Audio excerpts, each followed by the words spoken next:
2020.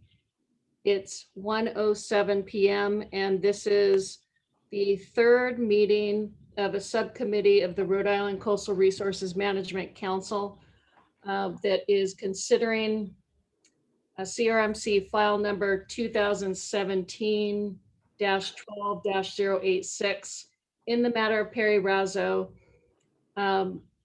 His application to establish a 3-acre oyster and bay scallop farm using floating and suspended gear in Potter Pond, South Kingstown, Rhode Island. Our subcommittee members are as follows. I'm going to call each of your names, and if you can just unmute and indicate that you're here for everyone's benefit. So I'll start with Vice Chair Raymond Coya. Ray Coy is here. Member Don Gomez. Don Gomez here. Member Patricia Reynolds. Trish Reynolds here. And Vin Murray, who is our South Kingstown representative. Vin Murray is here. Thank you. And myself, Jennifer Cervenka, Chair here. From staff, same thing. When I call your name, if you can unmute and indicate that you're here. Our Executive Director, Jeff Willis. Here. Our Deputy Director, Jim Boyd. Here, Madam Chair. Our Chief Legal Counsel, Tony DeSisto. Here. I don't think we have Dave Butel. Is that correct, Mr. Willis? I did not, no, we do not have him today, Madam Chair, but he may be in the audience, but he is not here as a panelist. Okay, so he will be with us for our fourth meeting, correct? That is correct, Madam Chair. All right, and Ben Getz, our current aquaculture coordinator, is in attendance, just not on screen. Yes, that's correct. Okay. Ryan Moore, who is our moderator. Here, Madam Chair. Lisa Turner, our secretary. Here, Madam Chair. And Lisa Reese, who is our court reporter. Here. All right. I don't know if I skipped this last time, Ryan, but do you want to present the rules of the road for our Zoom meeting? I don't know if it's necessary at the beginning of each meeting. That I believe is entirely up to you, Madam Chair. Okay. Why don't you just, can you just briefly just state it? You don't need to go through the slideshow, just as far as muting, unmuting, being a panelist, being not a panelist. Can do. Thanks. Welcome to the CRMC Virtual Subcommittee Meeting 11/17/2020 regarding CRMC file number 2017-12-086.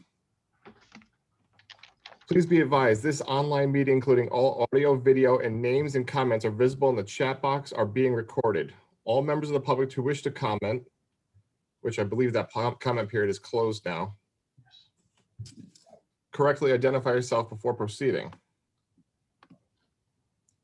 Please keep your microphones muted. Turn video off unless instructed to turn on. Use the raise hand function to be recognized by the chair. Identify yourself by name. For those on phone, please press *9 to use the raise hand function. Use the chat box to communicate any issues with audio or video to the moderator. The Q&A feature is disabled for this meeting. Thank you. Thank you, Mr. Moore.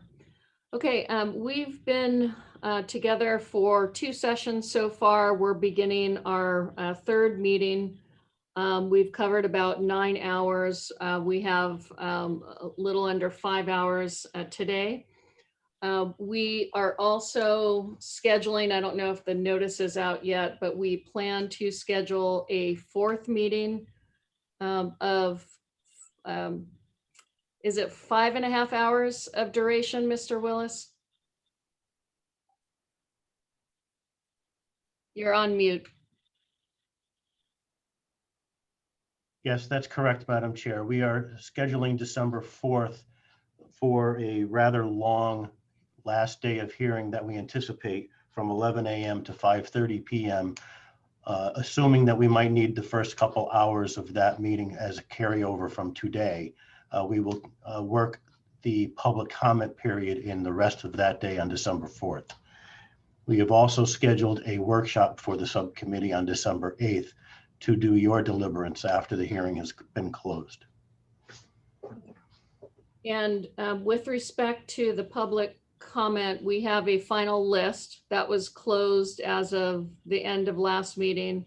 And I believe that's 70 or about 70 persons. We will be asking people to keep their comments to 2 minutes only because of the vast number of people who want to speak. I would urge you to carefully, those of you in the audience, carefully prepare those comments because you will be disabled at the 2-minute mark. You won't be able to go over. I would like to spend as much time as we need to, but we just don't have, the ability to go on and on. So we're going to schedule about 3 hours for that public comment. If we limit it to 2 minutes each, with technology issues, we should be able to get that done. Okay, so at our last meeting, we had gotten through all of the direct testimony of the applicant, correct, Ms. Noonan? That's correct, yes. And we have Dr. Rowe, who is still sitting, and he's now going to go into cross-examination, correct? That is correct. Okay. And once we finish that, you will rest, subject to rebuttal. Correct. Okay. I have 3 exhibits that I wanted to get identified and moved full. I don't know, Okay. whenever you wish to do that. Okay, so we'll finish with your witness, and then we'll do a little bit of cleanup. And then following that, we'll shift over to the objector's case as represented by Mr. Capizzo. And he will present his witnesses subject to applicant's counsel's cross-examination. Okay, so do we have Dr. Rowe with us? And can he unmute, please? Yes, I'm here. Thank you. All right, so I don't believe you need to be sworn in again. You're still under oath. Understood. And this is the time where the objectors counsel, Mr. Capizzo and Mr. Wagner, are going to ask you some questions. And Thanks, Madam Chair. Capizzo.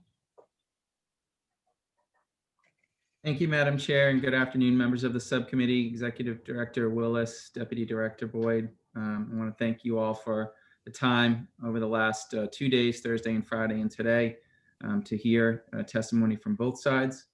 Good afternoon, Dr. Rowe. How are you? Excellent. Thank you, Christian. Good. Just a couple questions to follow up on your testimony from Friday. Did you testify that you had visited Sycamore Cove as part of your role here for Perry? Correct. Okay. And how many times did you visit Sycamore Cove? Once. Okay. And was that with Perry? Correct. Okay. And what did you and Perry do when you visited the cove that one time? We took a lap around the entire cove, checked out the entire cove. Okay. And when you were speaking about the entire cove, you're talking about Sycamore Cove? Correct. Okay. Did you travel north to the northern basin? Correct. Yes.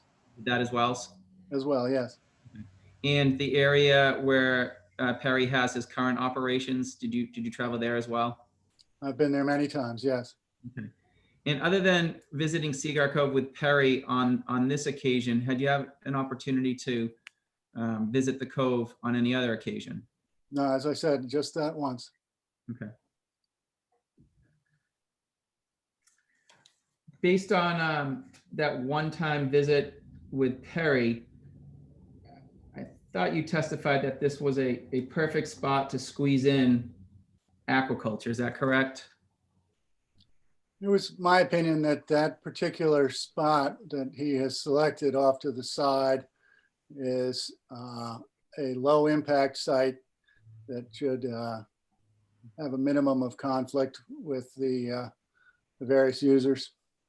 Okay.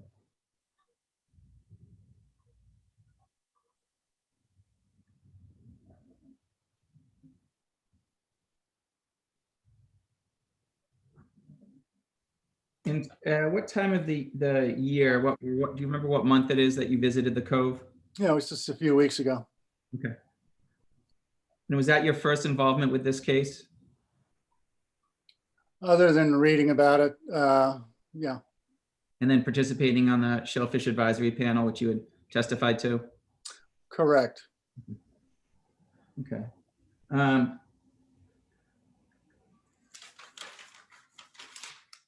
have one moment, Madam Chair. Okay. Thank you.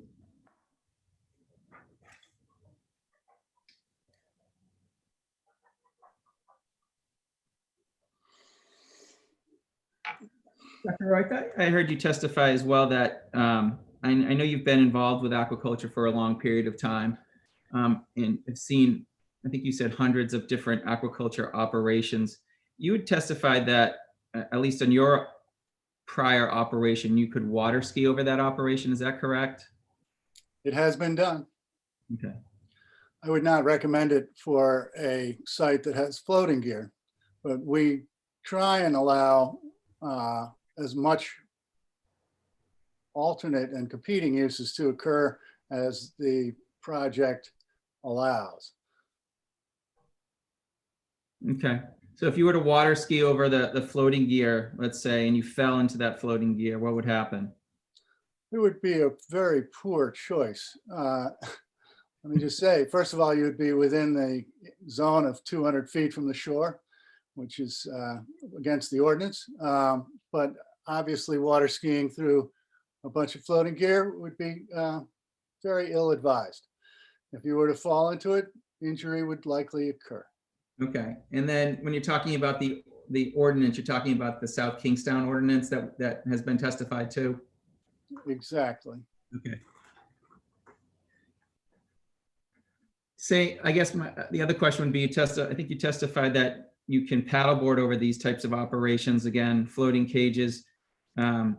If you're someone like myself, who maybe doesn't have that good of balance and fell off a paddleboard into the raised cages, could you get injured as well, as you referenced from water skiing? So, I mean, to water ski, you've got to be doing 20 knots. That's a very different situation than falling from a standing board. I suppose you might nick yourself on a cage or something, but I don't really think it would be very serious. Okay.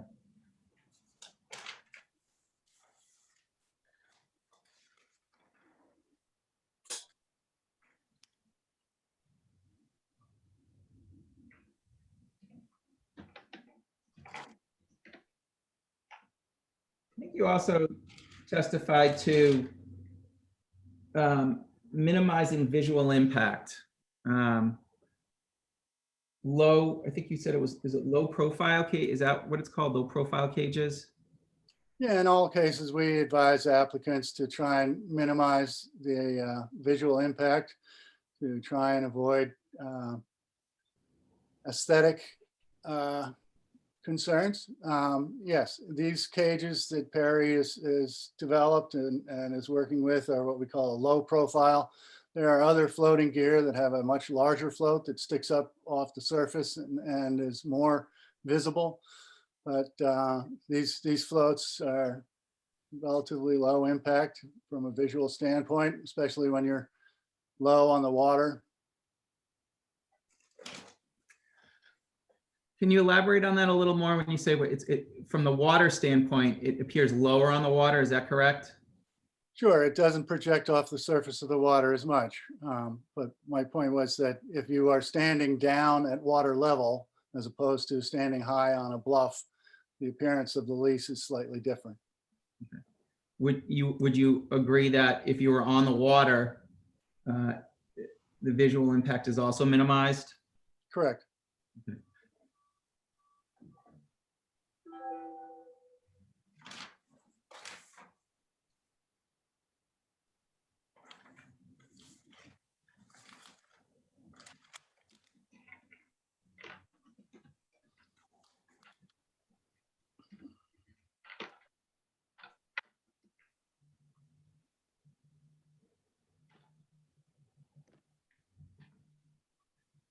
I don't have any other questions. Thank you, Doctor.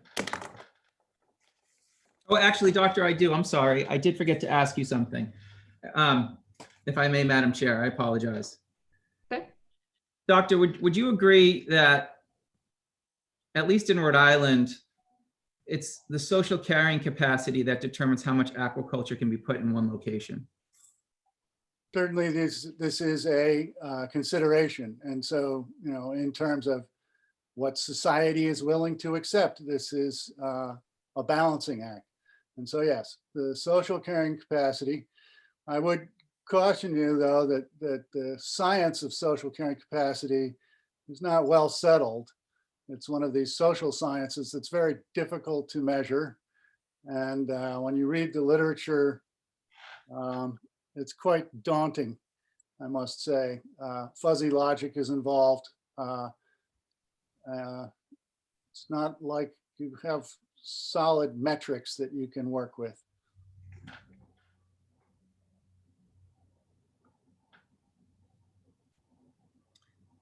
Do you recall giving a statement or working with, we'll strike that. Have you worked with Mr. Butel, who wrote the staff report? I have. And have you contributed to information that would be posted on Coastal Resources website in regards to aquaculture? Very much so, yes. I was just reviewing the Aquaculture Working Group report from 2008 that we were referring to in our last meeting to try and remind myself who was involved and what I had written in that document pertaining to the ecosystem, the ecological carrying capacity, which was the chapter that I wrote.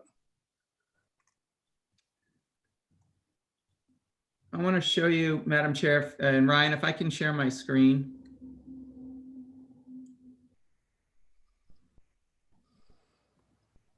Kristen, you have the ability. Thank you, Ryan. And for the record, Madam Chair, and for Beth and Dean, this was a Rhode Island Coastal Resources, before I present it, for ID only, Rhode Island Coastal Resources Management Council website posting entitled CRMC's 5% aquaculture rule seeks to balance the use of salt ponds. What's the date on that? June 4th, 2018. Is that the one that's attached to your memo? It is.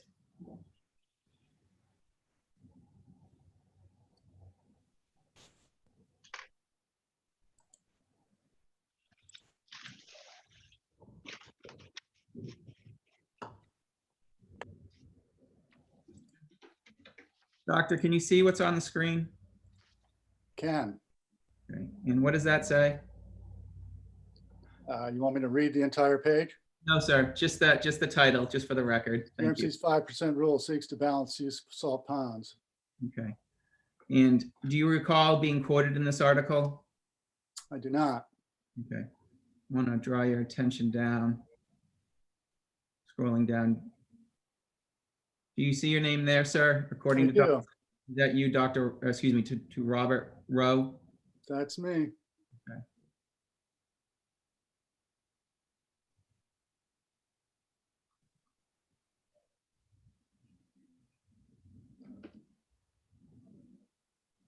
And you're familiar with carrying capacities, is that correct? Yes, I am familiar with carrying capacities. And you heard the testimony of Dr. Rice and Dr. Byron about the 5% rule? Indeed, yes. And that, I know you've been intimately involved with that 5% rule.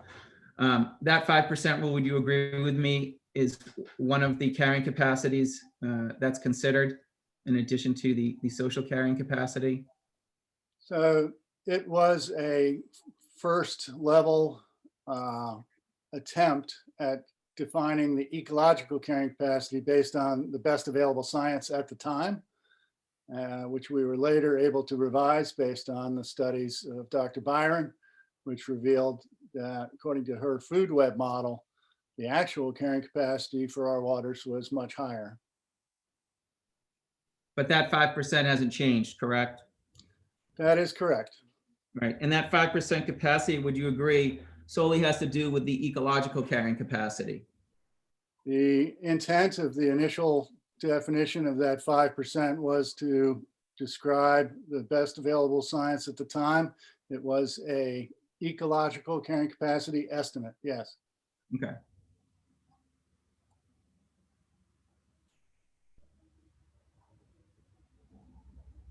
And you just testified about the social carrying capacity and how it's a very complex capacity to kind of figure out and apply. Is that right? Correct. I want you to look, let's see. Right below the paragraph says there are several types of carrying capacity. And it says, quote, in Rhode Island, it is the social carrying capacity that really determines how much aquaculture we can put in a location. Indeed, usually in any location, in any state, it's the social carrying capacity that is going to be the determinant. You go to France and they're willing to stock their waters with oyster culture right up in front of multi-million-dollar homes. That's part of their culture and they've adapted to that. That's something that would not go over well in this community. But social carrying capacity is something that is plastic and malleable and over time can be expected to change. So I think that as society either grows more or less tolerant of aquaculture, you will see that social carrying capacity go up or down.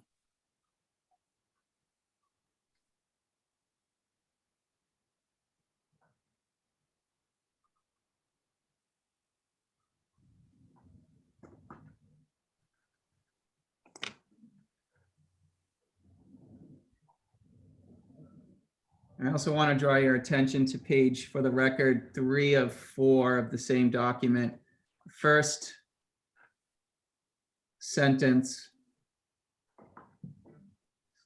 If you can see that, can you see that, Dr. Rowe? Yes, I can. And it says, controversy over, for the record, over aquaculture applications is something the industry and CRMC have grown accustomed to. Of both Butel, that's Dave Butel who wrote the staff report, is that right? That would be correct. And you, Rowe, said it's often unwarranted. Everyone has opinions, yes. Was that your opinion then? In 20? It is my opinion that sometimes some of these applications get more controversy than I would believe they deserve. Well, and you personally, I think you testified that you personally were impacted by that with your own aquaculture operations back in the day. That is correct. Okay.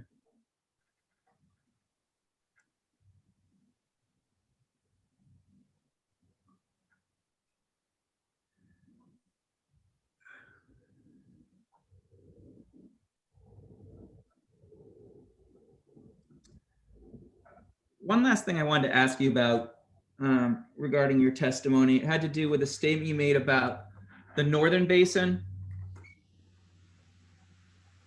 You said you visited that area?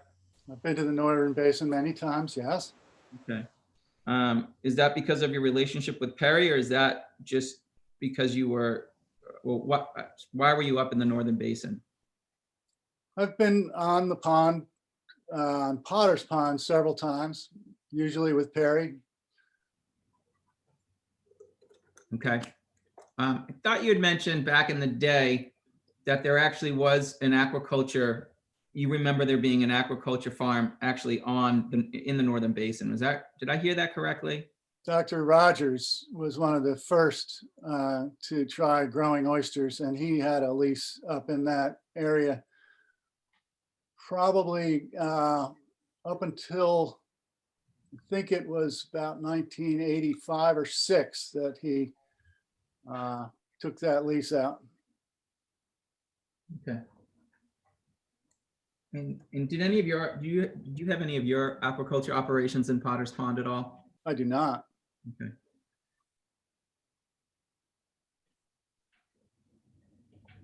All right. Thanks, Doctor. I appreciate you answering those questions. I don't have anything further, Madam Chair. Thank you, Mr. Capizzo. Mr. Wagner, would you like to ask this witness any questions? Yes, please.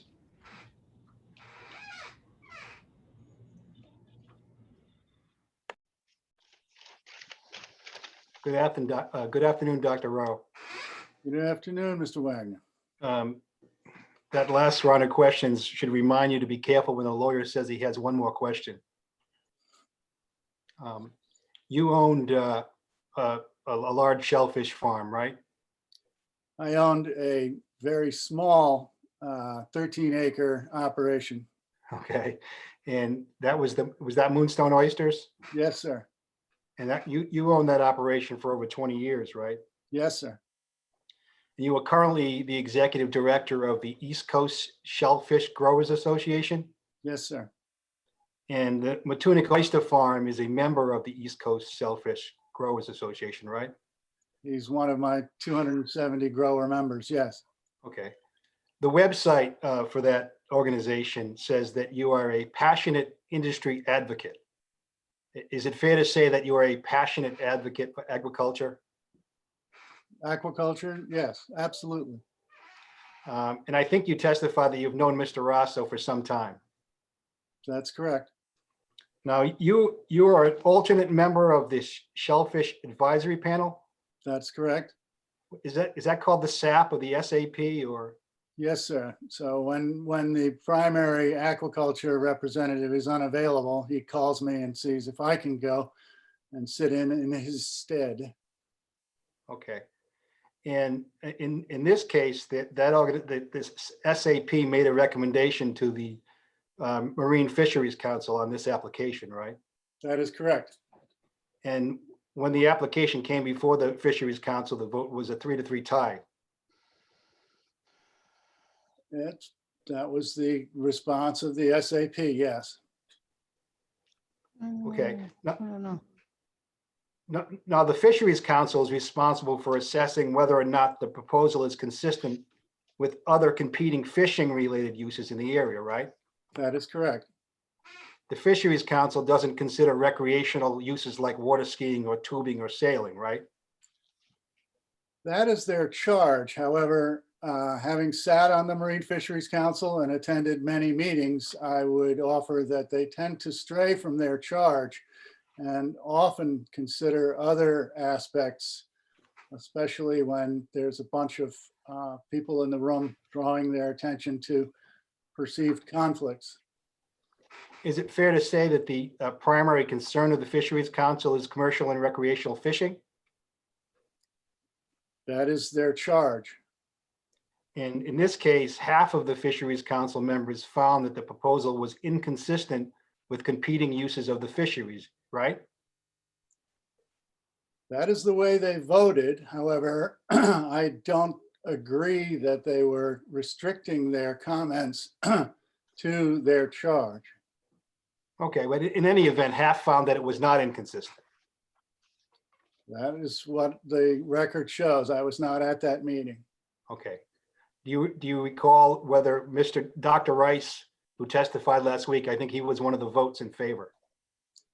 That was what he testified. I was not at the meeting. Okay.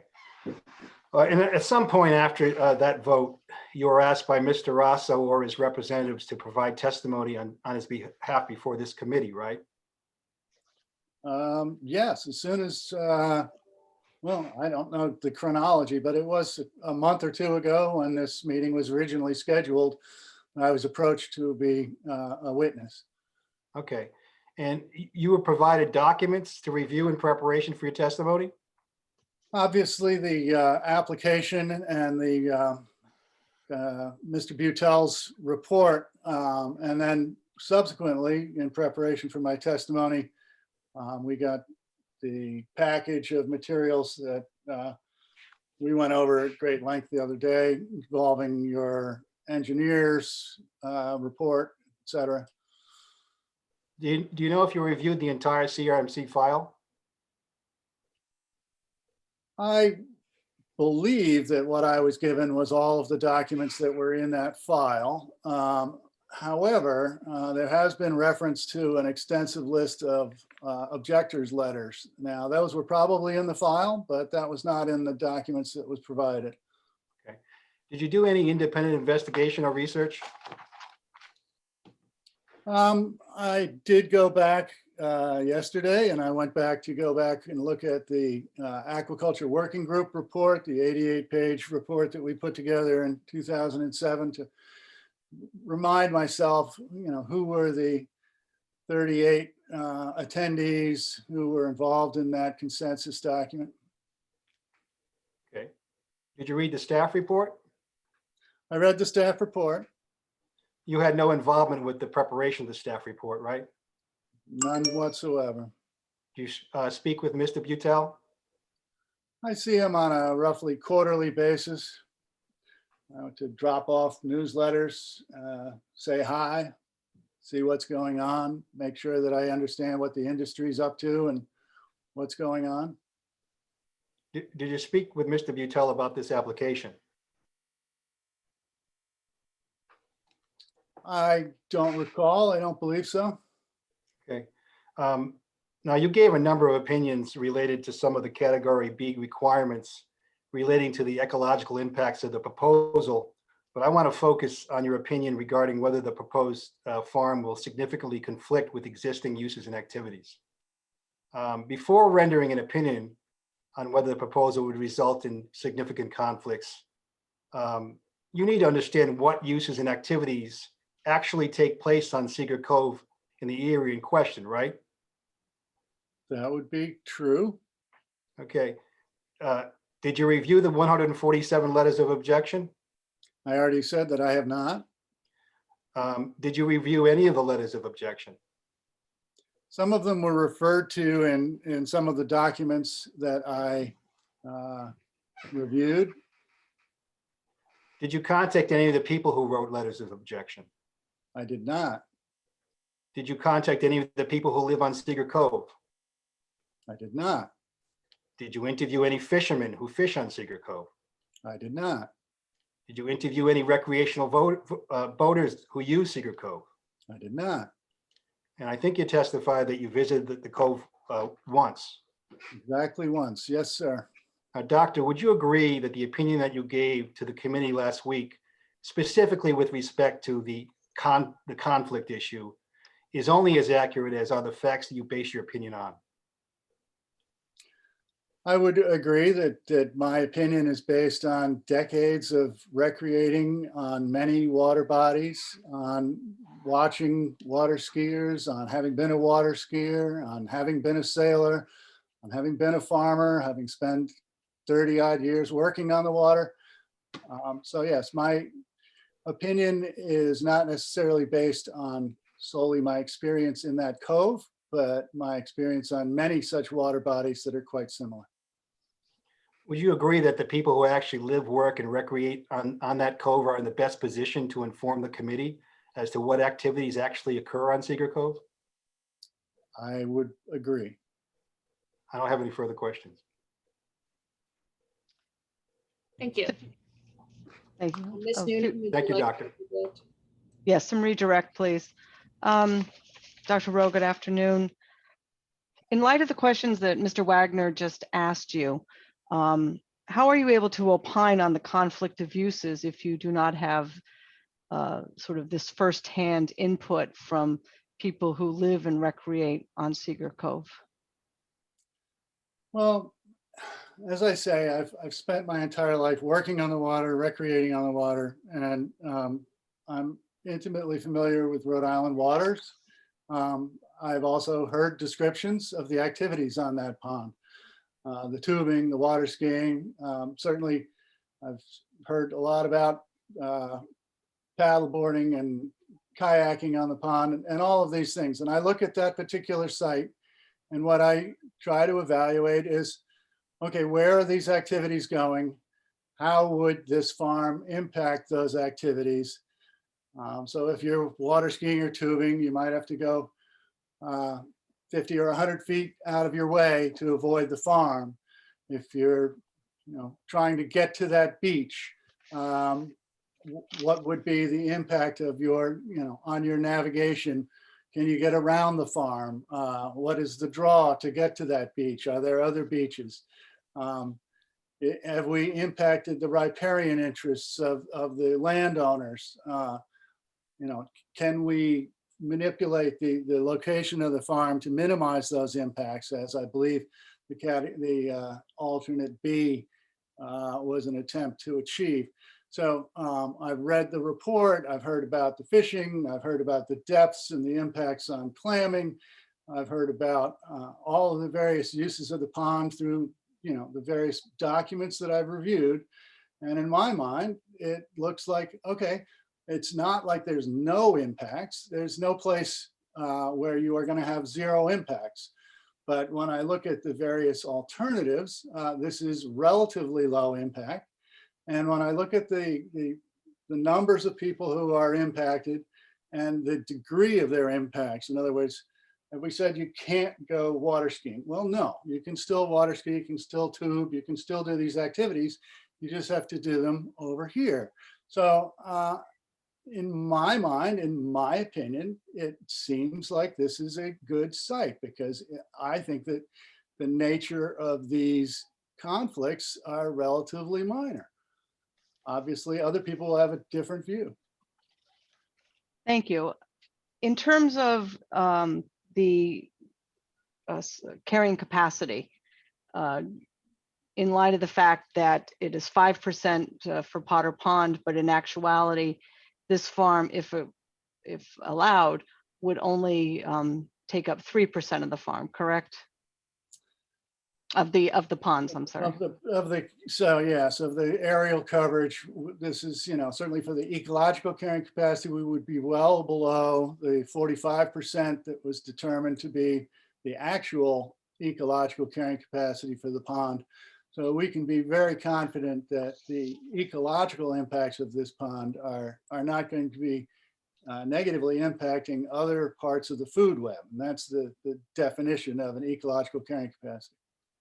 Right, and in the CRMC web page that Mr. Capizzo showed you, you stated on page 3, so we are taking unproductive bottom and making it productive with obvious benefits to the economy and water quality, while the rest, 95% of the ponds, are available for all other uses. Do you still stand by that statement? I mean, certainly. I mean, that was why the Oyster Act was passed. It allowed people to plant and, eliminate predators and increase the productivity of the waters of the state to the benefit of the sovereign. And anytime, typically when we look at the amount of shellfish that we are able to produce on an active oyster farm or even a clam farm, we only have a few of those, but it's typically over 100 to 1,000 times more shellfish than would be harvested just from the wild harvest fishery. And it's because we plant tens of thousands and hundreds of thousands of dollars worth of seed and ensure future harvests. And that investment ensures that those waters are much more productive than they would be just naturally. Okay. Mr. Wagner also asked you about your prior relationship, both with Mr. Perry and with Mr. Raso and Mr. Butel. In terms of Mr. Butel, you obviously had no impact or input into the staff report, correct? That is correct. All right. No direct impact on that report. I mean, obviously, I've had a big impact on the nature of the laws and regulations that the state has adopted, but pertaining to this specific application, we did not discuss it and it was not brought up. All right. And if this application was brought forth by someone that you did not know, would it in any way alter the opinions that you have given to this committee? I have to hope that I would be impartial, and unless even if I hated the person, I would probably still come up and support the application. Okay.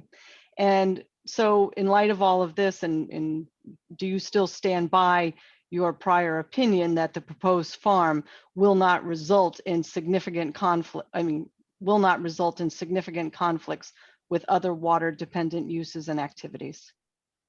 Yeah, I would also point out that there have been applications where I have not supported the application. I am not just a blind cheerleader.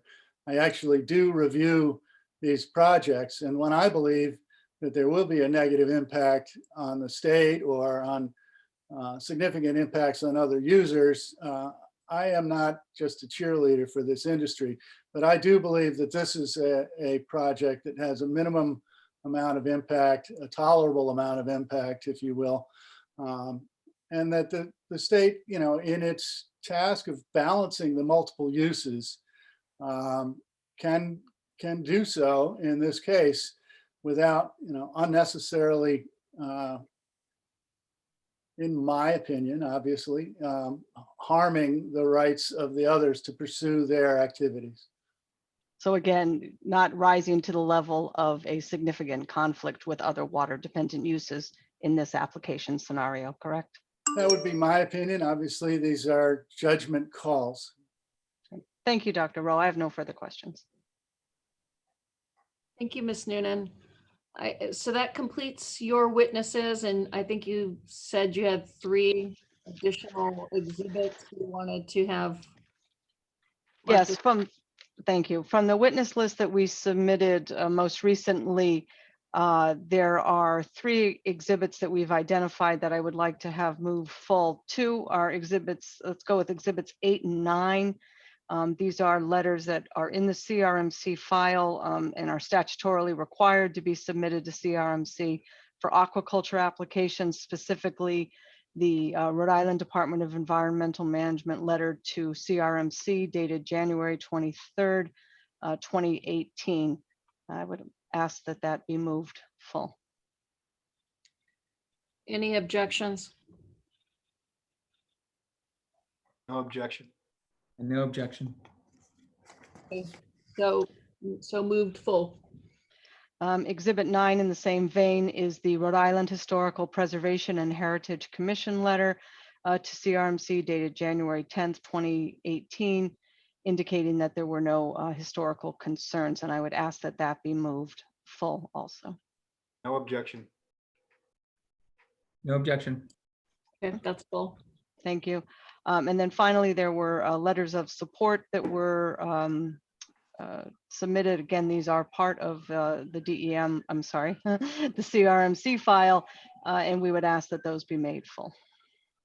And the CRMC file has been previously defined and admitted as an exhibit, correct? So this is duplicative, but it's a separate bunch of that. As in, it's the letters of support. Yes, I've culled those out of the Okay. all of them. Yes. Mr. Cisco?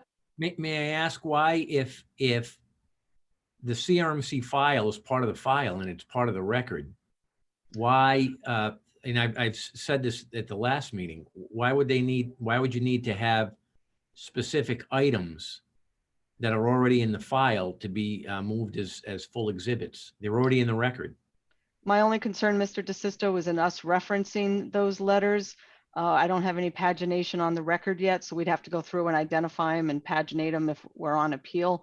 It's just merely pulling them out to identify them as a cluster. I can, you know, I would prefer to have them full, I think, for ease of reference, but I understand your concern. It just seems duplicative because they're already in and they could be referenced as part of the CRMC file. All right, well, then we'll do it that way. And like I said, hopefully they'll all be bait stamped so we can refer to them. That's all the housekeeping matters that I have. I believe everything else has been moved full. So with that, we rest our case in chief subject to rebuttal and closing argument. Okay, thank you, Ms. Noonan. Thank you. All right, shifting over to you now, Mr. Capizzo. Would you like to call your first witness? Thank you, Madam Chair. If I could just make a brief opening, and if Ryan could give access to Payson Whitney from ESS Group, 10 Hemingway Drive, Riverside, Rhode Island, and if he can also be granted the ability to share his screen, that would be great. And I will give a brief opening statement and then proceed with Mr. Whitney. That's So- your exhibit 1. That is correct, Madam Chair and members of the committee. Exhibit 1, ESS's technical peer review report, along with the figures attached to that report. So again, for the record, my name is Christian Capizzo. I'm here on behalf of Kevin Hunt, 98 Seagar Court, Alicia Cooney, 95 Seagar Court, both live on Seagar Cove, Mr. Stephen Quigley, who is Miss Cooney's husband, who also resides at 95 Seagar Court, and Mr. David Latham on behalf of his family, who owns property at 298 Prospect Road, and that is on Gardner's Island on Seagar Cove. I'm here on their behalf to respond to Mr. Raso's proposal for his second commercial aquaculture farm in Potter Pond, expanding his business to Seagar Cove. The statute, as you've heard in this hearing, authorizes Coastal Resources Management Council to grant aquaculture permits under Rhode Island General Laws 2010-1, and it expressly limits and restricts the ability of Coastal to grant permits for aquaculture. And you've heard the statements made previously in this hearing, and I'll quote the statute: "The process of aquaculture should only be conducted within the waters of the state in a manner consistent with the best public interest, with consideration given to the effect of aquaculture on other uses of the free and common fishery and navigation." Now, this statute gives Coastal the power to grant aquaculture permits only when an applicant, here Mr. Raso, demonstrates that his aquaculture operation is in the best public interest, does not have adverse impacts or significant conflicts on those public trust uses and on that public trust resource, which we argue is Seagar Cove. This is Mr. Raso's burden to meet, not the public's, not my clients, not Mr. Wagner's clients. It's Mr. Raso's burden to meet when he files an application with Coastal. In our judgment, Mr. Raso has failed to meet that burden and in fact has been dismissive of those public trust rights, including boating, fishing, and other water-dependent activities that take place on Seagar Cove. The evidence will demonstrate that Seagar Cove is and has been heavily used for years by recreational boaters, including towed water sports, sailboaters, recreational activities such as fishing, clamming, kayakers, paddle boaters, and an assortment of other recreational and public trust uses on the Cove. The evidence will come from residents who actually live on the Cove, who've spent decades on the Cove, and can attest to its use. Now, this stands in stark contrast to the evidence of non-interference, which has been provided by Mr. Raso. He hasn't lived on the Cove for years. He provided you with a series of photographs that show no recreational activity during a certain point in the time of every day. And through the testimony of 3 experts, who you just heard from the last expert, Dr. Rowe, who testified that the proposed farm will not, in their opinion, the proposed farm will not result in significant conflicts with water-dependent use and activities, such as recreational boating, fishing, swimming, and navigation. Now, this is after they've only been to the Cove a combined total, I counted, of 5 times. Seagar Cove is one of only 2 spots within the 329-acre Potter Pond that accommodates power boating, water skiing, and towed water sports. As my client and experts will share, Mr. Raso's commercial operation will adversely impact both the public's use of the Cove and their use under the public trust doctrines to access and use the Cove as they have for many years. Specifically, you'll hear from Pace and Whitney from ESS about the reduction in the existing water sheet by 33%, essentially eliminating 10 acres from a 30.3 acre water sheet available for these types of towed water sports and power boating. You'll hear testimony about concerns of the area being compressed for the public and my clients to recreate safely, being forced to the center of the Cove and compressing that recreation activity in a very small area. You'll also hear testimony from Alicia Cooney and Kevin Hunt in regards to this facility encroaching on their property, which is on Rams Point, on the Rams Point side of Seagar Cove, in some places as 10 feet. Literally a commercial operation within 10 feet of their shoreline and within 200 feet of Kevin Hunt's property. And you'll also hear from them about the facility adversely impacting the rights to recreate and navigate safely on the cove. Now, Mr. Raso is asking coastal, and you've heard about this, the balance, you've got to balance it. Dr. Rowe spoke about it actually very eloquently. He said, you've got to balance the uses on the cove. But Mr. Raso's asking to CRMC to trade use of the cove solely for his expansion and commercial gain, while at the same time sacrificing the rights of the public and my clients to recreate on the cove, rights guaranteed under the public trust doctrine and protected by this subcommittee. My client's testimony will focus on their history on Potter Pond and Cigar Cove, their experiences living and recreating on the cove, their observations of recreational activity that takes place on the cove, and their concerns about the facility and the impact that it's going to have on their right to access the tidal waters and to recreate on that cove. Now, a little housekeeping. You've heard in Beth's opening statement about this South Kingstown ordinance, and you've heard some testimony about this ordinance from the witnesses in its question of applicability as it relates to coastal reviewing this Perry's application. Beth cited Rhode Island Supreme Court decision, which I know Mr. DeSisto is familiar with as he was involved with that case, without dating him. The town of Warren versus Thornton White House, for the proposition, and this is Ms. Noonan and Mr. Raso's position, that this case will limit the application of the South Kingstown boating ordinance, or for the members of the subcommittee to consider this in their deliberations as to whether or not it will impact the use of Cigar Cove. That case simply stands for the proposition that a town does not have the authority to enact or impose zoning ordinances, that governs the constructions of docks or wharfs. So we agree with that is solely within coastal's jurisdiction to review and permit, approve or deny Mr. Raso's application. And the town can't enforce their zoning regs on Mr. Raso. So we agree with that. But what the town does have an authority to do is enact and impose ordinances that protect public safety for those who recreate every day on that cove. And that's exactly what the ordinance does. Both ordinances do. Quote, no water skier or his or her boat shall approach any stationary or moving object closer than 200 feet. It's an ordinance that's binding on the public in their boating activities, not on Coastal Resources' ability to grant permits. As I said, the ordinance is designed to protect the public. Mr. Raso's proposed location will compress. We will present evidence that the location will compress the area on the cove where boaters and skiers can travel safely, forcing them to the center of the cove, essentially restricting their access.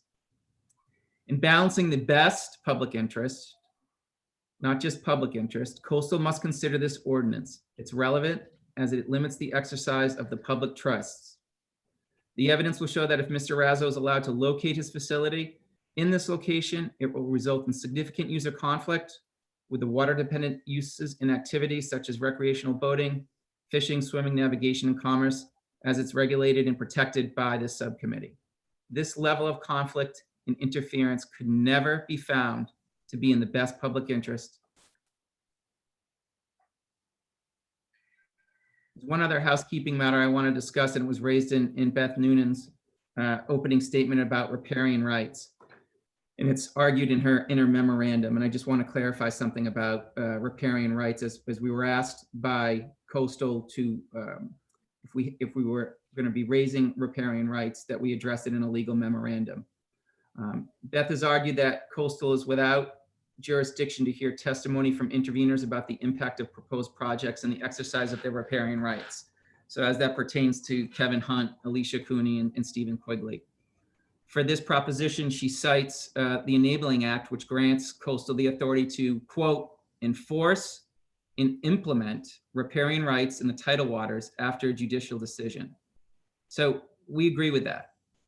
We are not seeking to enforce or implement Kevin, Alicia, or Stephen's riparian rights. That's not what we're doing here. That's not the purpose of this hearing. This is not a battle of one riparian right over another riparian right. We are simply offering their testimony, Kevin, Alicia, and Stephen, who live on the cove, that Mr. Raso's facility will interfere with their riparian rights, nothing more. Riparian rights are a distinct, and well-established subset of the public trusts governed under the public trust doctrine. The primary riparian right is the right to access and use public waters. So Kevin, Alicia, and Stephen's right to access and use Cigar Cove is simply a riparian owner's exercise of the public trust rights. By statute, the subcommittee and coastal are bound to consider the impact of Mr. Raso's facility on the public trust rights, which includes the rights of the public to use and enjoy Cigar Cove, and the rights of Kevin, Alicia, and Stephen who live on the cove to access and enjoy that same public trust resource. Coastal has not only the jurisdiction, but also the obligation to listen and consider the rights of the public, as well as those who live on the cove, especially when they will share information that will show that Mr. Raso's facility will have a significant impact on their right to recreate, use, and access the cove, a right guaranteed under the public trust doctrine. Thank you. So with that, Madam Chair, I would introduce the the interveners. First witness as Payson Whitney. Okay, Mr. Whitney, you're going to be sworn in by the court reporter. Would you raise your right hand, please? Do you solemnly swear the testimony that you are about to give will be the truth, the whole truth, and nothing but the truth to help you God? You're on mute. I do. Would you state your name for the record, please? Yes, Payson Whitney. Thank you. Hey, Payson, how are you? Good, Christian. How are you? Good. Can you hear me okay? I can. And can the subcommittee, Madam Chair, and the subcommittee members, can you hear Payson okay? Very well. Thank you. All right, Payson, Ryan should have given you the ability to share your screen. Can you pull up your CV, please? Yep, hold on 1 second. And I reserve the right to take back control, Payson, so. All right, sounds good. Let me just grab the CV here. Oop.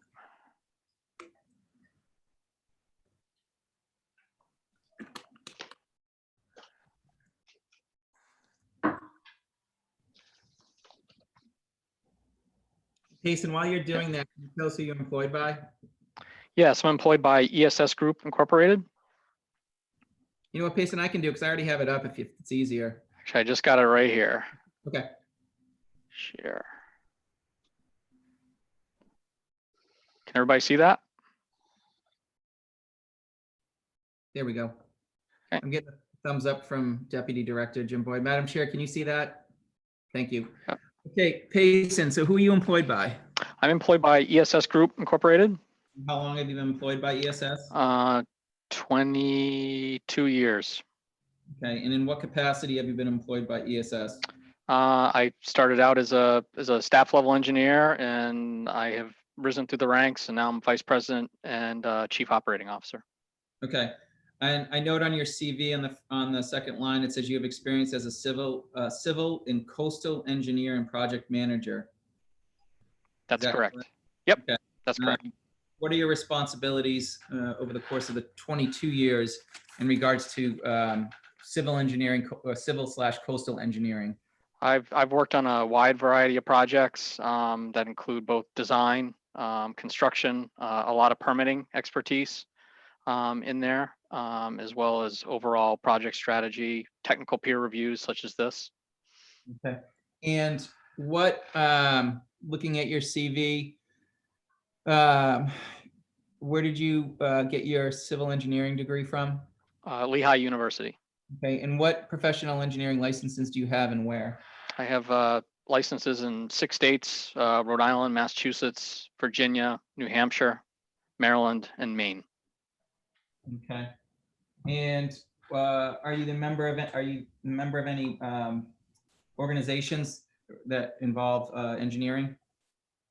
Not directly engineering. ESS is a member of the Environmental Business Council, and I chair the Ocean and Coastal Resources Committee. Okay.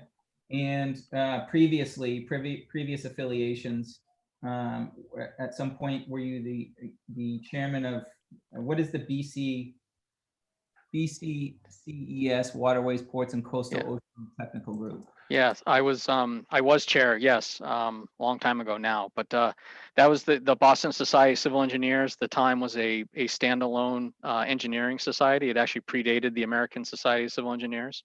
And I was the chair of their Waterways Committee during 1999 and 2000. Okay.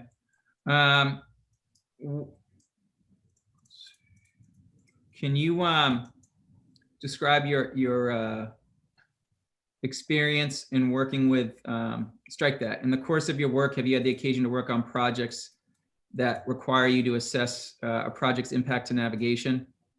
Yes, I have. It's pretty routine in the projects that I work on. Okay, could you give the subcommittee here a brief overview of the type of work that you've done in regards to assessing a project's impact on navigation? Mm-hmm. Yeah, it ranges in complexity. Pretty much any project, most of the projects that I work on in the coast, whether they're utility projects such as a submarine transmission or offshore wind farms, to marinas, as you're doing permitting level assessments for various agencies. Mostly the Army Corps of Engineers really focus on navigation. Part of it is, one of the impacts you look at is, what is the impact on navigation of construction of a project as well as operation. That has grown with the advent of offshore wind. We were the lead environmental consultant for the Cape Wind project many years ago. And as part of that project review, there was a requirement to write a navigational risk assessment. It had never been done before in the United States. And so I was tasked with being the lead author of that, and worked with the U.S. Coast Guard sector Southeastern New England and East Providence to figure out how that would be done, to prepare that report and then submit it through the Bureau of Ocean Energy Management for Coast Guard review. The Coast Guard was the actual reviewing entity for that. And since then, I've worked on other navigational safety risk assessments, and the work on the Cape Wind one really led to the Coast Guard being able to put together guidance on how that gets done. So what is when you said you prepared a navigational risk assessment, can you just elaborate on that a little bit more as to what that actually means? Yep, it's a document that looks at the water body where a project is located. It looks at the navigational conditions in that area, in terms of what types of vessels are out there. Now you do a lot more quantitative assessment of that in terms of vessel counts and vessel tracks. And then you look at what is the proposed project, and then how would that project's presence in the water body where there was none before, how does that potentially impact navigation in terms of shifting vessel lanes, or that are commonly used, changes to Coast Guard aids to navigation, effects on search and rescue operations by the Coast Guard, marine radar. So there's a wide variety of things.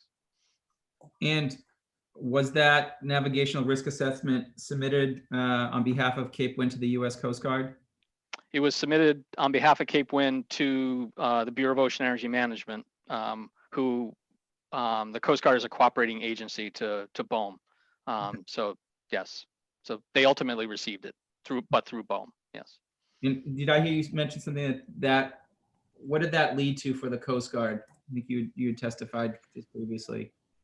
Yeah, as I testified, when Cape Wind came around, it was obviously the first offshore wind project that was ever proposed in the United States, and it broke a lot of new ground. And the Coast Guard said we need to do a navigational risk assessment, but really wasn't sure how to do it. And so I spent a fair amount of time with the local waterways manager at Sector Southeastern New England, Ed LeBlanc, and we sat down and he kind of outlined the things that we needed to address, and we worked through the means to do that. Obviously, there was information from the Coast Guard they had to prepare and provide to be able to do that. But ultimately, what came out of that was a navigation. They call it a NAVIC, a navigational information circular, and that led to guidance on how to write navigational safety risk assessments that is being used to this day. It's been since amended, but it's a process.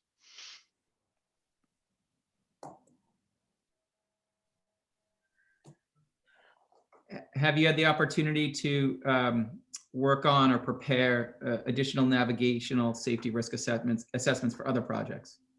Yes, I prepared one for another offshore wind farm down in the Mid-Atlantic off of Maryland and Delaware, which is currently in review. And in terms of that document, I've also provided expert witness support for appeals under Massachusetts Chapter 91, where navigation was an issue. Okay, so I'd like to walk you through that real quick. I believe it's referenced in your CV. If you can scroll down. Yeah, I believe it is. So right there at the top, right here. okay, so and for the record, for ID purposes, projects with this is page 2 of your CV as it appears on the screen. Projects with navigational conditions, reviews, and testimony. So can you explain, walk through the projects here, Lobster Cove in Gloucester, Massachusetts? Sure. Yep. There. Yeah, Lobster Cove was a case somewhat similar to this. A neighbor was proposing a new float in a fairly confined area, and the neighbors on either side appealed that draft license that was issued by DEP under Chapter 91, and we prepared a technical review, and then we developed a written pre-filed testimony that was submitted to DEP. That case ultimately got settled before going before the administrative law judge. Okay. What about Eel Pond in Falmouth, Mass? Eel Pond was similar. We like to refer to them as dock wars. It was a similar thing where somebody was proposing another float adjacent to 2 other objecting neighbors. We provided some additional technical review and some written comments to Mass DEP to preserve their standing under Chapter 91. And then that case is kind of on hold at this point. There were matters at the local level that were being appealed, and ESS was not engaged to support the local piece of it. So the Chapter 91 appeal gets heard, then we would likely come back. Manchester Harbor in Mass? Manchester Harbor, again, we were retained by a neighbor to a marina that was proposing an expansion, and we did a technical review for that. Permit applications. We submitted comments to DEP. We also attended the local conservation commission hearing as well, and worked on behalf of our client with the proponent of that marina expansion to develop a marina expansion that could best serve both parties and enable the marina to expand while not adversely affecting the ability of our client to navigate to and from his property. Okay. What about more locally, Naval Station Newport? Can you tell the subcommittee what your involvement was with that site? Yeah, that site, we were part of a design build team that had a contract with the Coast Guard. Haskell is a company down in Florida. That project, you may remember that Naval Station Newport, the 2 large piers, as everyone probably knows, where the aircraft carrier used to be. The Coast Guard occupied one of those piers, the more northerly, with their buoy tenders. And as part of this project, they relocated to a new buoy tendering facility in between the 2 piers. And we were responsible for the permitting of that. We did a lot of the environmental assessments, as well as working with CRMC on getting the permit, and then working with Dan Goulet on finding a home for the material that would be dredged. I'm sorry, I didn't get that name. Dan Goulet from CRMC. Yep. And then we did environmental monitoring as well during construction. We placed turbidity monitoring buoys out in the water, and then had them telemeter data back to observe conditions during dredging. Okay, and then the last one I just want to ask you about is the villages at Mount Hope Bay and Tiverton. Yeah, that one, more of an upland role on that one. My primary role at the beginning of that, ESS was responsible for all the design and permitting of that project. My primary role was reviewing and developing a request for a letter of map revision to FEMA. A new shoreline revetment was there. If anybody's been there, there's a restaurant right on the water.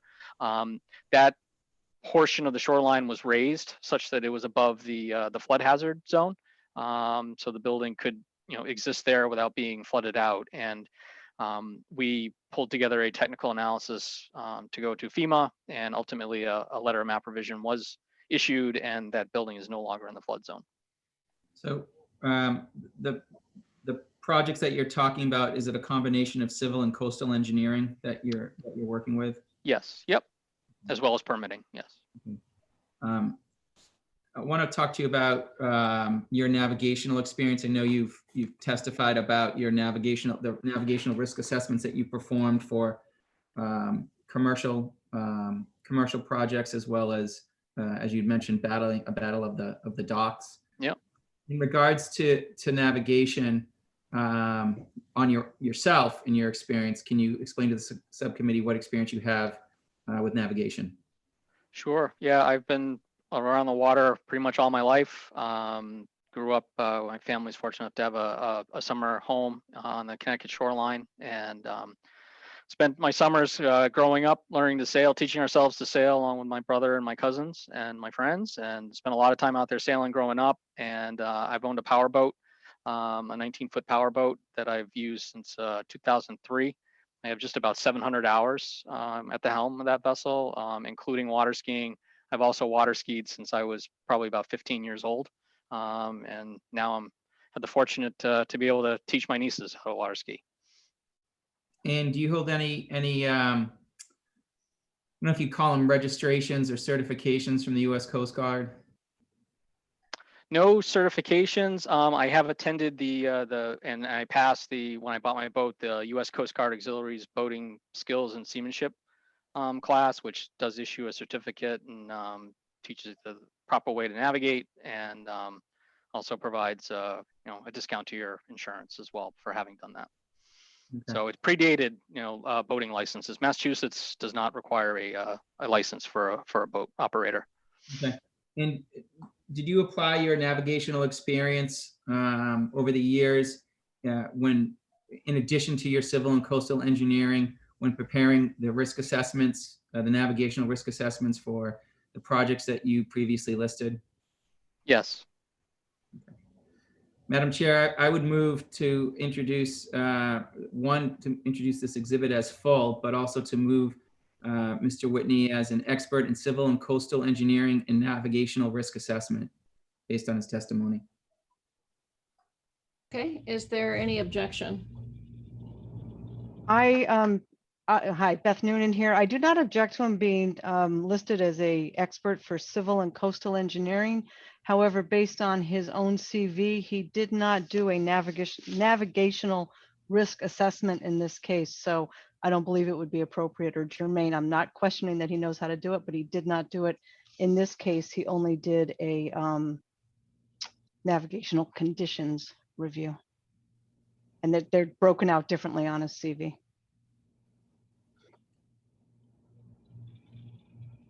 Do you want to respond, Mr. Capiza? Yes, Madam Chair.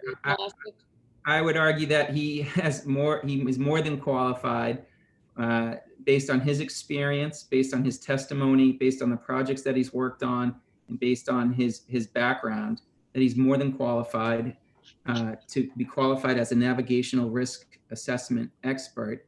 I think that will provide the subcommittee with the context of what we're talking about here. As Mr. DeSisto said before, this is about user conflict and the impacts that this application will have, and the burden that Mr. Raso has to demonstrate this facility is going to have on the cove.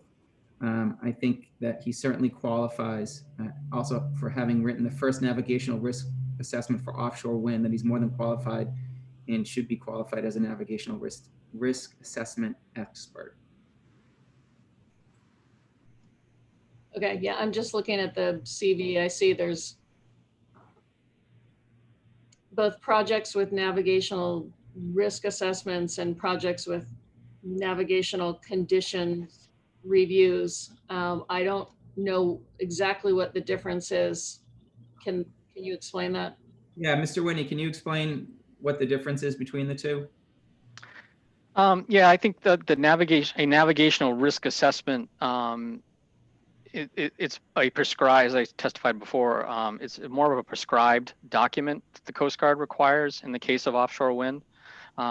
It's really reviewing navigational impacts whether you want to call it navigational conditions or navigational characteristics or impacts. I think the risk assessment, there is now an actual risk-based decision guideline that is used in doing those assessments for offshore wind, which in this case, I don't think is really appropriate. So it was more of a technical review of navigational conditions and impacts. Can I make a recommendation to the subcommittee, Madam Chair? You may. In this instance, I do think it's appropriate for the subcommittee to vote on Mr. Capizzo's request that he be qualified in the manner that was taken. That's appropriate, and I think it's been demonstrated in the CV and the extensive testimony. What Ms. Noonan is saying goes to the weight that the subcommittee would put on his testimony as he goes forward on it, and that's something that I'm sure she will highlight in her cross-examination. But it is appropriate for him to be qualified as an expert in the manner as proposed by Mr. Capizzo. But Mr. DeSisto, the only comment, and it's really based on what Mr. Whitney said, he said that the navigational risk assessment is unique to what's required in offshore wind, that it's more generically navigational impact review or conditions review or assessment. So in my view, it's more generic as opposed to that specific for offshore wind, which we're not talking about here. So I would just ask Mr. Capizzo if he would be satisfied with that more generic description based on your witness's testimony. I think that's fair, and I think it accomplishes what Mr. DeSisto is saying, and I do agree it goes to weight, not to admissibility. So I would rephrase it as civil and coastal engineering and navigational impact assessment. I think is maybe everybody can live with that. I think that's better. Okay, is there a member on the subcommittee who would make a motion to qualify this witness as a civil and coastal engineering and navigational impact assessment expert? Madam Chair, Ray Coyer to be recognized. Yes, Mr. Koya. Based upon the representations made and the answers to the questions, I would make that motion. Okay, thank you, Mr. Koya. Is there a second? Chair, Don Gomez will second. Thank you, Mr. Gomez. Any discussion? Okay, if no discussion, I'll just do a roll call. Mr. Koya, Ray Coyer votes aye. Mr. Gomez, Don Gomez, aye. Ms. Reynolds, Reynolds votes aye. Mr. Murray, Murray votes aye. and myself, Jennifer Cervenka, votes aye. The motion to qualify carries. And Madam Chair, I would just move to have Mr. Whitney's CV entered as a full exhibit. No objection. Thank you. Okay, that's admitted as a full exhibit. Thank you. All right. Payson, can you tell us what you did in regards to this matter, in regards to your technical prep? You've heard the other expert witness testify, Dr. Rice, Dr. Byron, Dr. Rowe, and Audie Osgood. What did you do in preparation for preparing your technical peer review memo? Yeah, in terms of preparing our peer review memo, we conducted a file review at the CRMC to obtain the correspondence and the application, the supplemental application. We also performed 2 site visits, the first of which was during the summer months in 2018. During that site visit, we observed site conditions out there, both from land and from the water with Mr. Latham's boat. And we also, while we were there, obtained GPS coordinates of the existing boundaries of Mr. Raso's existing lease in Potter Pond, and then coordinates on the buoys, the marker buoys that he had placed out there as part of the application. And then we also went up to the northern basin and just got an overall tour and made observations of navigation and of just conditions in the pond. And then those were used as part of our technical review. We reviewed the application, we reviewed it against the South Kingstown boating ordinance, and we prepared a variety of figures, which I'm sure we'll go through at some point. So, and then for the testimony, I also reviewed the staff report, which was recently issued, and then went back and relooked at our report and at our photos and our videos that we took during the site visit. Okay. And did you testify? I may have missed it. I know you took the GPS coordinates of Mr. Raso's existing aquaculture operation. Did you also take the GPS coordinates of his proposed location? We did, yes. Yep. And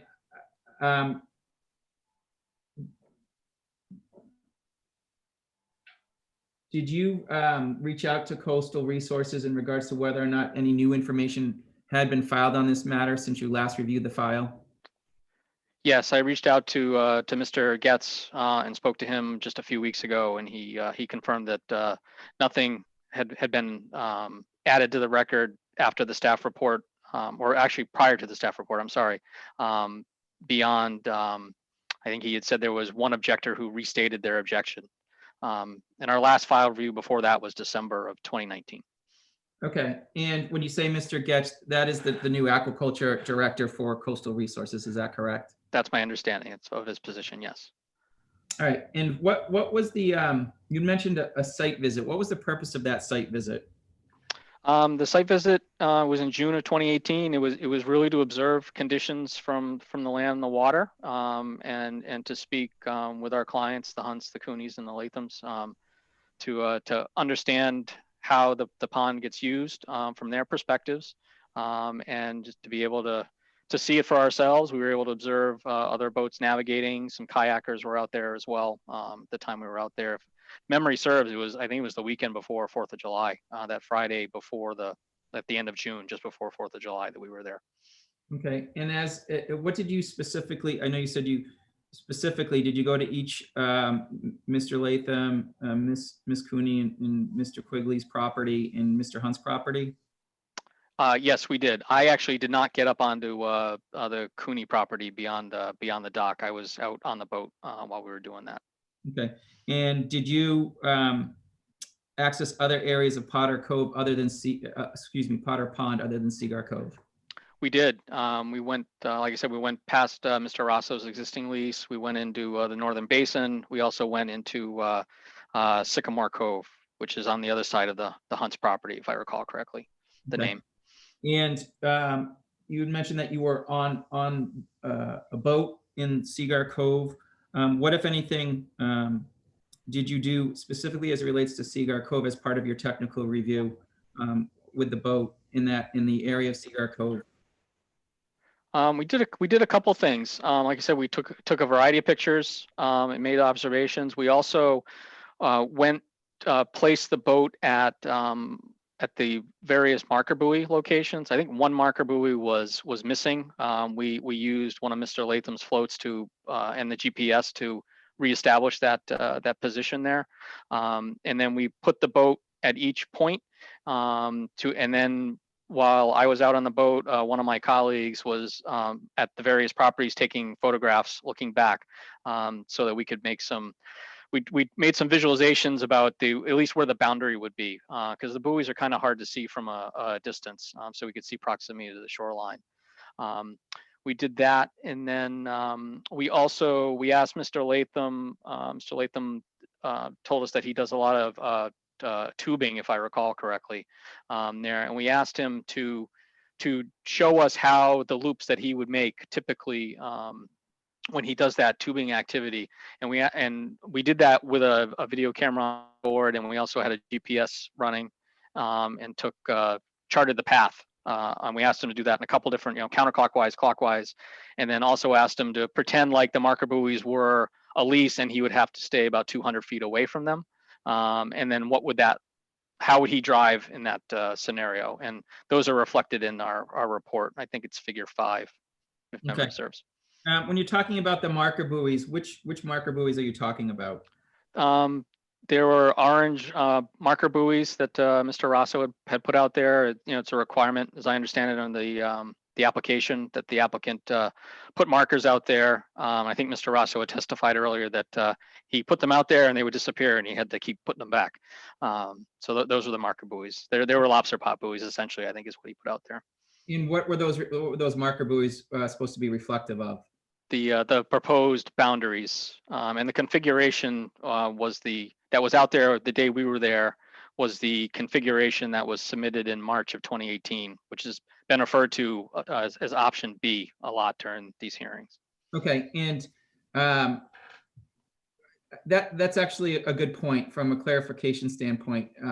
Your technical review focused on, I know there's been mention of an option A and an option B. What's your understanding of or what is your understanding of, after review of the file, of what option you decided to review based on Mr. Raso's submittal? Yep. We did our report, and as you look at it in the figures, it's off of what is being referred to as option B in these hearings. The reason we did that, when we looked at the file, there was the initial application that was submitted in December of 2017, if I could recall the date correctly. There was subsequent correspondence in the file from March of 2018. And there was an email, and it's in the staff report as well. It was an email Mr. Raso sent to Mr. Butel, dated, look at my notes here, March 14th of 2018. And in that, the message says, quote, "This is the revised proposed lease area." So we took that to mean the option in the original application had been revised, and we based our report based off of what was in that March 2018 email.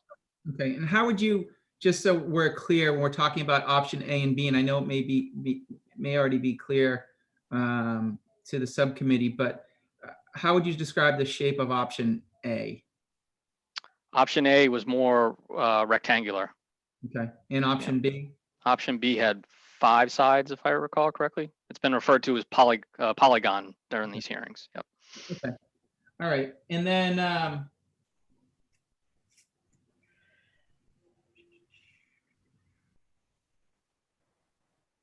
so based on the your review of the files, your site visits, all the information that you obtained, did you analyze that information? We did, yes. Yep.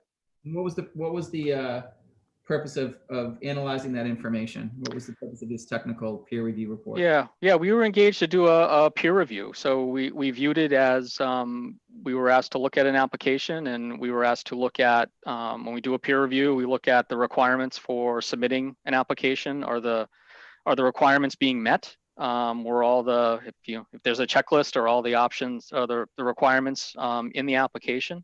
Were there anything missing? And if so, we would list them.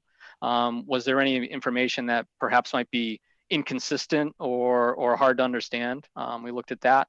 And then from there, we looked at I'll keep referring to it as option B.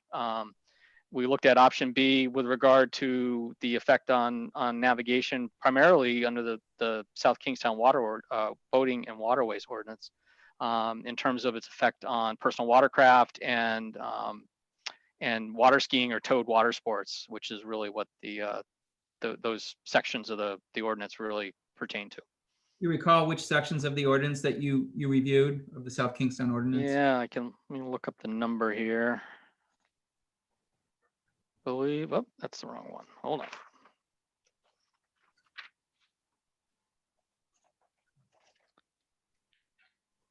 It is, I thought I had, hold on, it is in the report here. It is South Kingston, part 3, chapter 4 of the ordinance. And just for the record, could you state which the 2 ordinances that you focused your peer review on? Yep. So it was the CRMC regulations, and then for the ordinance, it was the town of South Kingston has enacted a boats and waterways ordinance, and it's listed as part 3, chapter 4 of their town ordinances. And that applies to the people who are recreating in South Kingston on Sycamore Cove, Potter's Pond? Yes, as well as anybody operating a boat in South Kingston. Yep. Okay, I know there was some distinction made. So on chapter 4-8-1, what was that ordinance? Section 4-8 with 1 says there's a little bit before this. I don't have the entire section, but it says no water skier or his or her boat shall approach any stationary or moving object closer than 200 feet, except as may be incidental to starting or finishing a run, nor shall any water skier ski within any designated channels. Okay. And what about chapter 4-8-6, or excuse me, 4-8-6? Did you review that section? 6. Yes, 4-8-6, I have saying, no person shall operate a personal watercraft within 200 feet of swimmers, divers, shore, or moored vessels, except at headway speed. Okay, what's the, in your experience doing navigational impact assessment, what is the purpose of these two ordinances on boaters? It's really geared towards public safety. It's if you really drill down into it, it's really trying to prevent somebody from skiing into an object, and you know the obviously negative consequences that could result. Okay.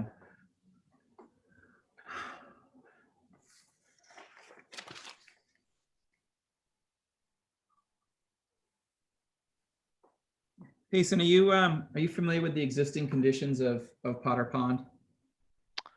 Yeah, from site visits and that I had mentioned previously, and then also from review of aerial photographs. Okay, could we I want to, if you could share your screen with us, and if you could, for the record, and for Madam Chair this week, part of the Exhibit 1, States Exhibit 1, excuse me, Opposition Exhibit 1, figure, why don't we start pacing with figure, hold on one second, I'm sorry. I think it's 1A. Okay. We'll zoom out.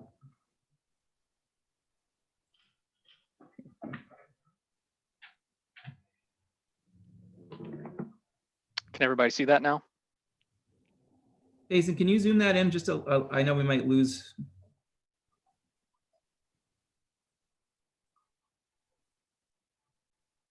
How's that? That's fine. That's good. Okay. Can the Madam Chair and the subcommittee members, can everybody see that okay? Or would you like to have it be a little bit bigger? I have it on my bigger screen, so I can see it well, but I'll maybe ask the other subcommittee members. I am fine, Ray Coya. I am also fine, Reynolds. Also fine, Don Gomez. It's not an issue. It's fine. Thank you. Okay, Payson, I'm showing you a document that's been marked as figure 1A as part of your technical review report. Do you recognize this document? I do. You've in addition to the materials that we reviewed as part of your technical review, you've been, how long have you been involved with this matter for? I think since probably first quarter of 2018. Okay, and you have been present at both of the previous hearings as well as today and listened to the testimony of all the witnesses? That is correct. I did step away for the redirect of Dr. Rowe for a few minutes. Okay. All right. So I'm going to go back to, for the record, figure 1A. Do you recognize, you said you recognize this document. Could you explain to the subcommittee? This document has been already presented, I believe, on Dr. Rice's testimony for ID only. But if you could explain to the subcommittee what we're looking at here. Yep. So our figure 1A is, it's entitled Existing Conditions 2020, Ecological and Recreational Resources. It's an aerial photo overview, and the aerial photo, I believe, is from 2018, as well as a variety of publicly available GIS layers showing things like charted water depths from the NOAA chart, the shoreline of Sycamore Cove, Mr. Raso's existing aquaculture lease, and public access points within Potter Pond. It also calls out the areas of Potter Pond and Sycamore Cove specifically. All right, and just for the record, so it's clear, how are the public access points referenced in this document? The public access points are shown as yellow triangles, And there are unverified public access points that were in the GIS data that are listed, are shown as red circles. And for the record, where are the public access points on Cigar Cove? They are the public access points on Cigar Cove are on the western shoreline, so the southwestern shoreline of Cigar Cove. Okay. And there's also a, you've mapped out Mr. Raso's current aquaculture operation, is that correct? That is the, yes, yep. That is Okay. based off of the RIDEM current mapping, yes.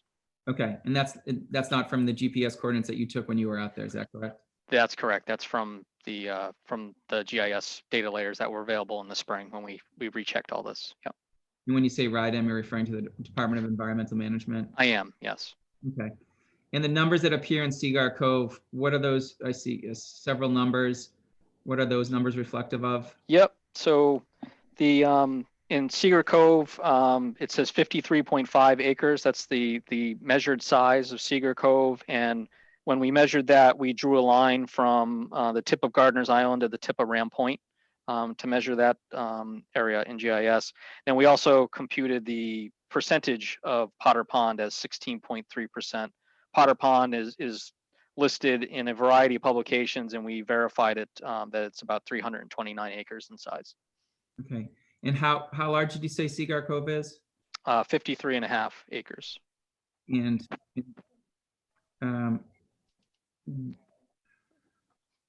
I think it's about 1,000, just over 1,000 feet wide at the point where Mr. Raso is proposing his lease. I just measured that earlier today. right. Are you aware, based on the materials that you've reviewed, of how many deep water coves are on Potter's Pond? I am, yes, I believe there are 2. Okay, in which, if you could point out where the 2 are, just for the record. I Yeah. know we've done this before, but Yeah, so Cigar Cove is here. Let's see if this works. Little highlight thing there. That's, oh, I'm sorry, that's the northern basin, or Skiers Cove. And then Cigar Cove is right here. okay.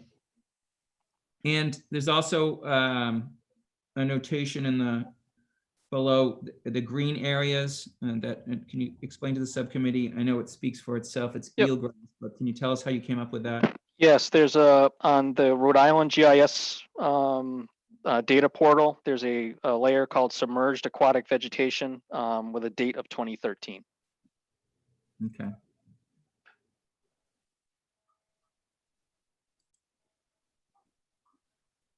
I want to draw your attention now to figure.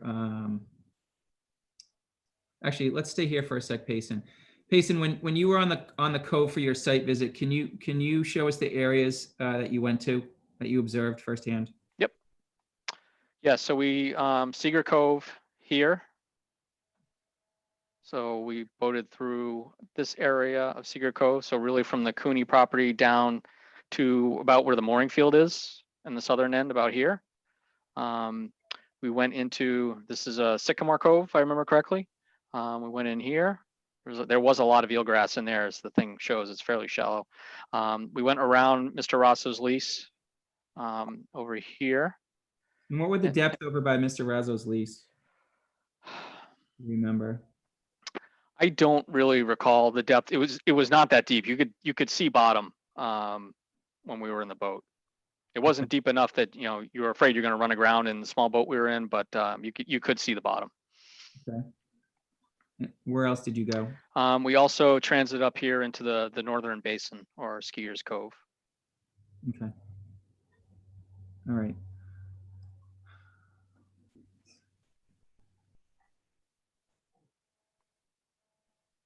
You could scroll to, for the record, figure 1B.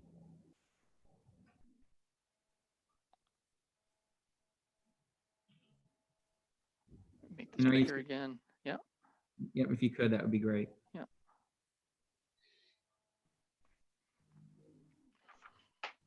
Okay.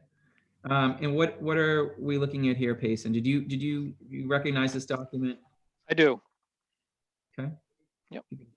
Yeah, so figure 1B in our report is dated existing conditions, or it's titled Existing Conditions 2020. areas available for towed water sports. Okay. And what's the relevance of this document in your analysis?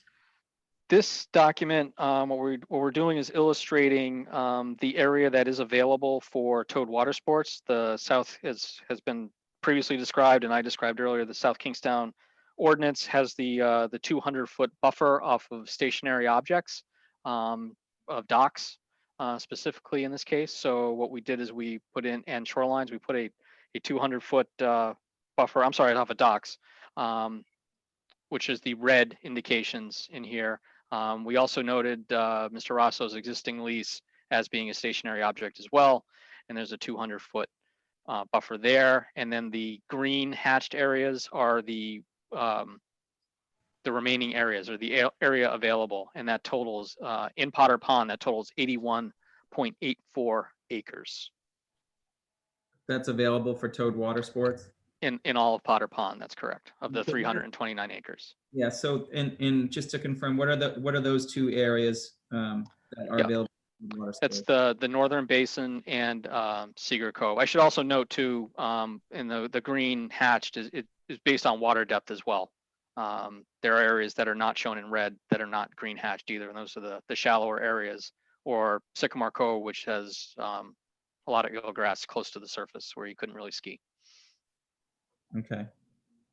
And you have the southern part of Sycamore Cove as all, fair to say it's all red, is that correct? Yeah, it is all red. There are docks pretty much around that perimeter of that southern portion of Sycamore Cove, as well as the adjacent cove to the east. Okay, and is there a mooring field in the south part of Sycamore Cove? There is, yes. Can you show us where that is?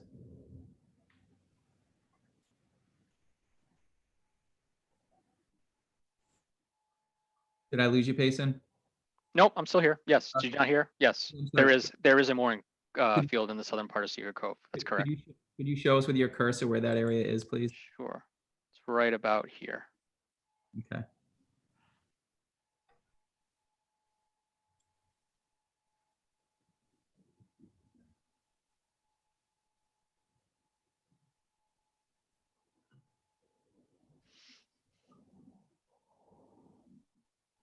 I may have just one moment, Madam Chair. Yes. Payson, can you pull up, I believe it would be opposition, well, it would be figure, actually, I don't know if you have this in it's figure 1. I don't know if you have that, Payson. You should. Figure 1 from our report? Yeah, let me. We have a 1A and a 1B. Yeah, I want to ask you to stop sharing, and I'll put it on the screen. It's in our package. So rather than have you try to shuffle through your stuff, try to find it, if I may, Madam Chair.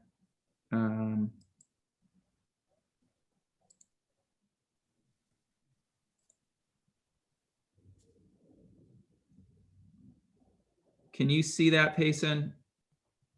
I can, yes. And do you recognize this document? I do, yeah. Okay. I'm just going to scroll down to the bottom. It's for the record, Payson, what document is this? It says figure 1, Sycamore Cove docks and mooring areas, South Kingston, Rhode Island. Do you recognize this document? I do. And how do you recognize it? I recognize it as an ESS document. Okay, and what was the purpose of generating this document? I don't have the context of what document this went into, just seeing the figure alone. Okay. I believe it was prepared as part of our work. I just don't remember the context of what document it got to. Can you tell us what it references though, in looking at the key? Yes, it references Sycamore Cove. It shows the mooring area as a dashed gray line. And then there's a count of the docks. So the docks are numbered 1 through, I can't really see that number. I think it says 26, I think. So. Okay. And can you tell me where, you said when you did the site visit, you observed Miss Cooney and Mr. Quigley's property. Do you know where that dock is? Do you recall? I do, yeah, it's labeled as 1. right here? That's correct, yes. And where the cursor is right now, that is Ms. Cooney's and Mr. Quigley's property? Yes, it is. Okay, and how about Mr. Hunt's property? Mr. Hunt's property is on Ram Point, And you're, right and there. where the cursor is right here, it's reflecting Rams Point. That is correct. And his dock, right here, is that correct? Yes, yep. Okay. And do you recall where Mr. Latham's property is? Yes, he's at the tip of Gardner Point on the north side. Right over here? Correct.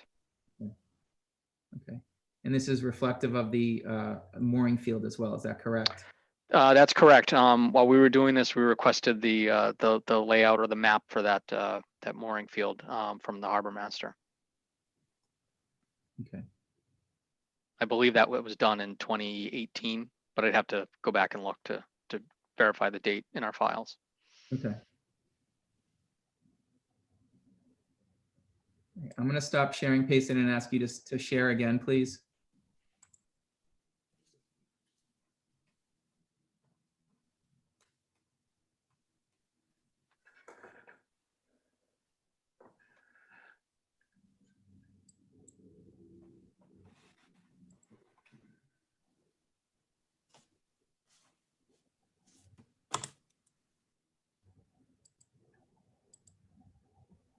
One moment, Madam Chair.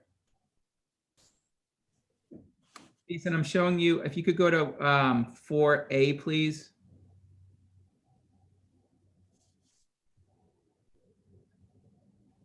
If you could zoom that in as well.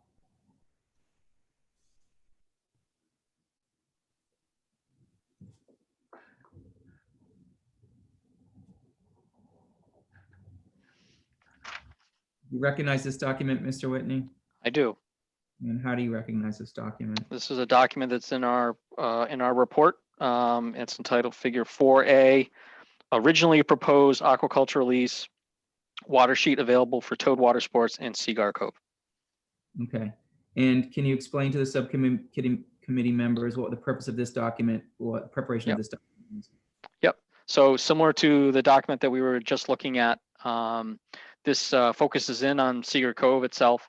It shows the mooring area. It shows the 200-foot municipal ordinance buffer off of stationary objects, and then also applies that 200-foot buffer to the originally proposed lease configuration that was in the application of Mr. Raso.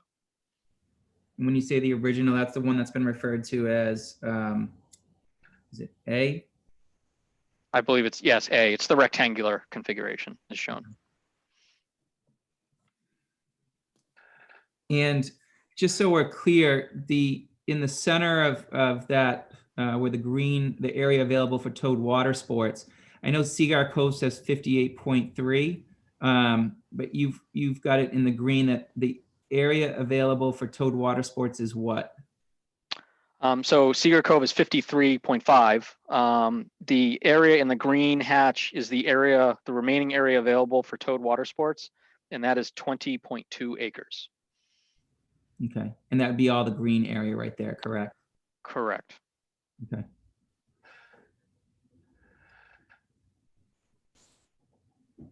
And then if you could go, and Payson, again, you prepared this based on your review of the materials, the site visit, and your review of relevant GIS documents and charting this, the 200-foot buffer, as well as the proposed boundaries as prepared by Mr. Raso in his application?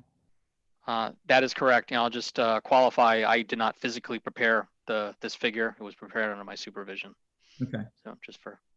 Yep. And if you could go to figure 4B.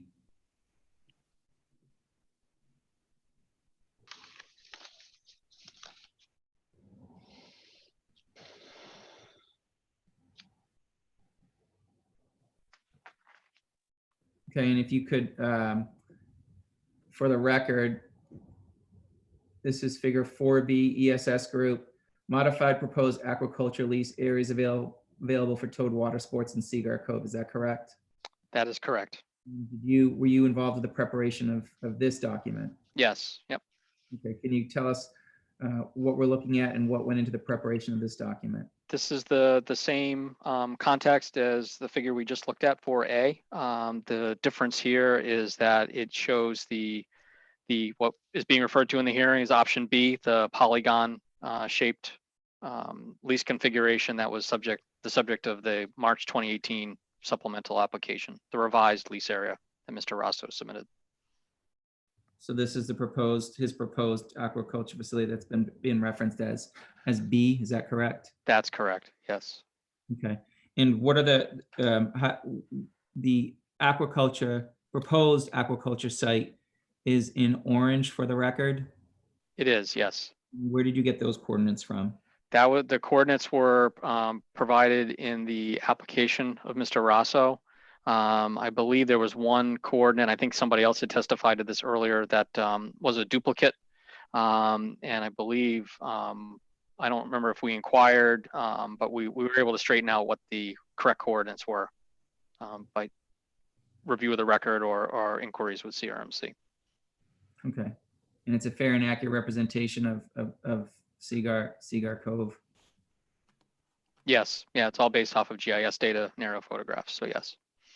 And just explain to the subcommittee where you get the aerial photographs and the aerial photographs, there are a variety of sources. These aerial photographs are actually were published by NOAA, the National Oceanic and Atmospheric Administration. They did a lot of imagery of the coast post Superstorm Sandy, and this is from what's called the Sandy Ortho Imagery set, and has a date of 2014. Okay, and the GIS coordinates, where do those come from? The GIS, which GIS coordinates are you referring to? In regards, how do you figure out, I guess, for the subcommittee, the 200-foot buffer zone when you're preparing these figures for your part of your analysis? Yeah, so in GIS, you can establish a buffer off of a point. So in the case of the lease, we established a 200-foot buffer off of the corners of the lease, and then connected them with, basically draws a line in between it, lines and curves.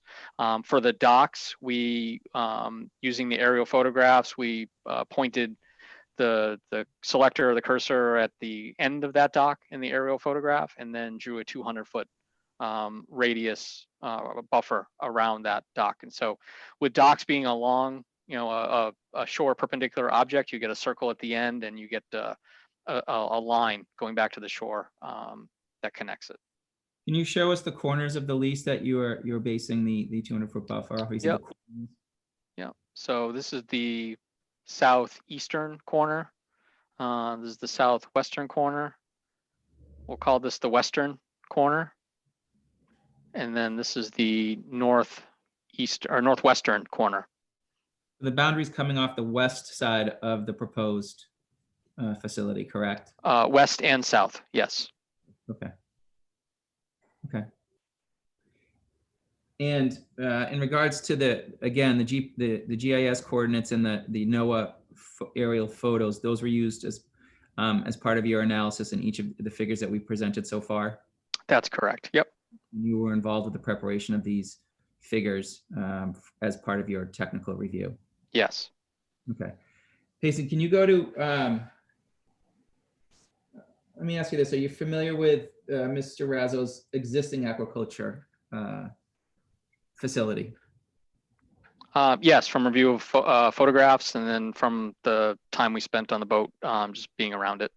Okay. The extent of my familiarity. If you can, for the record, move to figure 2, please.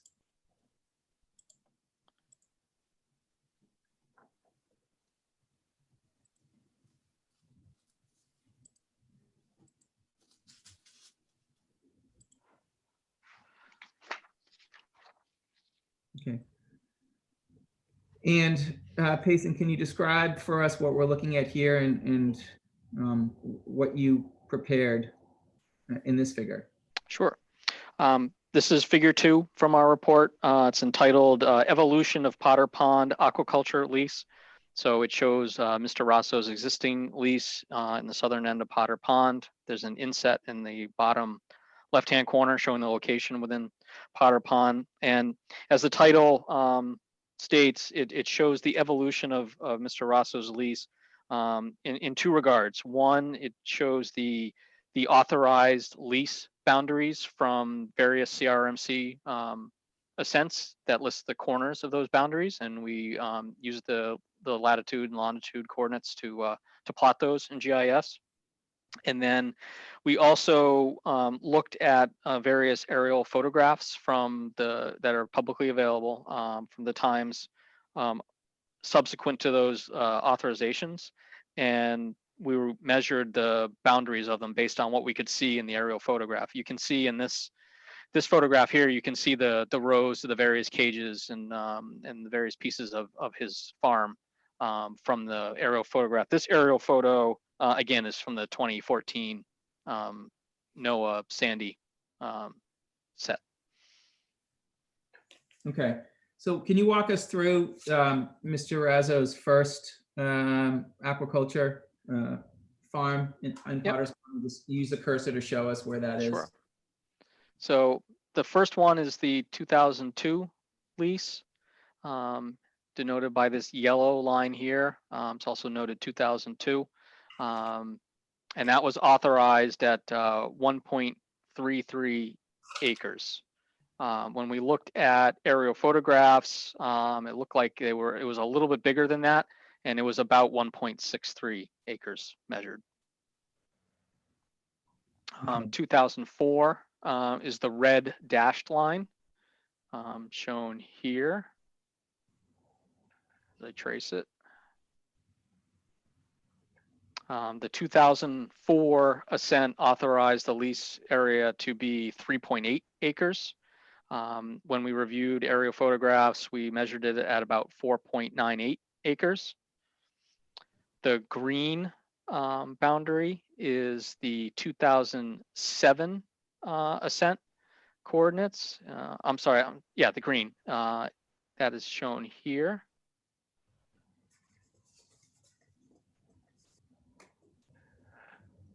That ascent authorized the lease area at 6.9 acres. When we reviewed aerial photographs, we measured it at 8.44 acres. And then yep, go ahead. Yeah, can you explain when you say you measured aerial photographs? So what does that entail? So we looked at, with these aerial photographs, we looked at the extent of where we could visibly see structure on the bottom or cages on the bottom. I think that people have been using cages as a term. And then we would draw a boundary similar to what we've shown here. And then in GIS, you can get the area of those boundaries. Okay. And that was the, I think you were referencing, was that correct? The 2007, is that right? 2007 is where I left off the green. That's correct. Yeah. Okay. And then go to the next one, please. Yep. So this is where it gets a little bit harder. The light green boundary and the orange shading is the lease coordinates that are in the DEM mapped documents. That listed at 9.68 acres in 2018. And then also in 2018, the purple triangles are the GPS points that we were talking about earlier that that we acquired while we were out there during our site visit on June 29th of 2018. And then lastly, we reviewed the RIDEM aquaculture lease maps information again earlier this year, and now the lease boundary is at 6.94 acres, and that is the orange area that is shown. Okay, and just to take a step back, the purple triangles are your ESS in your coordinates that you took when you were out there at the site visit, correct? That is correct. Yep. Okay. And just to go back, and I think it was, were you present for Mr. Butel's testimony about this aquaculture facility? I was. Okay. And I think he had referenced something that the site had grown. He was notified that Perry's site had expanded and that it was then corrected. Is that correct? That's my recollection, yes. Is that your understanding of, I guess, strike that, we'll go back. He was approved per, you reviewed the previous ascents that Perry had? We did, yes. Okay, so 2002, 1.33, 2004, 3.8, that was approved by Coastal. And then 2007, 6.9. That's correct. So that's where it should be at. That's the last approved ascent. That's the last that we saw in the records. That's correct. And the measurements that you referred to as ESS measured at 8.44. Can you explain to the subcommittee again just where those coordinates came from? Was that from the your aerial review and looking at the layout of the oyster operation, or do you? It was, yes. Yep. Okay. And do you know who notified Mr. Butel of the expansion of that facility? I don't know. Okay. All right. And Madam Chair, I'm marking all these. I just want to, for the figures, I'd like them all to be marked for ID purposes. I will be moving to enter them in as full exhibits based on his testimony as we go through. I'm just going to do it in a group versus one by one. Unless That's marked as ID only at this point. Okay.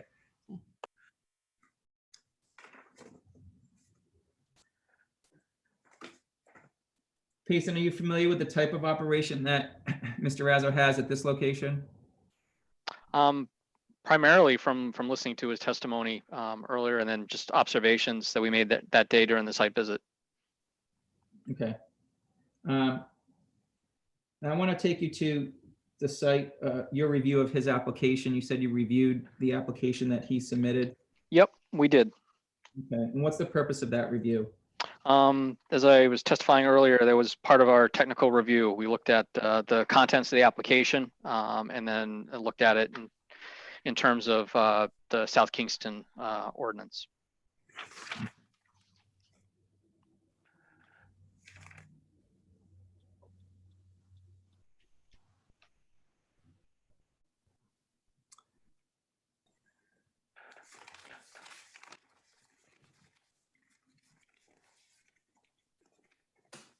Jason, if you can go to figure 4E, please.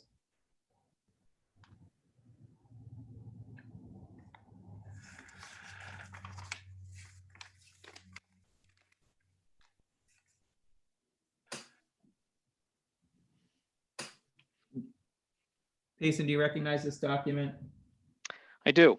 Can you tell us how you recognize this document? Yes, this is figure 4E from our report, and the title is Modified Proposed Aquaculture Lease Distance to Shoreline. This is the polygon shape that you were talking about. Yes. Okay. I think you had referenced an email from Mr. Raso that was in the file that you reviewed, but this was the revised proposal. I did, yes. March 14th, 2018, okay, if I'm correct. And what's your understanding of this proposal? My understanding is it was revised from the previous submittal. The actual, as Mr. Raso testified in the application, he wants to farm oysters and bay scallops within it. We also measured the width of it too. We did that as preparation testimony. It was, it's about 280 feet at its widest from east to west. And it's about, I want to say about 500 feet long. Just can't find that in my notes.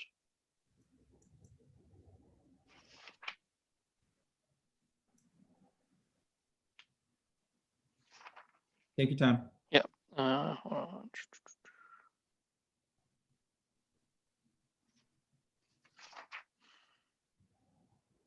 I'm sorry, it's 810 feet long from north to south.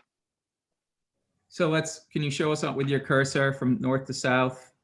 Yeah, so from north to south is probably around here to here, about 810 feet. We didn't go diagonally. And then this is about 280 feet. So for the record, when you say it's 280 feet, what is 280 feet? The width. east to west. And 810 feet long. Yes, north to south. And are you familiar with that area that's referenced in this aerial? I am. That was part of where we went by boat. And as I mentioned, we put the boat on each of these corners And based on the marker buoys. What was the purpose of that? That, as I was talking about earlier, the idea was to go out there and identify the location and also put the boat on it and be able to take photographs so we could visualize where the boundaries would be. Okay. And do you see Mr. Hunt's property on this figure? I do. It's on the lower left. Yes, lower left. Okay. And what is that road right there? Is that, can you tell me, did you have an opportunity to go to that road? I did. That's the access drive to Mr. Hunt's property from Seeger Court. Okay. And how did you determine the distance between the western side of the proposed aquaculture farm to the shoreline? We used the shoreline that was in the GIS data layers, and then the plotted location of the proposed lease, and then used the measuring distance tool in GIS to establish those, and rounded it likely to the nearest foot. Okay, and you heard Audie Osgood testify about the distance of the lease from the shoreline? I did. Okay. And can you tell us what your analysis revealed in regards to the distance of this proposed location to the shoreline? Yes, we show that from Mr. Hunt's property closest to his house, we note a dimension of 10 feet from the shoreline. And then farther to the north, there's a distance of 23 feet. I think we didn't show it here, but the farthest distance between the westerly shoreline and the eastern shoreline of the lease is about 65 feet. Can you show us that with a cursor, please? I lost you there. Yeah, I think it's probably right about here is the widest point. I believe we had measured that at about 65 feet. Okay. And what are the numbers? I see at the top of the screen a 5, a 6, and then a 6. Can you tell us what those numbers are? Those are the soundings that are in the NOAA water depth layer from the navigational chart. Okay. And did you have an opportunity to observe the shoreline along Mr. Hunt's driveway, that road, private road, and driveway? Yes. And can you tell us what observations you made? Yeah, obviously, like the aerial photo shows, there's vegetation very close to the shoreline. There's a combination of mostly rock cobbles along that shoreline. Memory serves, there are some areas where there's sand interspersed in that as well. And although not reflected here, how far is this aquaculture farm from the closest point of Mr. Hunt's house? We measured it at about 200 feet.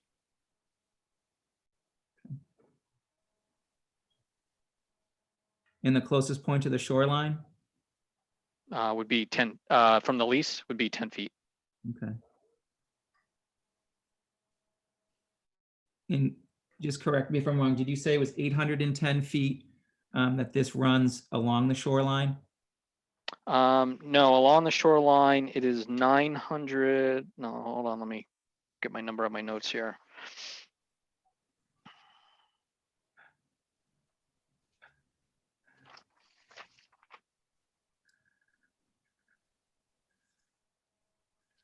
It's about 900 feet.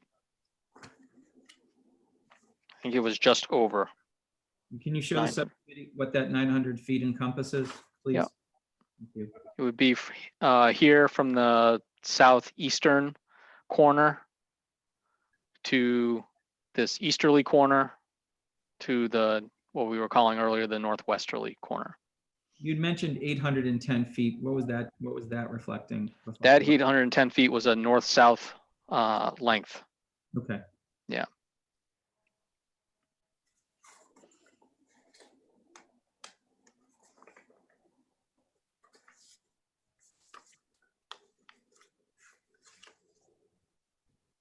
Did you also have an opportunity, Mr. Whitney, to review Mr. Raso's application? We did, yes. What was the purpose of that review? Like I was talking about earlier, it was to do a technical peer review. And we looked at the requirements under CRMC for the components that need to be in an application, and to check off to see whether those components were in there or not, identify any deficiencies, or any inconsistencies, or none, if there were none. Okay. And what was the result of your review of the application? We did find some deficiencies, and they're outlined in detail in our report, but just as examples, in the 2017 application, did not provide distances from the lease boundary to the shoreline, which is a requirement. There was a cross section in that application that depicted about 20 feet of the lease area rather than the full cross section that the regulations require. Some of those deficiencies were addressed in the 2018 application, but when we looked at the 2018 application, like I stated earlier, there were some incorrect coordinates for the lease corners in there. There was a duplication of one coordinate set in two corners. And then there were also differing lease configurations in the information that was provided as well. What do you mean by that? There was differing? It showed this coordinate, the option B. There were the previous one, as I said, we looked at the revised and used that as believing that's the revised configuration. But there were also maps, and I believe they may have been generated by DEM, subject to check, that showed the rectangular configuration still in that information that was in the 2018 application. So it was inconsistent. Okay. And what's the significance of those inconsistencies? I think in terms of the inconsistencies, it makes review by all the parties involved, by the public and by CRMC, more difficult, because not only are you reviewing the information, you're trying to decipher what the applicant is intending. In your review of that application, was there a reference? Do you recall if there was a reference to 150 feet east to west? There was. It was in the staff report, actually.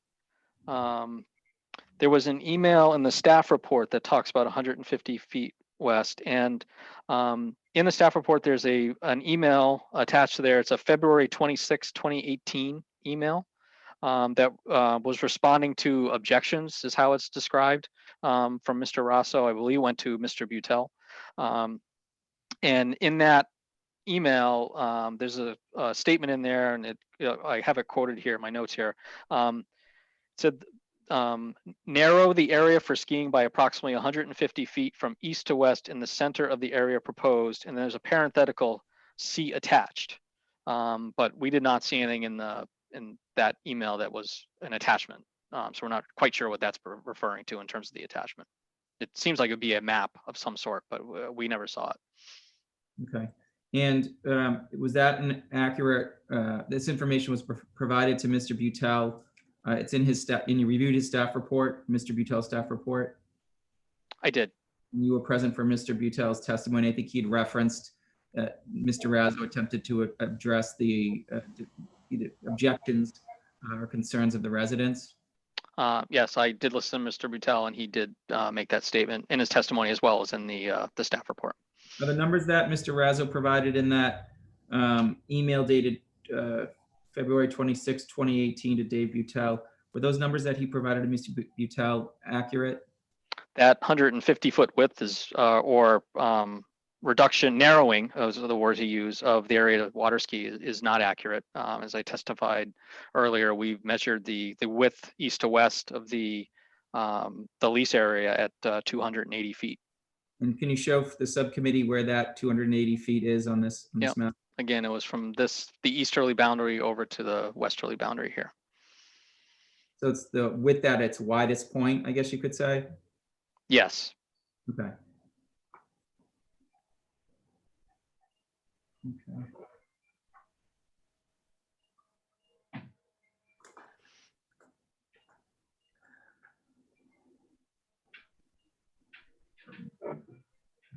I may have one moment, Madam Chair. Thank you.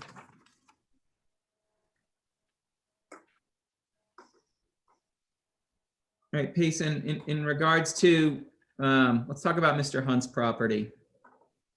You said it runs at least, well, the full length of the lease runs 916 feet.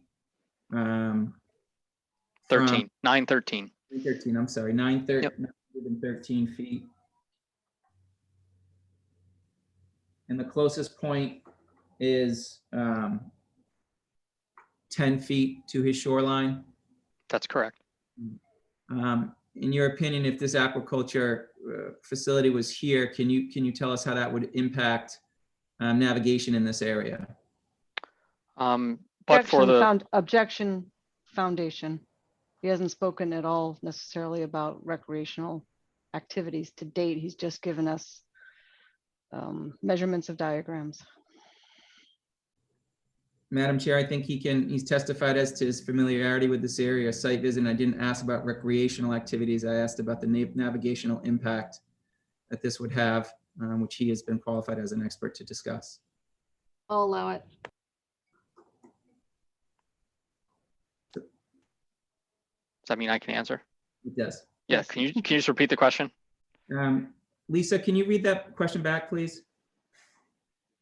Yep. Thank you. Question, in your opinion, if this aquaculture facility was here, can you tell us how that would impact navigation in this area? We were just talking about the 10 foot between the 10 feet between the boundary and Mr. Hunt's property. So paddleboarders and kayakers could still get in there. As Mr. Raso testified, the east side of the lease is where he intends to put the floating cages. So that could still go on in there.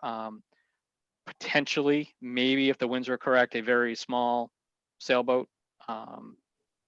I could actually see myself trying to do it as a teenager, trying to do that. But in terms of power boats with 10 feet, the beam of a typical power boat is 7 to 8.5 feet or so. And given the likely, proximity of the shoreline, the water depths are probably fairly shallow in there, although we didn't measure them. I don't believe it's a sheer drop. So that would restrict the ability to navigate in a north-south direction along that 10-foot area. Would you be able to launch a boat from the shoreline into this area? Perhaps a small kayak or a stand-up paddleboard. Be probably the limits of that, and be able to get out. Okay. And which direction, I guess, based on your observations, would you have to travel in order to get out? The easiest would be. I'm sorry, can you specify where you're saying get out? I'm not sure if we're still in the 10-foot area or somewhere else. Yep, I can rephrase that. Payson, if you were to navigate in this area, where would you navigate into this area? How would you access this area by boat if the farm was located here? By boat, you'd navigate from the west or the south to this area as you would now. Okay.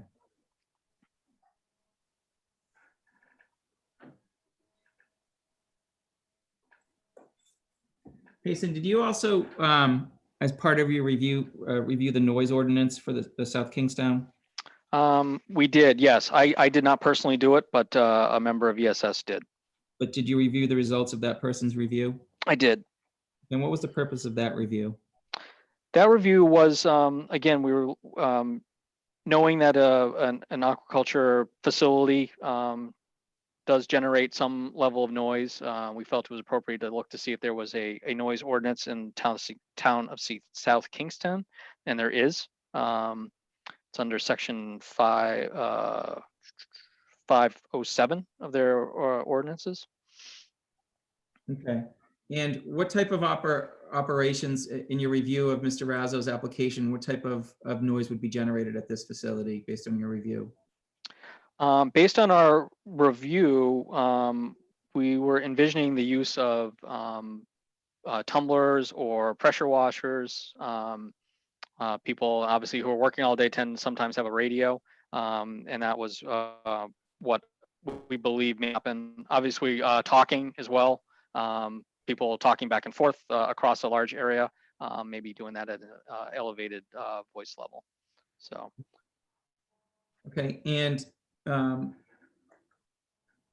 based on your review of the South Kingstown ordinance, what does that ordinance require?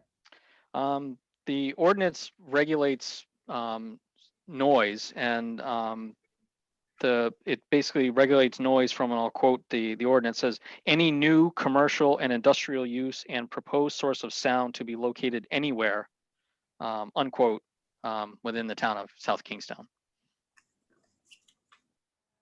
Okay, and is agricultural use exempted from this? It is not. There's a list of exemptions in section 507.12, and agriculture was not listed as an exemption in that list. And what does the sound ordinance say in regards to the decibel levels? It provides a variety of different criteria, but for residential receptors, which will be the nearest that we have here, it states basically that a noise in excess of 60 decibels, dBA is how they note it, and they would consider that, and I'll quote, excessive, unnecessary, and in violation, unquote, of that section.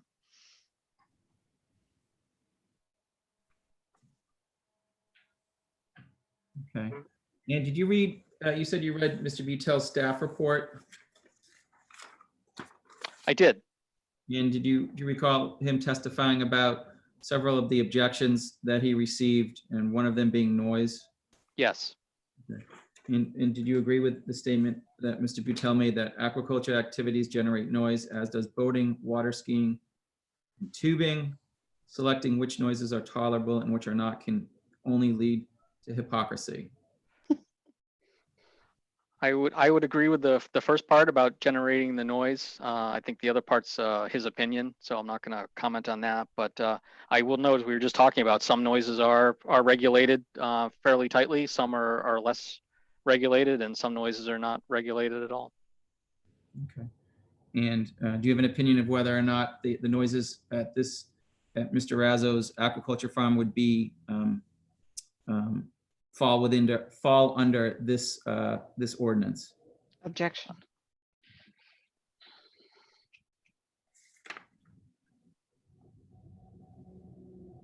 If he knows what Mr. Raso's operations are, his report does not comport with the testimony at this hearing.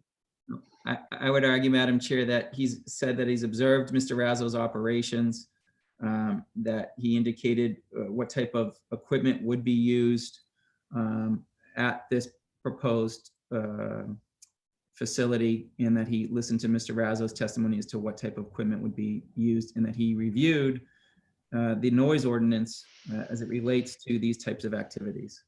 Madam Chair? Did I hear that from Mr. Raso that he would not be using tumblers or power washers or radios? That's correct. So that he's basing it on equipment that this applicant has said he would not use. Madam Chair, further, the qualification did not go to being a sound engineer or expertise in sound on it. This is something that goes beyond what this witness was qualified for in the first place. He's going from being, someone that is adept at navigation, and now that's a separate issue. The issue being noise generation and what that is for decibel level. He was not qualified for that. That's accurate. So the objection will stand, Madam Chair, and I'll move along. Payson, can we go to figure 4C? I want to follow up on Mr. Sisto's comments or statement, excuse me. Can you enlarge on that, please? You said 4C, right? Yes.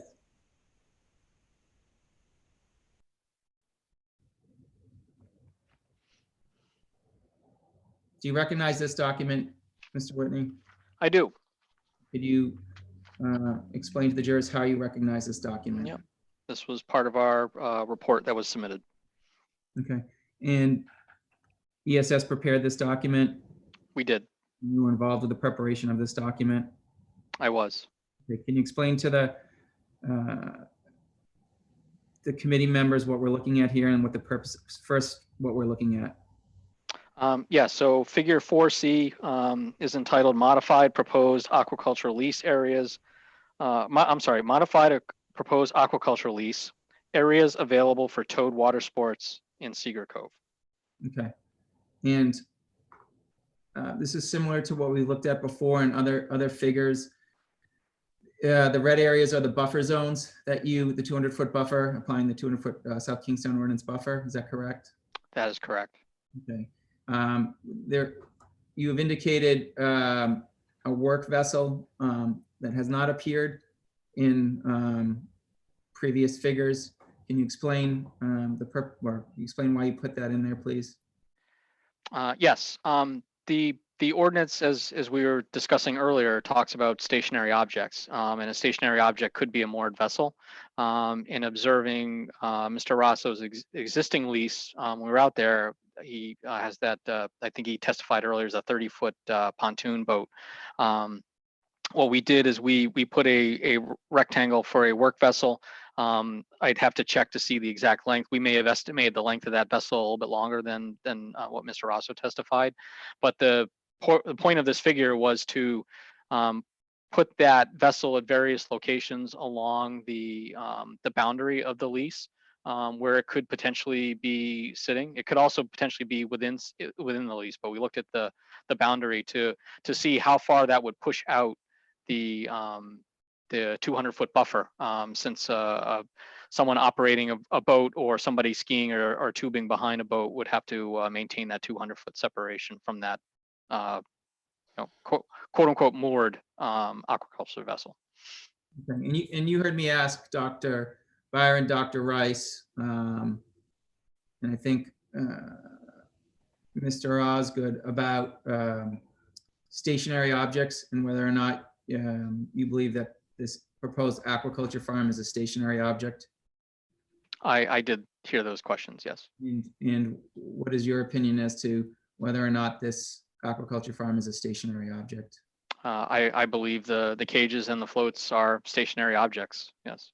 Okay, and what about I want to be fair here. We're not saying there's going to be 3 vessels working this site. This is, you just put the vessel, I think you have it as a work vessel at the different locations as you indicated in your testimony. That's correct, on 3 sides to illustrate the difference. So one could compare figure 4B to figure 4C and see the effect of a vessel being on the edge of those lease in those positions. Okay, and would that type of I recall Mr. Raso testifying to putting the work vessels on the inside of the lease area, so on the eastern portion of that lease area. Yeah, I don't recall exactly what his testimony was about the position of the vessel. Right. Well, would you, based on your review and analysis, would you be able to get one of those work vessels on the eastern side, closest to the shore of this aquaculture facility? Probably in places, probably at the southern end, closer to Mr. Hunt's house, and then maybe up at the northwestern corner in there. I'm not sure what the draft of his vessel is or whether he could go past that 10-foot narrow point that we have been previously discussing. Okay. And how far is this Mr. Raso's proposal from the Ram Point headland? I believe about 400 feet. And could you show from what point you're measuring from and what the headland is? Sure. So the headland is this point right here. So the point, and that distance there is probably around 400 feet. Okay. And do you recall how we entered and exited Cigar Cove on the motorboat? Yeah, so we originally left from Mr. Latham's dock. When we went up to the northern basin, we came back and we followed, of course, something around after visiting Mr. Raso's dock back through here, and then made the turn around the headland. Okay. And how many points are there to access Cigar Cove from Potter's Pond by motor vessel? One by boat. And where is that? It's between Ram Point and Gardner's Island right here. And if you were on a personal watercraft coming from Potter Pond, where would you access Cigar Cove? It'd be the same location. Okay.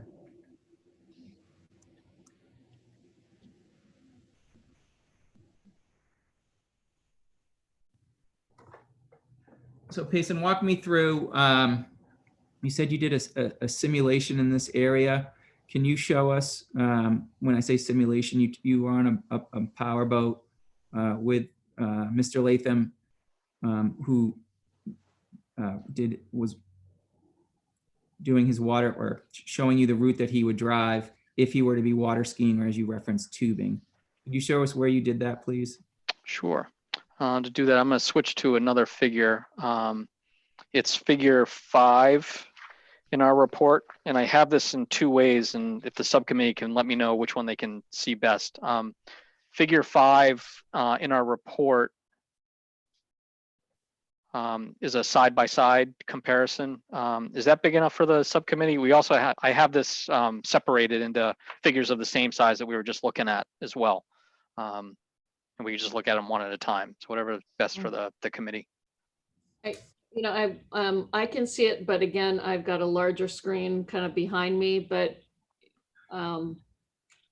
if anyone on the subcommittee has a problem seeing this, maybe articulate that now and then we can do one by one. Okay, I don't hear anything. You can do the side by side. Okay, all right, very good. Thank you, Madam Chair. Yeah, so this is figure 5 in our report. It's entitled Cigar Cove Towed Water Sports Demonstration. So as I testified earlier, while we were out there, we had Mr. Latham. We asked him, what is the typical loop that you will do when you're towing a tuber or a skier behind your boat? And it's obviously going to vary for various conditions. And the day we were out there was a beautiful day. There were no boats out there outside of a couple of kayakers. While we were doing this, there were boats that did enter the cove before it and afterwards. But so on the left side shows Cigar Cove as we were looking before. It shows the 200-foot ordnance buffer within Cigar Cove under existing conditions. And so we asked, like I said, we asked Mr. Latham to bring the boat up on plane and drive it the way he normally would today. So we did it in 2 directions. We did it clockwise, and that's indicated by the cyan or the bluish line. You can see the course here. If we're going clockwise, we did a couple loops clockwise and then ended. And then we also did it in a counterclockwise orientation by the purple line, is where we came around this way, and then ended down at the southern portion of the cove near the buffer. As you can see, we asked Mr. Latham, said, drive it like you normally would, keeping in mind you have the, he's got the 200-foot ordnance. These are not exact things. It's not like you put a gate on your GPS and to stay out of it. It's, with a buffer like this. But he did a pretty good job. He stayed pretty close to the edge of this 200-foot buffer, as you can see, and almost all the 4 laps that we did through here. Actually, 3 looks like we did. So that was under the existing conditions. And then once we finished that, we asked him, again, as I testified earlier, the day we were out there, Mr. Raso's marker buoys were in place. This marker buoy, if I recall, was the one that was missing. And using the coordinates that we had, we dropped a buoy there. So we had a visual reference as to where the lease would be. We asked Mr. Raso to do the same thing. We just did it once. We were kind of getting fixed on time. We did it in a clockwise direction. And we asked Mr. Latham to drive his boat and then do what he would normally do, but assume that, take a look at those buoys and say that you have to keep about 200 feet away from those when you tow your skier or your tuber. So we did the same thing, and you can see the path of the vessel indicated by the purple line. And again, you know, Mr. Latham was pretty good. He was pretty close to that 200-foot line visually. For those that aren't boaters, doing distance over water is not as easy as it is on land. There's less reference, positional reference. So it is a little bit more of a challenge. It's something you kind of get used to as you're boating. But you know, to be able to put it that close is pretty good. It always amazes me how boaters can put a boat in the same, almost the exact same position on water, just by looking at references, you know, relative references to land and to other objects. So so that was the intention, is to be able to show what the effect of the proposed lease could be on skiing. And again, this is without there were no other boats at the time that we did it. If there were 2 boats doing it at the same time, these areas could be even more compressed. And what's the significance of that compression? As you can see, the area in green gets significantly smaller, and it's about it's another 10 acres taken away. So it's about a 33% reduction. So by compressing that, if you as a boat that's operating out there with towed water sports by yourself, you can see the turns are much tighter and steeper. They're almost 90-degree turns on here, very tight turns. Which means a little bit extra speed for the boat, means the skiers getting pulled around, or the tubers getting pulled around a little bit faster as well. So under single conditions, you're compressed. The area you have to work it by yourself is less. If there were multiple vessels out there, that compression is even more. And not only are you trying to, as you're navigating, look at maintaining your 200 feet from stationary objects, but you're also having to look at the position of your boat versus the other boat that's skiing out there. And then also, you're also looking at the position of your boat versus the person who's either being towed on the tube or the water skier. As an operator of the vessel, and I have to do this all the time where I tow skiers, is you're looking at both, because at any instant that the person being towed could fall, and you have to obviously avoid them. You don't want to be getting yourself in a position where you could be running them over with obviously really bad consequences. So it really compresses the area. It's more things for people to look at and to have to perceive and react to as they're driving the vessel and towing water sports, and and hopefully in a safe and prudent manner. Okay. Now you had mentioned that how did you come up with? You said there was a loss of 10 acres. Can you tell the subcommittee how you came up with that? Sure. We go back to. We'll go back to a couple of the other figures here. If we go back to, let me just Casey, look. before Yep. you Go do ahead. that, sorry. While we have you here and we have the travel, clockwise travel, you had indicated on the day that you were there that you observed other recreation going on in the cove. We did, yes. You said there was some kayaks. There were, yes, there were some kayaks down in there. Just looking at the pictures I was preparing for testimony, they were down in this area. There was also a powerboat that was transiting kind of in a north-south direction through here, and I don't have a picture of it, but I do recall while we were finishing this up, just as we finished, that another boat entered from the other part of Potter's Pond and came into the cove. Okay. In regards to those other recreational uses, the kayaking that you observed, if kayakers were trying to navigate out of Potter's Pond over by the lease area, or if well, let's go with kayaks. How would they have to travel leaving if there's that compressed area and they were traveling over by the polygon shape?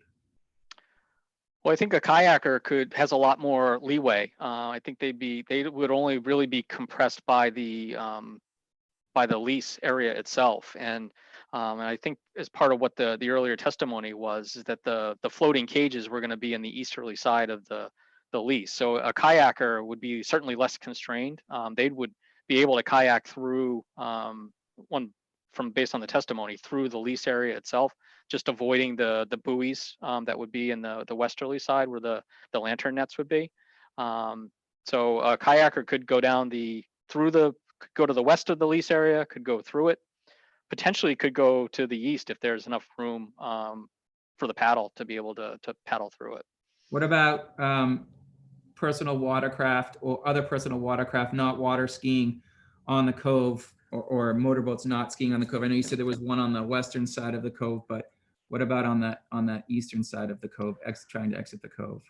In terms of personal watercraft, the ordinance, as we were talking about earlier, and I read the ordinance, that section of the ordinance, it says has to maintain more than 200 feet offshore, away from the shoreline, except at headway speed. So a personal watercraft would have to maintain a 200-foot buffer from the shoreline, and then from the stationary objects. Obviously, they wouldn't go through the lease, one would hope. And where would that push that personal watercraft or motor vessel? I would push them farther out. I believe we do have a figure that we can go to. Okay. I think we did one for that, but maybe we did not.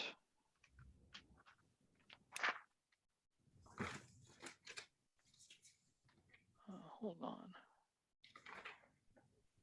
I think it's figure 4D. 4D. We actually made one. 4D just in our report. We can go back to this. 4D shows with the vessels in those three locations where like we were talking about earlier, where we put it on each side to look at the effect of whether a vessel was there. And then obviously it would have to maintain that 200-foot distance from there. We did prepare, this has not been submitted, but just listening to the testimony the other day, I had somebody pull together a figure showing. Well, I'm going to object. I object to this. I have not seen this exhibit yet. Okay. I'm not marking it as an exhibit. I'm marking it as ID only at this point. I don't think it matters. I mean, I don't know. I thought you were supposed to provide all, exhibits that were submitted, and as everyone did, and this one has not been provided. All I have is this compressed thing on my screen. Madam Chair, this is the same aerial view, and we're providing it for the subcommittee members to see what the area would look like. It was not provided in the initial filing, which was filed on Thursday as requested by Executive Director. I would like the witness to be able to testify. It is not any different than what we provided previously. As it relates to the aerial in the 200-foot buffer that's referenced. Payson, what is the only difference with this? Madam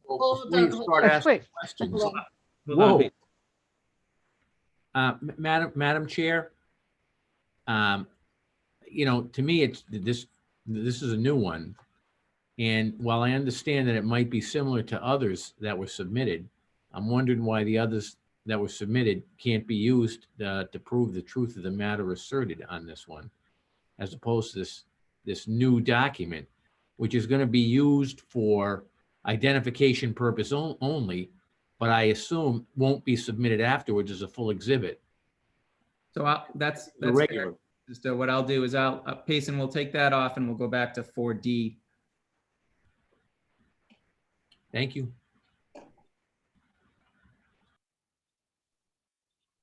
And Payson, what are we looking at here? So this is figure 4D from our report, and it shows the similar to what we've been talking about. The difference in the distinction here is it's about personal watercraft use under the South Kingstown ordinance. Mhm. And like I said a little bit earlier, that the intention of this figure was to show the 200-foot buffer off the shoreline and from other vessels that's in the, or stationary vessels, I think is what the regulation says with regard to personal watercraft. So it shows that 200-foot buffer with there. Obviously, if there will not, like we were talking about earlier, there will not be 3 vessels, or we don't believe there will be 3 vessels there at the same time. It was just to show the buffer off of a vessel on each side for context. Okay. With the Payson, with the reduction of the water sheet, how did you come up, strike that, how did you come up with the reduction in the water sheet? The reduction in the water sheet was calculated by, we know that the Sycamore Cove was measured at 53.5 acres in terms of water sheet area. And then we measured the area of the, in this case, the brownish orange buffer. That occupies 37.2 acres thereabouts. And so the balance is the area available for personal watercraft, so about 13 acres in this example. So what is the total reduction of the water sheet with the proposed, Mr. Raso's proposed farm here and Sycamore Cove? Well, again, this shows the 3 vessels too. So it's kind of it's not a case that could actually happen because we were showing the 3, but under this case, if you had 3 vessels like in this configuration, it would be reduced the water sheet available if you added the South Kingstown ordinance and the presence of the proposed lease and the polygon configuration and 3 vessels in these locations along, it would reduce 53.5 acres of water sheet down to 13. Of usable water sheet for power boating. For personal watercraft. Personal watercraft. Not at headway speed, correct. Okay, let's go to 4.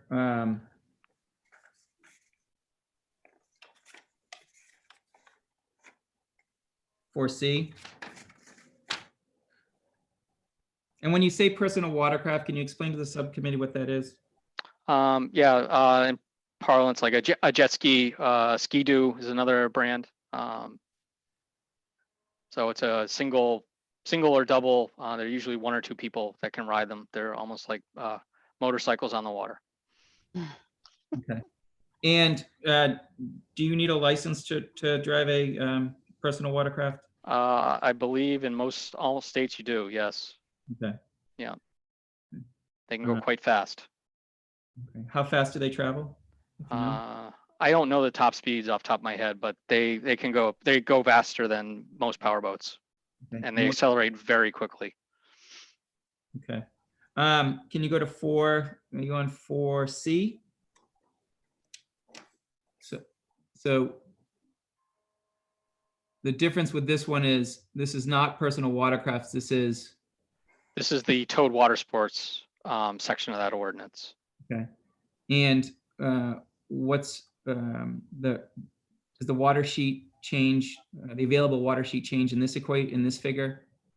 From the previous one, yes, it does. There's an additional about 6.7 acres. So it's 19.7 versus 13 was on the previous figure. Right, so I just want to make clear, can you start from what we started at for acreage on Sycamore Cove, what you reduced it to, similar to what you did on the personal watercraft? Yep. So on this one, again, this shows 3, a vessel on each of the 3 sides. So 53.5 acres is the water sheet available in Sycamore Cove. We applied the 200-foot ordinance buffer off of stationary objects and vessels. We didn't list the acreage of that, but subtract those 2 and you're left with, and the lease, well, the lease is within the red area. So subtract the 53.5 from the red area and the remaining is 19.7. What is it? I'm sorry. 19.7. Of available water sheet to use for towed water sports. Right. If there were vessels at those all three positions simultaneously.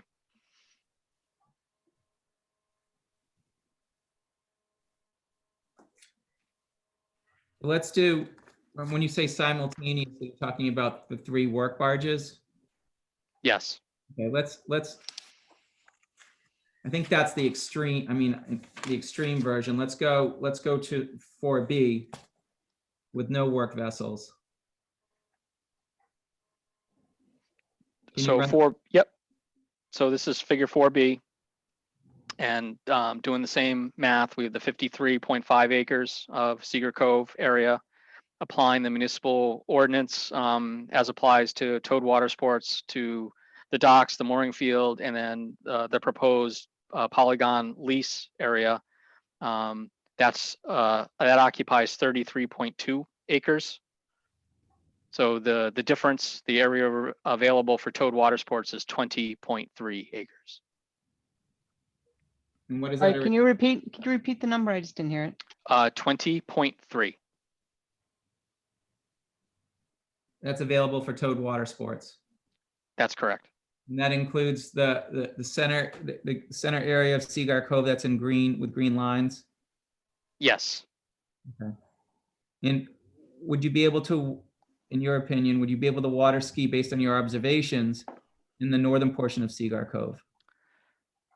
It's pretty tight where those buffers come together. So if you follow the letter of the law, then probably you could not get from south to north. Do people probably do it? Most likely. Okay. And then let's go to 4A.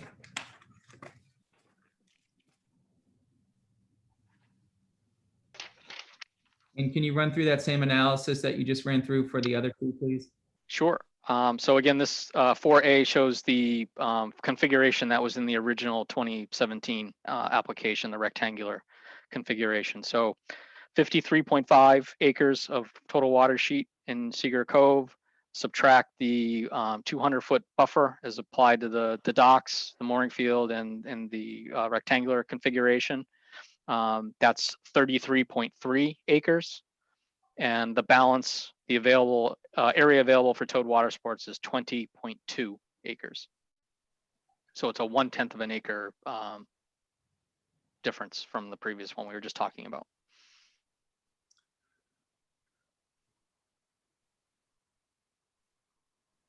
What impact, Payson, does either A, proposed this rectangular proposal, or the polygon proposal referenced in figure B, what impact does this have on navigation of those coming into Potter's Pond from the headland? If they're just navigating without towing a skier, the ordinance doesn't really address that. If they happen to be towing a skier from Potter Pond into Cedar Cove or vice versa, then you can see the green area that it's a fairly narrow area that a vessel would have and a skier would have to stay to be able to make that transit in between Ram Point and Gardner Island out into Potter Pond or back into Cedar Cove. And what about with a personal watercraft? What impact would this have on personal watercraft entering the cove from the headland of Potter's Pond? The personal watercraft, like we were looking at the previous figure, would have to stay 200 feet from shore. And if there were a work vessel within the lease area or on the boundary of it, would have to stay 200 feet from that too. And what impact, you heard Dr. Rowe testify about the low profile of these types of operations? Yes. Okay. What impact does that have on navigation on Cigar Cove? Obviously it's something that's low to the water. They can be hard to see, especially if it's a windy day and you've got waves. So it may make it harder for someone to see, especially a personal watercraft. The operator sits fairly low to the water, so you don't have that additional height that you might in a boat, where you could be sitting or standing even from a higher elevation off the water. Okay. And again, based on your review and analysis of this proposal, and if you go back to 4B, what impact does this have on navigation in that, I think you said 20.3 acres that are available for towed water sports? Yeah. So again, similar, if a boat's just navigating and not towing skiers, then the 200-foot buffer doesn't apply. But if somebody is towing, using towed water sports, then you have this compression towards the center. This configuration provides a little bit more.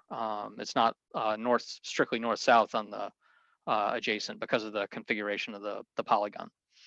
In your opinion, how many boats could operate within that, if they were water skiing, would operate in that area? Objection as to type of boats. I'm not certain what type size we're talking about. Can you clarify that with the witness? Sure. Payson, what size is your boat? 19 feet. And if you were operating a 19-foot power boat, what size is your engine? It's a 4-cylinder. It's 135 horse. Okay. So how many types of your boat could you operate in that area, at 20.3 acres, with the proposed aquaculture farm there? For towed water sports, Yeah. or just in general? No, for towed water sports. For towed water sports, 1, maybe 2. Okay. At the same time, you'd probably be doing circles, loops that kind of do something like this. So you'd be staying away from each other. What does that do? What impact does that have on the other people recreating on the cove, the paddle boarders, the kayakers, the sailboats? Objection as to what effect? What impact does it have on the navigation for other recreational uses on that cove, such as, let's say, sailboat? If you have multiple boats in a confined area doing loops like that, obviously the wakes come together, and as waves come together, their height goes up. So you'd be churning up the water. So there would be more boat wake in there because you're doing smaller loops. So the wake doesn't have as long to dissipate as it does if you do a long loop, go up, come down, go up, come down. So it'd just be increased wakes would be the effect. Would other boats, let's say, would other power boats, how would it impact the navigation of other power boats operating on the cove? It'd be the same. You'd have more wakes you have to contend with. So it changes how you operate the vessel when you're in those types of conditions. And would those power boats or sailboats be able to navigate in the area where the proposed aquaculture farm is? I believe some of the previous testimony and with the stationary objects there that sailboats or power boats likely would not.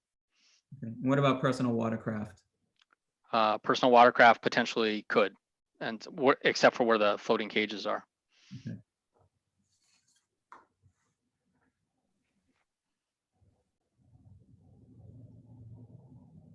Madam Chair, may I just have one moment?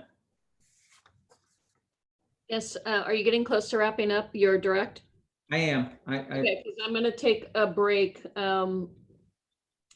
depending on when you're ending. Okay. I just have, let's see.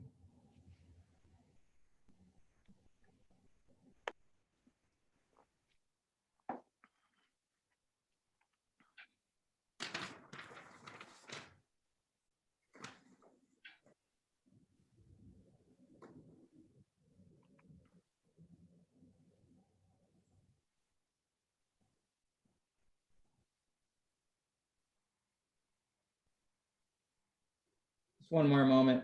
I'm just checking the questions.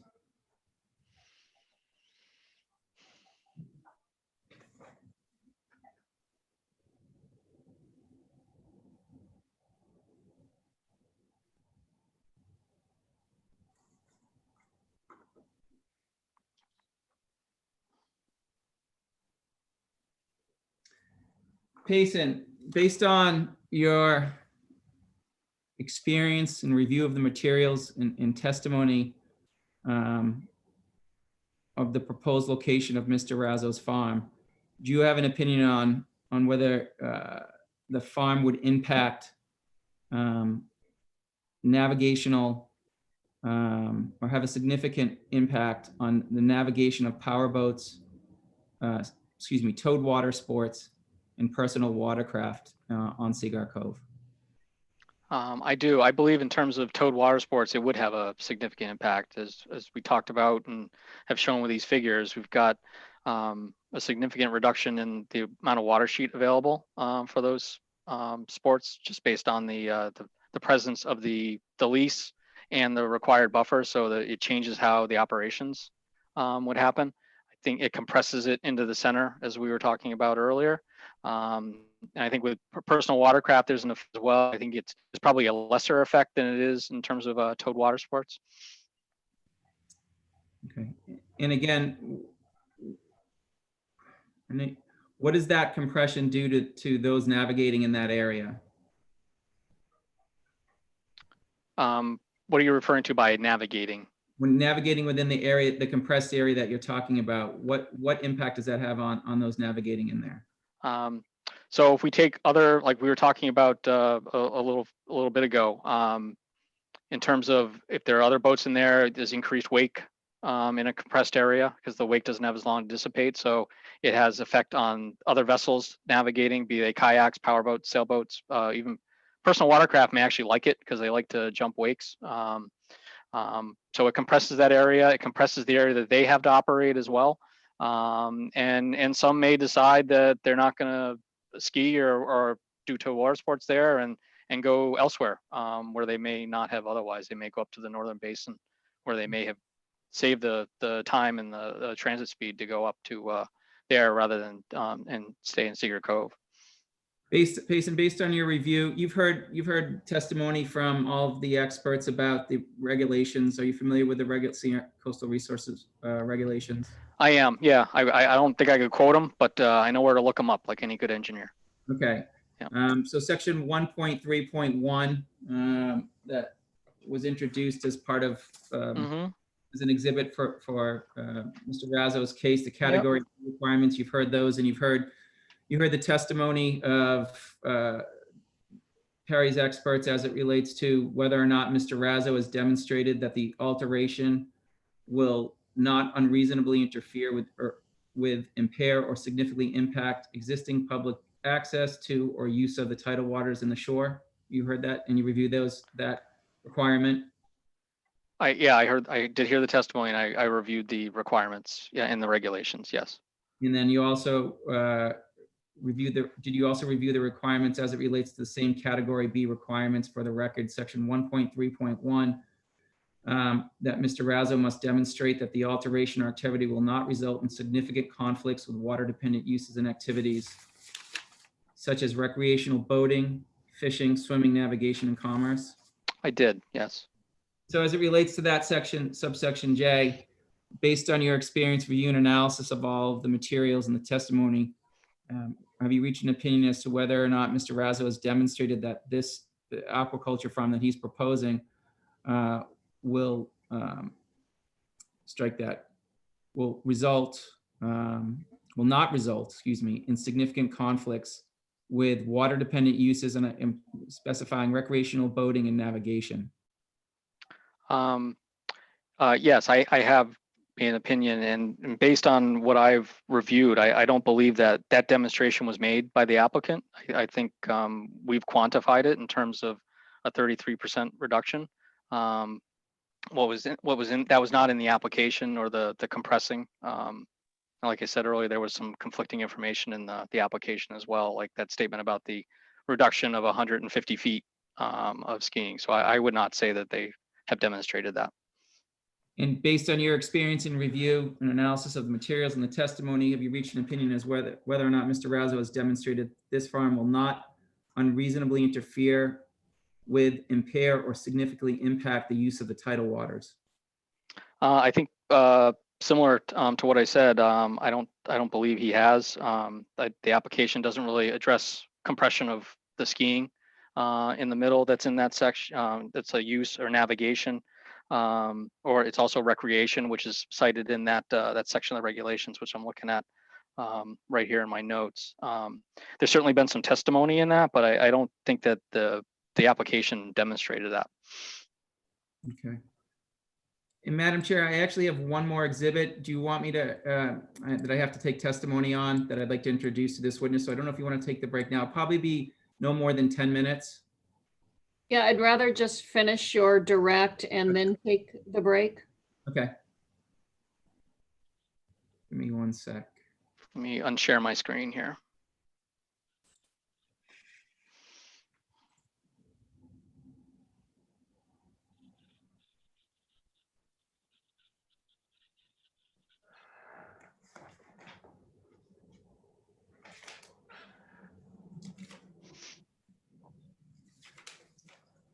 Beth and Dean, Madam Chair, this is ESS, it's Exhibit 24.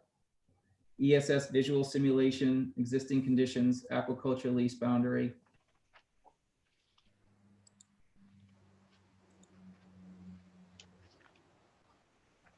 Jason, I forgot to ask you about this. You testified earlier that during your site visit, you had visited the properties of Mr. Latham, Ms. Cooney, Mr. Quigley, and Mr. Hunt.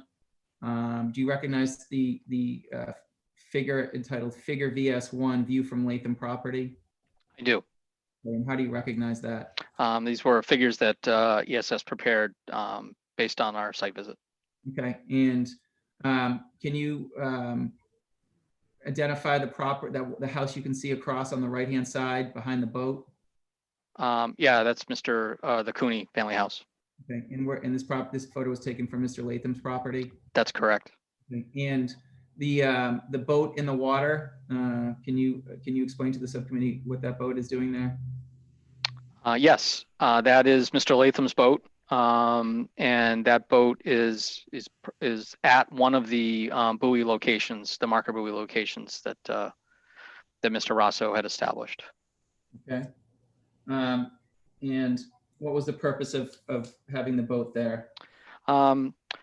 Like I was saying earlier, we wanted to make some visualization of what the boundary would be, connect the dots, as it were, between those marker buoys. And as you can see at this distance, it's very hard to see the buoys. And so we put a boat on there as a positional reference, which would make it easier to see the other buoys and then connect the dots. And where's Mr. Hunt's property in relation to the boat in the proposed farm? It'd be off the bow or to the right end of the where the cursor right is? end. Yes, where the cursor is. Okay.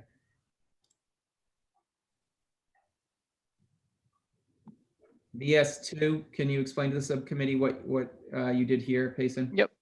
So what we did is the black triangles with the yellow outline are the positions of where the buoys can be seen in the photographs. And what we did is we connected a line from those points to give an indication of where the lease area would be on the water. Christian, I apologize right now. I don't see Exhibit 24, and maybe I missed it, but I'm looking at, I believe, what you sent us. And the last thing I thought I had was Exhibit 23, Shellfish Advisory Panel. Yeah, Beth, that it was provided, I think on either Monday or Tuesday before you had submitted your exhibits. And I think it was, there was an amended exhibit list that was sent to you and Leslie, second proposed amended exhibit list. Just make sure you're looking at that exhibit list. All right, we'll check. Yeah. Okay. Payson, I'm showing you figure VS3. You are. Recognize that photograph? I do. Okay. How are you able to recognize that photograph?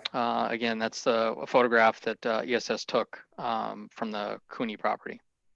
Okay. And can you explain what we're looking at and what direction we're looking at on Sycamore Cove? Yep. So we're looking to the south towards the Latham property. Okay. And you see the boat in the photograph. Is that the same boat that appeared in the other visual? It is.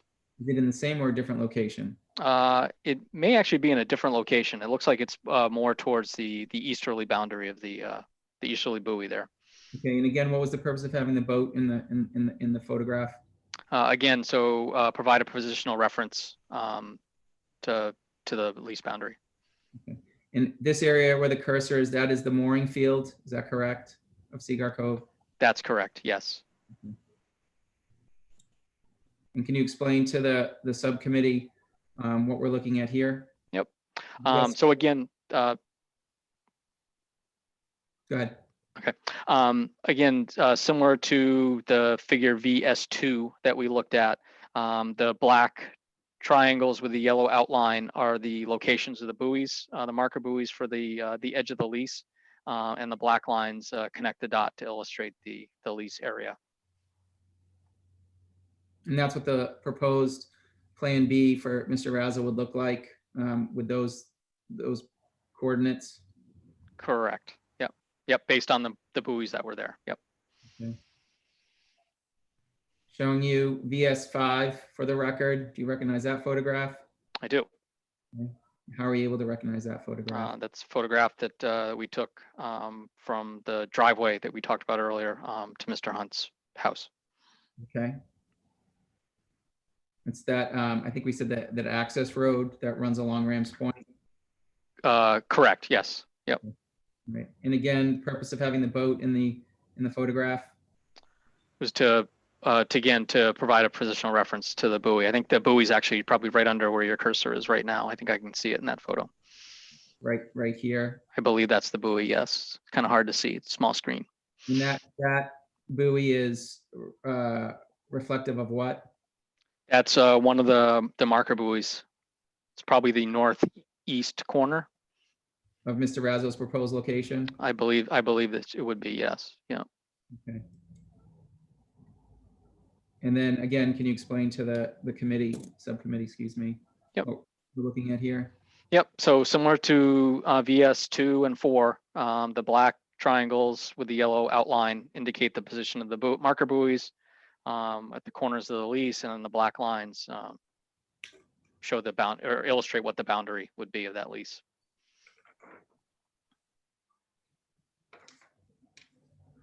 Okay.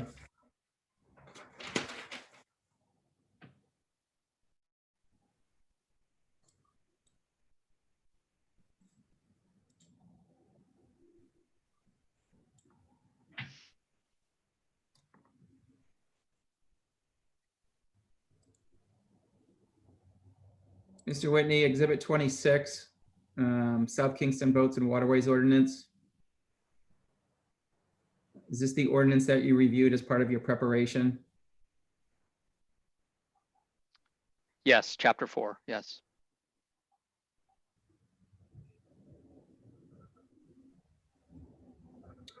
And specifically which section? Mr. Whitney, if you could reference those two sections. Sure. Mr. Capizzo, I'm just trying to figure out where these exhibits are. You have a Raso opposition first amended proposed exhibit list. Is there something subsequent to that? I believe there was a second amended proposed exhibit list that was submitted, Madam Chair, and I can check at the break to confirm that. Okay, I don't see it on the materials available, but it may have been emailed to us and not posted. I can check at the break, Madam Chair. Okay. Okay. Madam Chair, I would like to introduce ESS's technical peer review report and the attached figures that Mr. Whitney has discussed, figures 1A, 1B, 1C, 1D, figure 2, figure 3, 4A, 4B, 4C, 4D, and 4E. 4E, correct. Is that all the figures that's appended to Exhibit 1 or part of Exhibit 1, or that is correct. All of them. Okay. And so you want the body of the report and then the figures, so the full report. Correct. Okay. Is there any objection? Okay. I'm sorry, I just had to get unmuted. The objection, the only objection I have to this is figure 2. And I know I could handle part of it on cross-examination, but the outlines that he's done going back to 2002 and the aerials, he said that he was able to do those based upon the cages, how they looked at the time.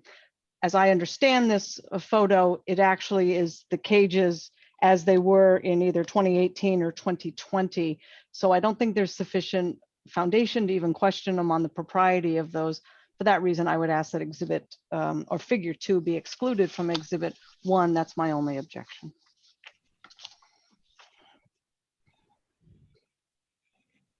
Okay, so let's just deal with everything but this. So that's admitted in full.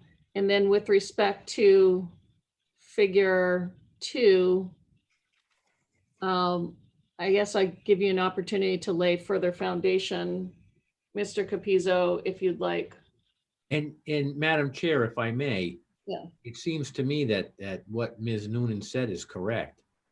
If she has issues with the figure, that can be brought out on cross-examination. So, you know, to me, it can be admitted and then impeached on that basis. Okay.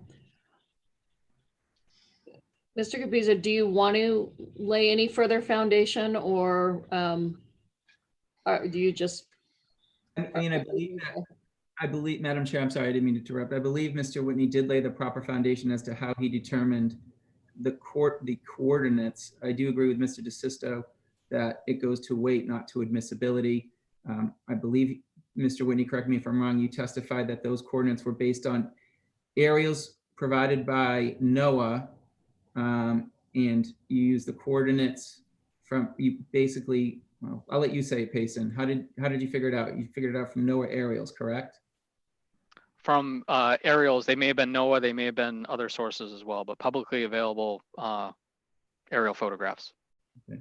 And that's the general area where that lease, though Mr. Raso's lease location is, correct? That is correct. You also, the purple are actually from when you were on site taking coordinates of his, what would be his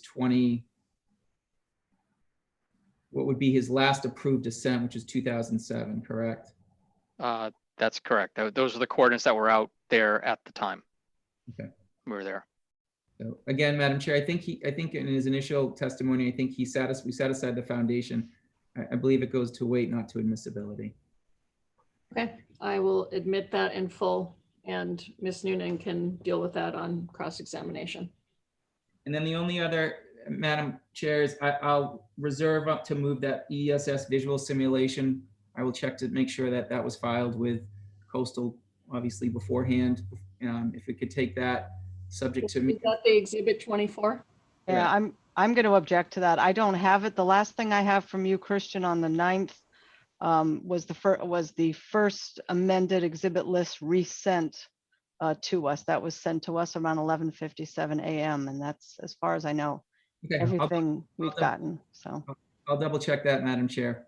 Okay. Yeah, so- after the break, just come back and address it. I don't,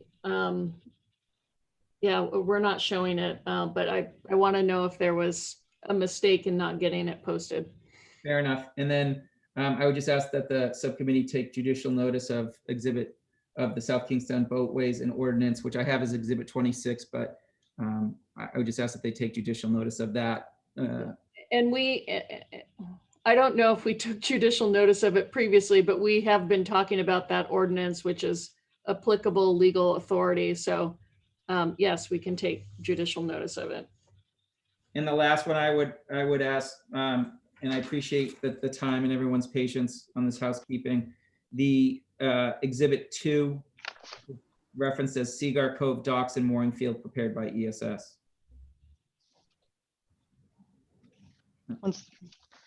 Hold on. no objection. That's the one that has the dock identification and the moorings, right? No objection. All right, admit in full. Right. Okay, that's it. All right, so I'm going to take a break until 4:50, gives us about 25 minutes, because we've been going for a long time. And then we'll come back. You can address the Exhibit 24 issue we can have any questions that council member, subcommittee members have for this witness, and then we can start with cross-examination, which will have to likely go into the next meeting, but we'll see. Will Mr. Wagner be going first on that, and then I'll follow him? Mr. Wagner? Are you doing any cross? No, I didn't plan on doing any cross. Thank you. All right, so we'll see you back here at 4:50.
Ryan, it looked like you were in some jungle.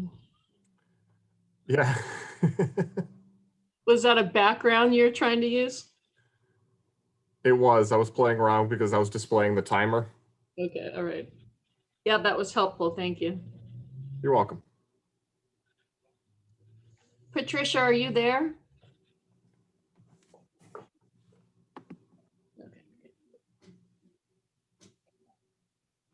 Okay, we have everybody.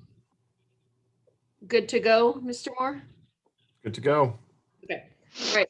We're back on for the continuation of the examination of Mr. Whitney. And I'm first going to start with any questions that the subcommittee members have, and then we can turn it over to council for cross-examination. So anyone have questions for Mr. Whitney?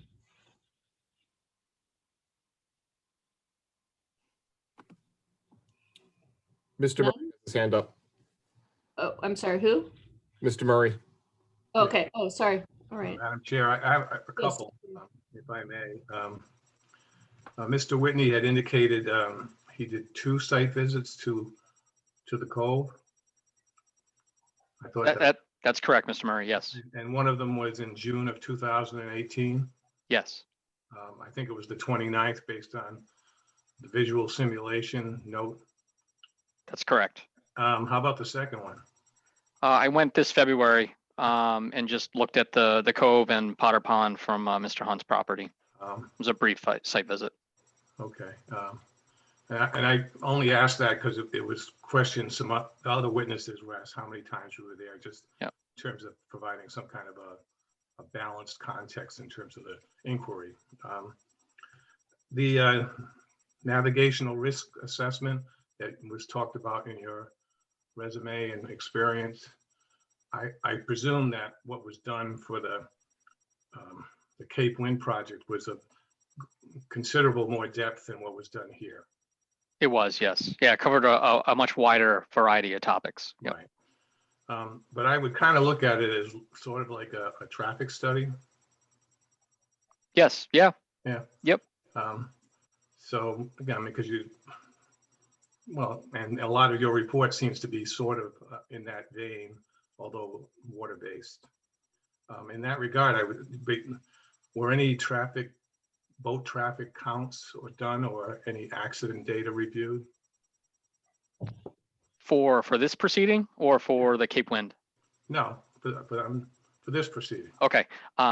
No, for this proceeding, we didn't. There were no counts done by ESS. The accident data we didn't review either. Yeah, I don't know what we were asked. Honestly, don't know if there was any or not. But and I also note that there's from your there's 26 docks in Sycamore Cove and the 5-acre mooring field. That's correct. We counted 26. Yes. Do you have any idea as to approximate number of power boats that are associated with the mooring field or the docks? The mooring field, I'm not sure the number of power boats. I'd have to go back and look at the map in terms of the number of moorings that are there. For the docks, you could reasonably assume there's at least 1, maybe 2 vessels per dock. Okay. And would you have a thought or an idea as to how many of the power boats typically participate in towed water sports? I wouldn't be able to comment on that. No. I mean, because a lot of your conversation and your report focused on that usage within the Cove, which is not a preeminent use among other users of the public facility, right? I'm not sure, to be honest with you, the percentage, the breakdown of percentage of people that are just out there, boating around versus those that are tubing or water skiing. I know there are some exhibits. But it has a much bigger footprint than typical navigation. Someone going fishing or. Towed sports does, yes. Yeah. Okay.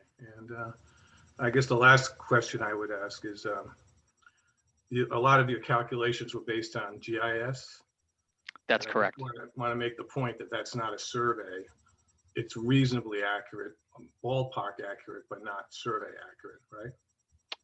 Yes, All right, thanks. I appreciate it. you're welcome.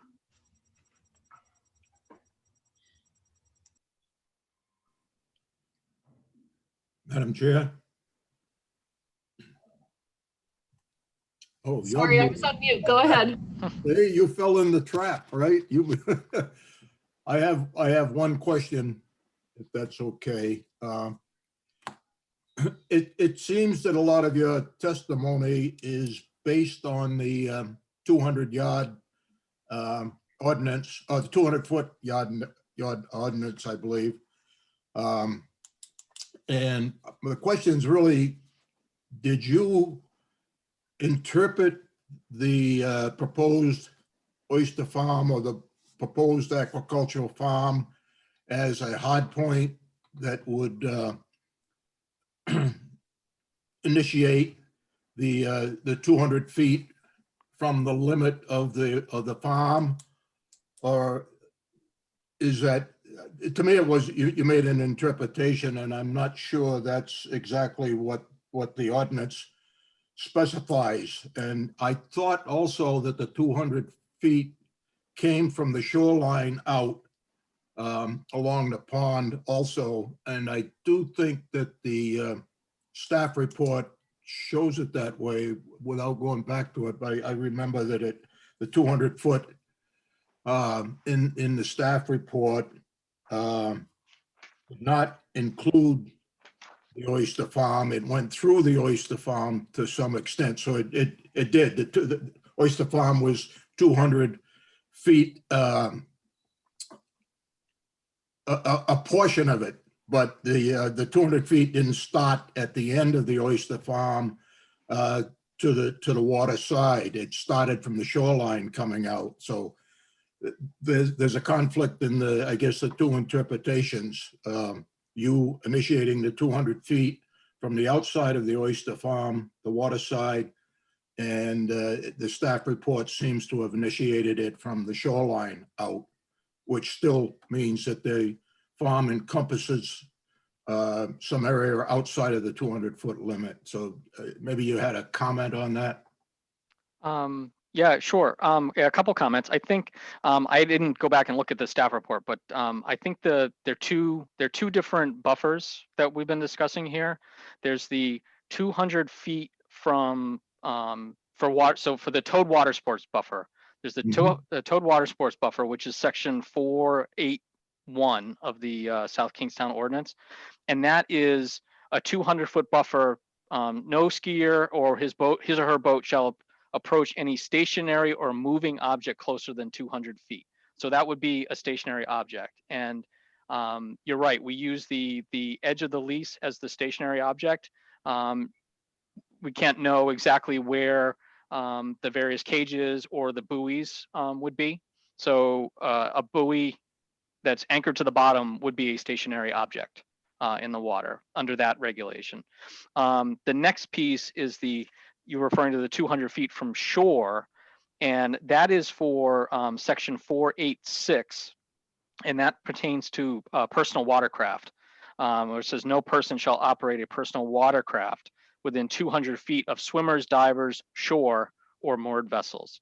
So in our figures, the orange area was the personal watercraft, so that was based off of shore or moored vessels in our two figures, and the towed vessel was the red area of the buffer that was based off of stationary objects, docks, and then also the stationary object represented by the lease.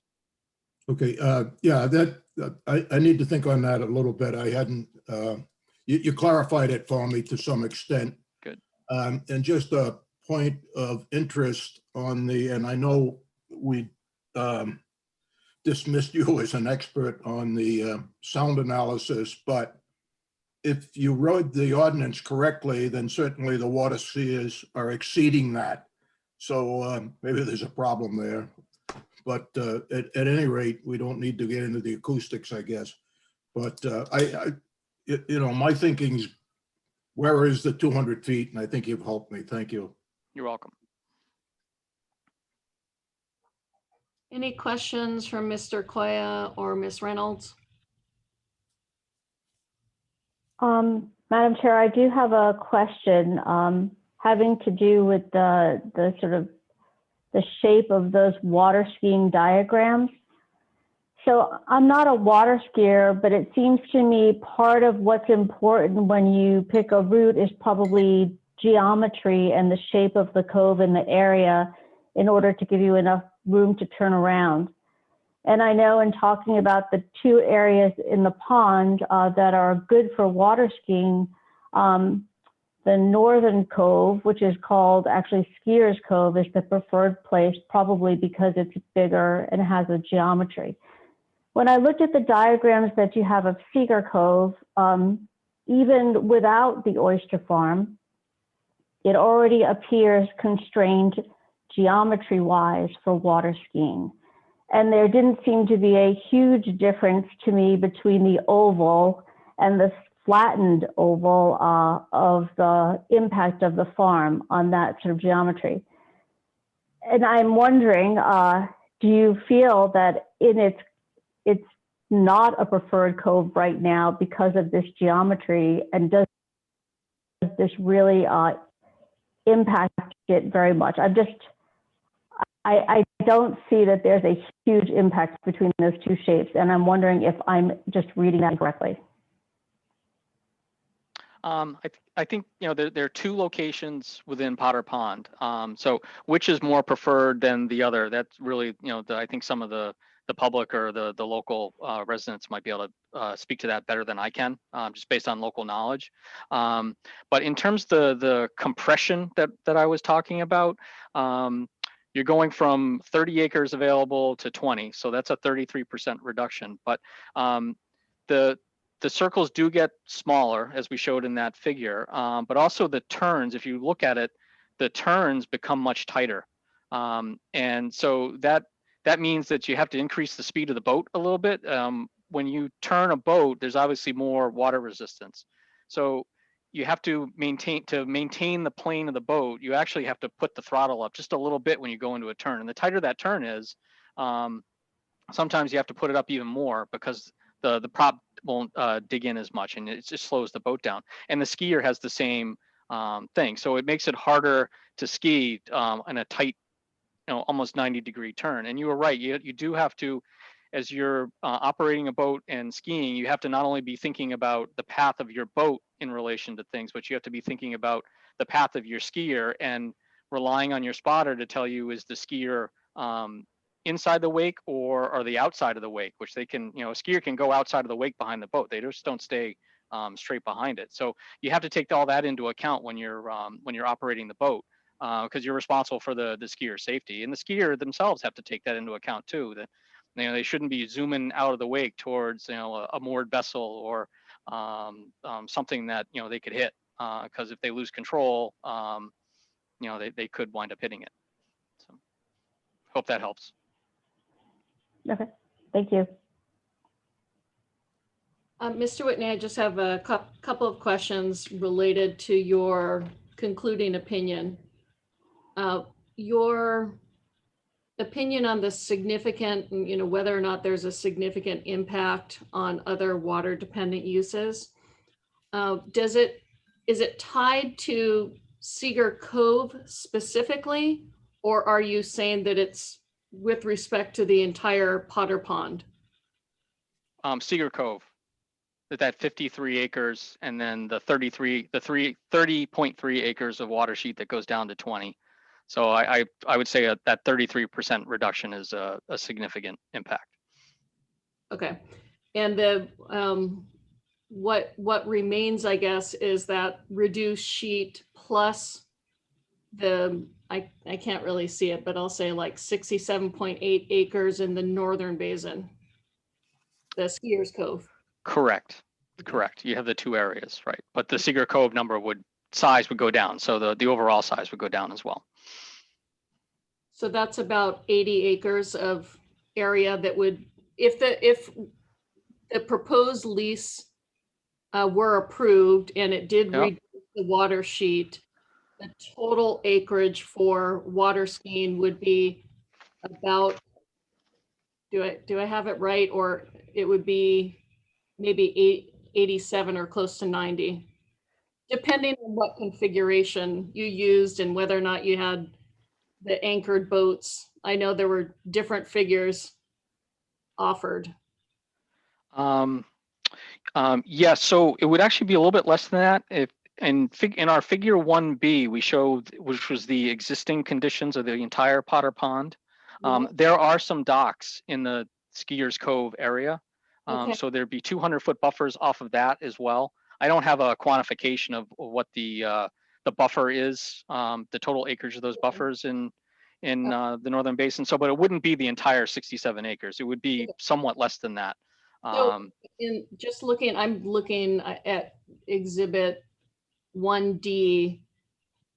That is not specific to towed sports. That's just a broader watercraft area. That's actually a personal watercraft. So that's the 200-foot buffer in the regulations that applies to personal watercraft. So staying 200 feet or more away from shore. Okay. For the And so personal watercraft. in this report, you didn't calculate what would remain in the Northern Basin you didn't calculate out the buffer. Not specifically, no, we didn't, no. Madam Chair, if I may, I think he was referring to 1B as in boy. And I think that's what he was trying to draw your attention to. I think that's the towed water sports up in the Northern Basin. That's correct. Yeah, one Bravo. Yep. B. So if that's the towed water sports, but you didn't do the buffer on that because that shows the 67 point, it's either 3 or 8. Right. We used in 1B Bravo, we showed a total area available under existing conditions of 81.84 acres. Okay. So if you take 10 off of that, yeah, then you're like 70, just under 72. Okay. Thank you. And then also with respect to your opinion of whether or not something has reached the threshold of a significant impact, is that limited to towed water sports, but not for other water dependent uses? I didn't follow it exactly as you were giving the opinion, but it sounded like to me that it was limited. It's certainly the most extreme with respect to towed water sports. I just didn't know if other water dependent activities were within your opinion. It was primarily the towed water sports followed by the personal watercraft. Yes. Yeah. And so it's your opinion that there's also a significant impact on the watercraft? There's a significant impact. I would say yes, but to a lesser extent than the towed water sports. Yes. Okay. That's all I have. Just wanted to clarify your opinion and whether or not it was just Cedar Cove or Potter Pond as a whole. So thank you. I think that deals with subcommittee member questions. And before going on to Ms. Noonan, I forgot to ask Mr. Capizzo if during your break you had checked on that exhibit 24. I conferred with Mr. Willis and we don't seem to have it. Yeah, that may be correct. I'm trying to find out from my office if hard copies were sent. It doesn't appear that they were, but I can confirm that tomorrow and can send an email. Okay. It does not look like it was sent via email to Ms. Noonan either. Okay. Right. Christian, if you want to use it, are you going to send it to us or how do you want to handle that? Yep, I can send it to you, Beth. Okay. Yep.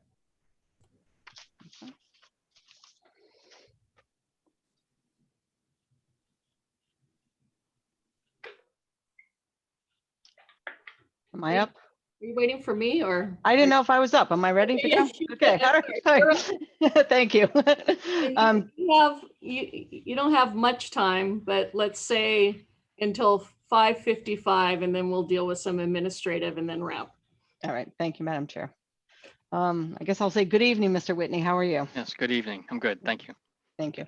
I can say I've done a lot of work with ESS and I respect the work that they do, but I don't think we've had the pleasure of working together yet. No, I don't think we have. I've heard your name, but we have not had the pleasure. Yep. Thanks. So obviously you were retained by Mr. Capizzo to do a peer review of the proposed farm in Sycamore Cove, correct? That's correct. Yep. All right. And you were retained in the first quarter of 2018? I believe that's correct. Yes. Yep. Okay. And how many aquaculture applications have you been involved with prior to this one? This is the first in terms of aquaculture. And is it fair to say that your testimony does not in any way address the ecology of the aquaculture project, correct? That's correct.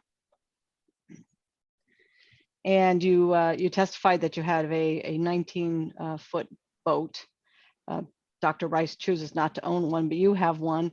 Do you have anything from the Coast Guard in terms of a captain's license or other certifications? No, as I testified, I just have the safe boating certificate saying I completed the auxiliary boating skills and seamanship class. Okay.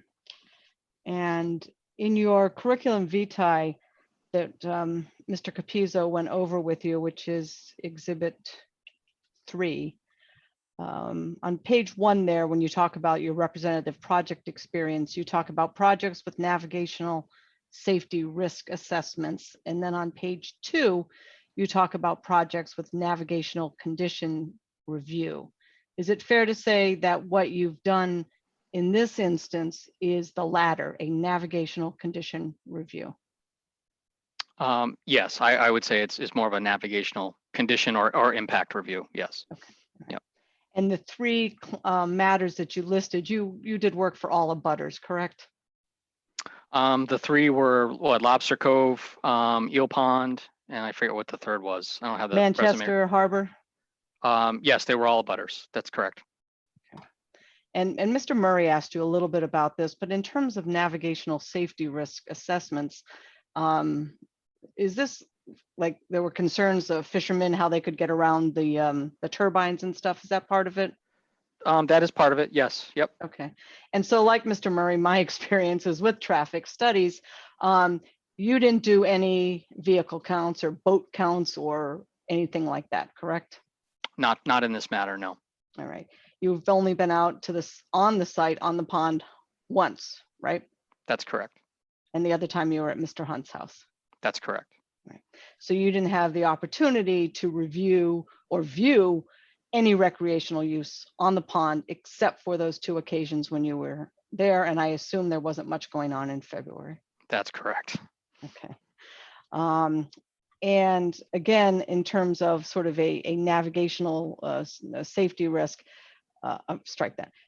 You and ESS never undertook to sit at the entrance of the cove and count the power boats coming in or any other vehicles coming into the cove, correct? We did not, no. And what you did was you've looked at the impacts of the farm as well as other objects in Sycamore Cove, including docks, to see how much they've limited the water sheet. Is that right? That's correct. Okay. And we've talked about the Town of South Kingston ordinance. And do you know whether or not that ordinance, which is section 4-8, has been approved as part of the South Kingston Harbor Management Plan? I believe it's the harbor management plan is referenced in the beginning of that ordinance. I'd have to go back and look and see what the exact language is, but I do believe it is referenced in there. But the question is, has it been adopted or approved as part of the management plan? You don't know that as you sit here today, right? I do not know. And in talking about those buffer areas, I want to be clear at 4-8.1, it talks about a water skier and his or her boat shall, wait a second, no water skier or his or her boat shall approach any stationary or moving object, correct? That's correct. Do you consider the shore to be a stationary object? I would, yes. And have you included that 200-foot buffer for from the shore in your calculations, as well as from docks and the proposed farm? We did not, no. So you've said that we're going to lose, by our proposal, you're going to lose 10 acres of available area, right? Correct. If you included that 200-foot buffer from the stationary shoreline, wouldn't that decrease the 10 acres to about 5 acres, as Mr. Osgood testified to last week? I'd have to put it into GIS to be able to quantify it. Right. But you never included that buffer zone in your calculations, so it's not part of your report or your testimony at this point. That's correct. It was based off of the stationary objects as docks.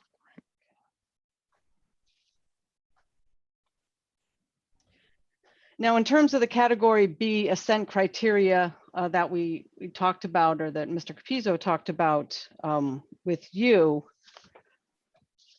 in your report, which is Exhibit 1, you never testified or never stated in that report that the proposed farm would unreasonably interfere with or impair existing public access to or use of the tidal waters or shore, did you?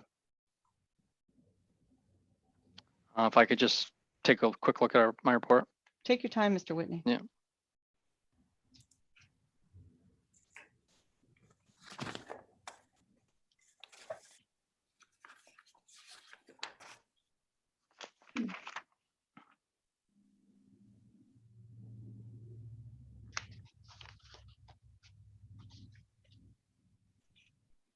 Just in looking in the introduction to our report, we did not use unreasonable. We made a variety, 10 statements based on the findings of our review. All right, but I'm going very specifically to the category B ascent requirements. These are a term of art, and as an engineer, I'm sure you're used to precision. So while you may have used the word, let's go to Exhibit 1 on the first page, number 4.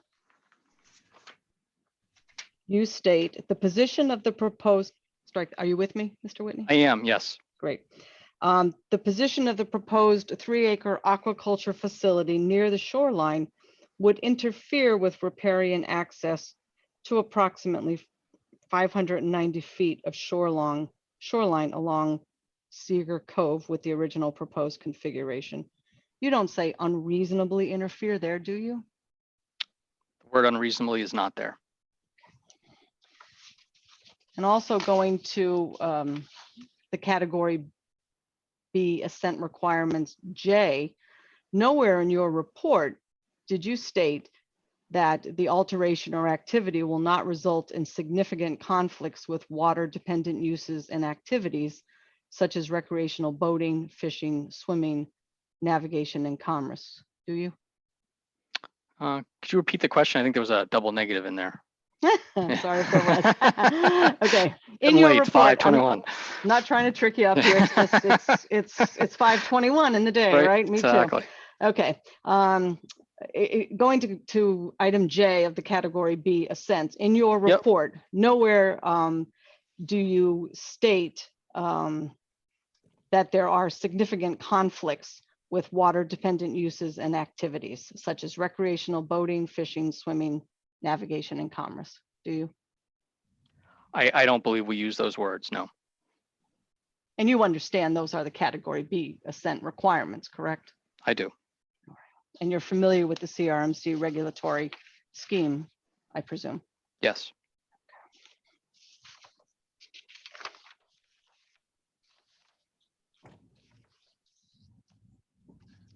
So in fact then, but today in your testimony, you got a little more expansive, and you're talking about a significant, I believe, let's get my words right here. Let's be clear that when you make your determinations today, which are different from your report, you're only talking about Sycamore Cove, not Potter Pond, right?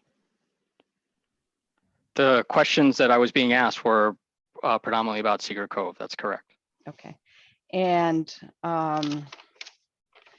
again, area that you're testifying is limited to boats with towed water sports, whatever, and personal watercraft, which are jet skis, right? I think we talked about those. I think we also talked about kayakers, paddleboards, and sailboats during the testimony too. But would you agree that generally the access for paddle boats, canoers, kayakers is less impaired by the farm than motor sports, right? I would agree, yes. You heard testimony that you can paddle through the farms, right? I did. Okay.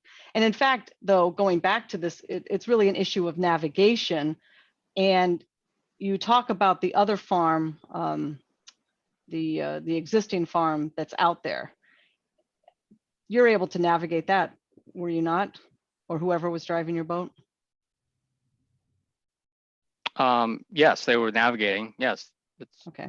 And so they were able to get around that, say you're going from, Skiers Cove back to Sycamore Cove, even though it narrows at certain points, one can navigate between those 2 points. Yes, you can navigate, correct, yeah. And again, we weren't towing a skier obviously as well. So we were just a boat navigating out there. Yeah. Okay.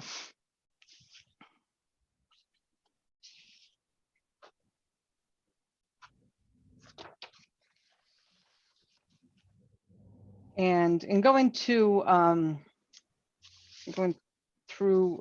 the issue of jet skiers, although I know we didn't accept your qualifications as an expert, you didn't analyze the noise levels of jet skiers in your report, did you? No. And you didn't analyze the noise impact of other motorized tow sports like water skiing in terms of the South Kingston noise ordinance, did you, in your report? We did not. Our report was to do a technical review of the application. And then in terms of whatever else went into your application, who else aside from Mr. Capizzo did you get information from on your for your report? As I testified, we reached out to the harbor master and got the mooring maps. They're not available on GIS. We requested them from the harbor master. We talked to Mr. Latham and Mr. Hunt, Ms. Cooney as well during our site visit. And we did a variety of online research as well in terms of the regulations. We looked at other sources of information in terms of what it was, the typical water ski speed. Intuitively, I know it, but I just wanted to look it up. So we looked for those types of pieces of information to. We also looked at like sighting, whether there were any sighting criteria that were out in the published realm in terms of aquaculture facilities. We only found one in New Zealand that's referenced in our report. Okay. And because you had no personal knowledge of the recreational use in the cove, you had to rely upon what the Lathams, the Hunts, and Quigley and Cooney told you. Is that correct? Yep, as well as the observations we made during that site visit. Yep. During that one visit, and that During was that one visit. okay. Obviously, I haven't seen Exhibit 24 that you discussed at the end. What was the date of those pictures? Was Exhibit 24 the boundary, showing the boundary over the water? Was that had the exhibit number correct? It was the the one where visualizations. Is that Sorry. right, Christian? It was the visualization. Yep. All right. Yeah. What was the date of those? The photos were taken that day, I think it was June 29th of 2018. So this was the weekend before 4th of July, and the only thing that I saw in those pictures was Mr. Latham's kayak. Is that right? It was Mr. Latham's boat in That those was the boat. pictures. Yeah, it was a Thursday or a Friday in late June. Yes. And we were out there early morning. We were out there, I think we got there mid-morning or early morning, and then we finished up around like lunchtime. Okay.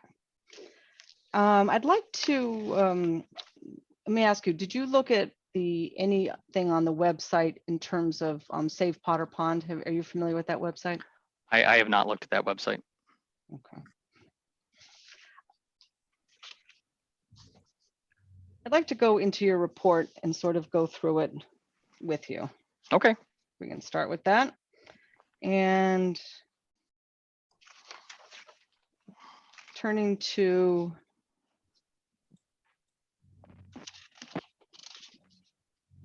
start at the beginning, the number 1 on page 1 of Exhibit 1, objectives of Exhibit 1. You agree that the proposed farm does not exceed the 5% coastal pond aquaculture threshold, correct? We do, yes. All right. And you understand that that pertains to all of Potter Pond and not just Sycamore Cove, right? Yes. And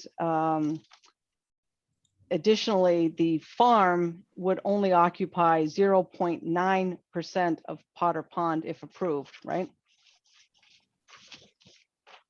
I don't know that we calculated that that number, so I'd have to verify that. Yeah, let's turn. I think you did it. Did page we? 4. And oops, I Let have me this see. Do we highlighted. have it? We might have. Let me see. Yes, 0.9% on page 4. That's correct. Okay. And you've calculated that the area of Sycamore Cove that's currently restricted with the 200-foot town buffer for water skiers is at 57% of the cove, right? It's 30.3 acres, which would be 57%. Yes. So that's as it is today without any farm in there, right? Actually, are you referring to section 1.6.1.1? I was on page 7. Page Yeah. 7, yes. I didn't mention, and I didn't come up in the line of questioning, but I did notice as I was preparing the other day that there was an error in those numbers. I did the reciprocal.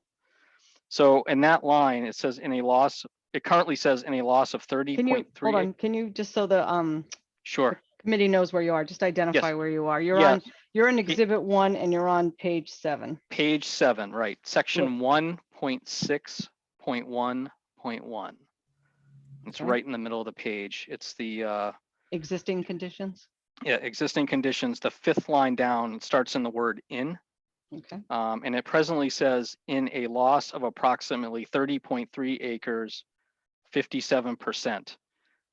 I reversed the numbers. I did the reciprocal. It should read in a loss of 23.2 acres or 43%. Because I testified earlier that there was 30.3 acres available. I think right. attorneys would call that a Scribner's error. So.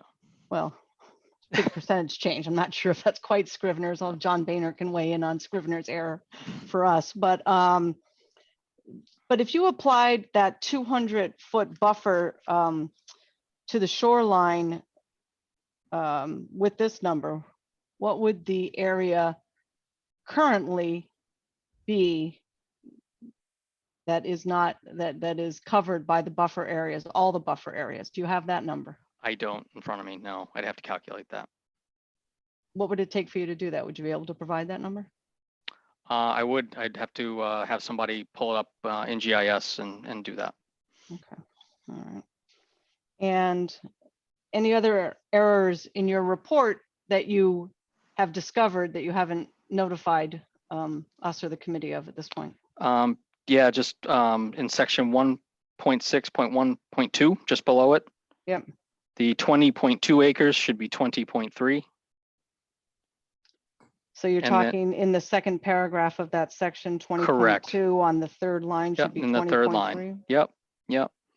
And then on that line as well, 10.1 acres should be 10.0. 10 even, okay. Yes, yep. But again, this isn't factoring that 200-foot buffer from the shoreline, right? Right, right, okay. Right. Yeah, the regulation doesn't call out the shoreline in that piece where it does in the personal watercraft piece as well. It's the way the regulation is written, I guess. Do you speak to the harbor master about how this is applied? Did not.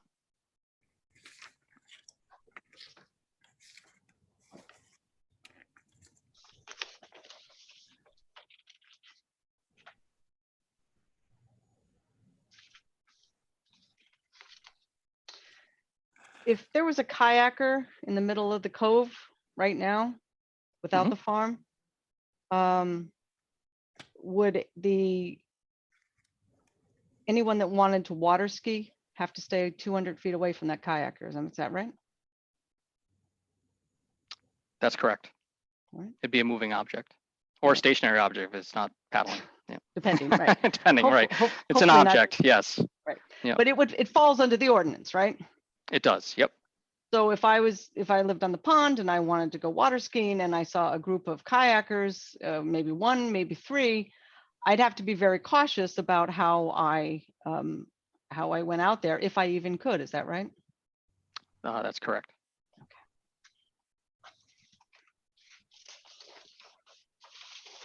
And in terms of other stationary objects, that would include lobster, eel, and crab pots, would it not?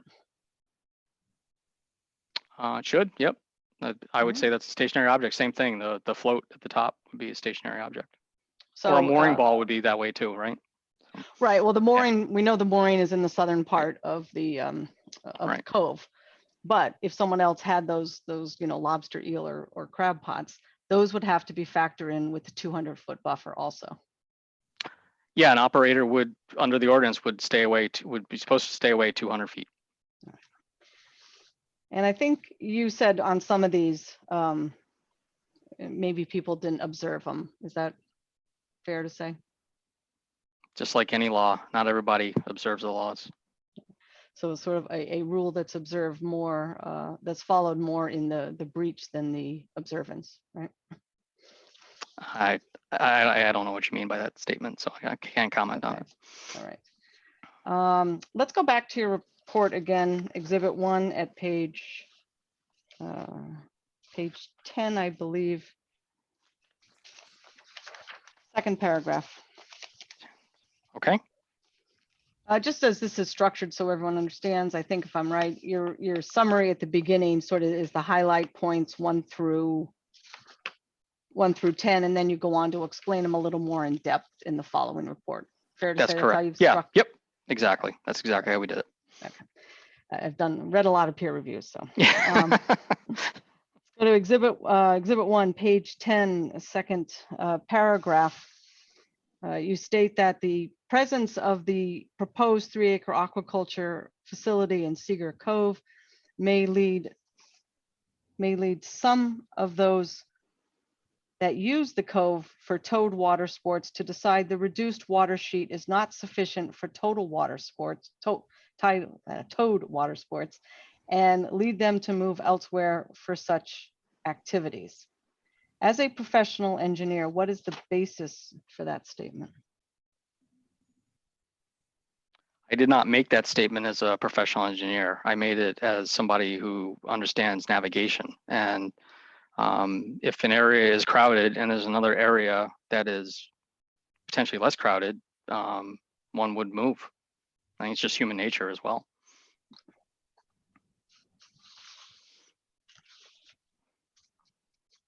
And then later at the end of that same paragraph, no, strike that. Further down on page 10, section 1.6.3.2, which is entitled Proposed Conditions / Limitations on Recreational Use. Do you see that? I do. All right. And you state there that the proposed farm would, one second here, significantly limit the size of Sycamore Cove's watershed available for water skiing and swimming, correct? Correct. All right. And I was going to ask you that that's your conclusion when almost 60% of the cove was restricted, but now you're telling me that that's changed to 47%. Is that right? Or 43? A loss of 43%. Yes. Let's go back to the question that committee member Reynolds asked. Your diagrams showing what can be towed showed maybe 1 or 2 water skiers that could be in the cove when the farm was there with the applicable buffers. And I believe that that is figure 5. Let me ask you, without the farm, how many skiers can be accommodated in the cove with all of the applicable buffers in place?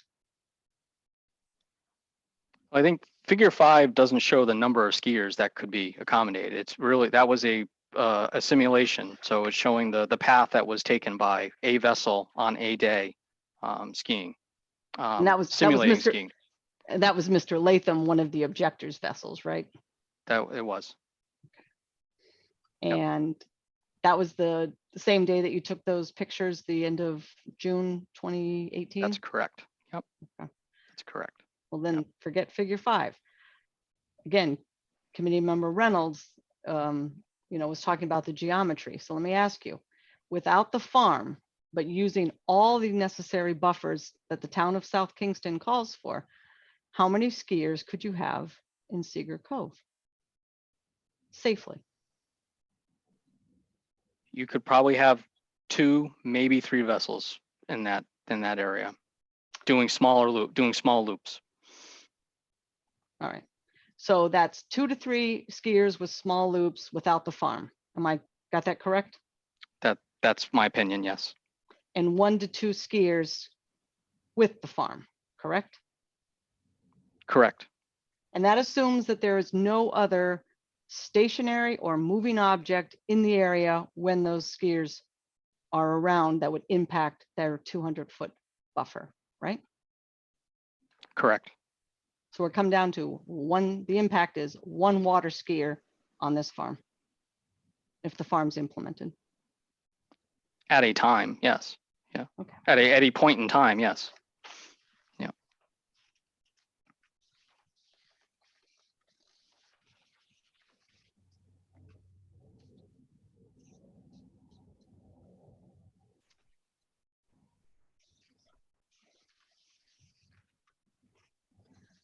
I'd like to go to some of the figures that you have.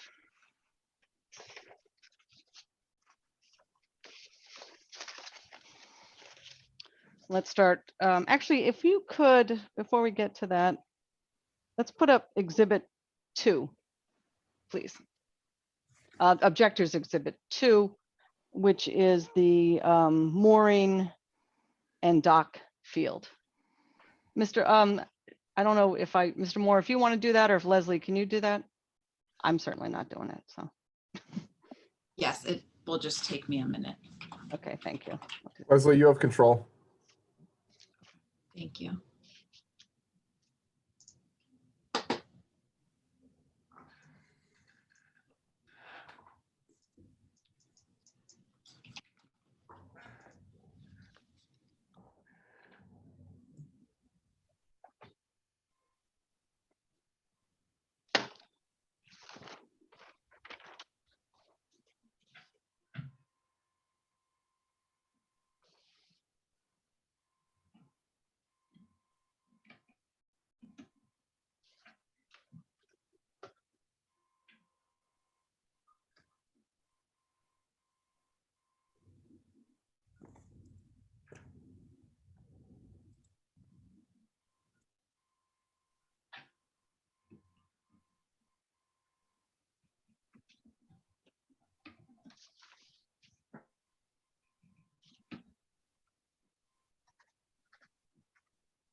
Great, thanks, Leslie. Sorry.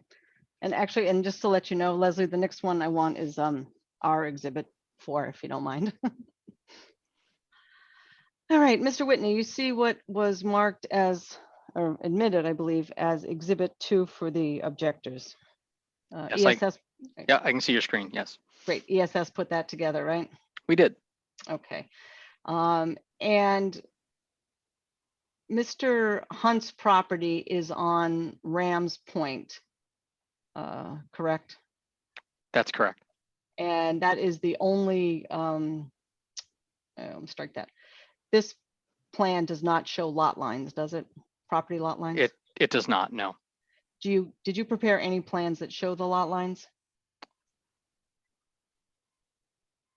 I don't recall that we did. Okay, we'll get to that in a second, but let me follow up with this.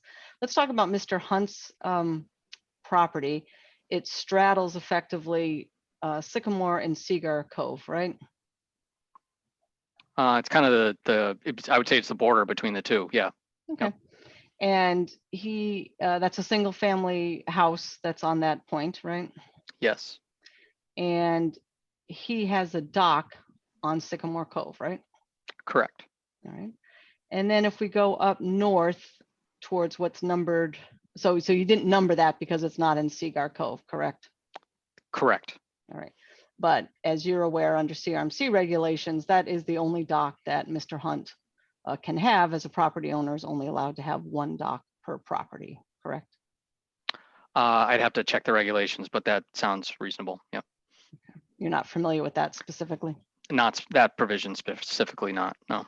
Okay. If we go north then from the Hunt property up to the dock that's numbered 1, that's the Cooney Quigley dock, right? Yes. Okay.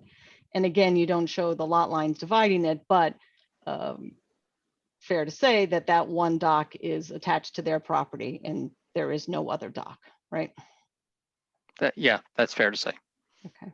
And then going southerly, and I'm having trouble seeing what number it is, but I would assume, or maybe you can answer that going, oh, thank you. Which number is Mr. Latham's dock? His would be 26. We're showing 23 to 26 there because it's just, they're so tight, it was hard to label them all individually. All right, so 26 would have would be Mr. Latham's dock. And again, that would be the only dock allowed to Mr. Latham under CRMC regulations. Yes. Right. Okay. Leslie, if we could go to our exhibit 4, which was the map prepared by Deprete Engineering on that. Yes, just. Great, thank you.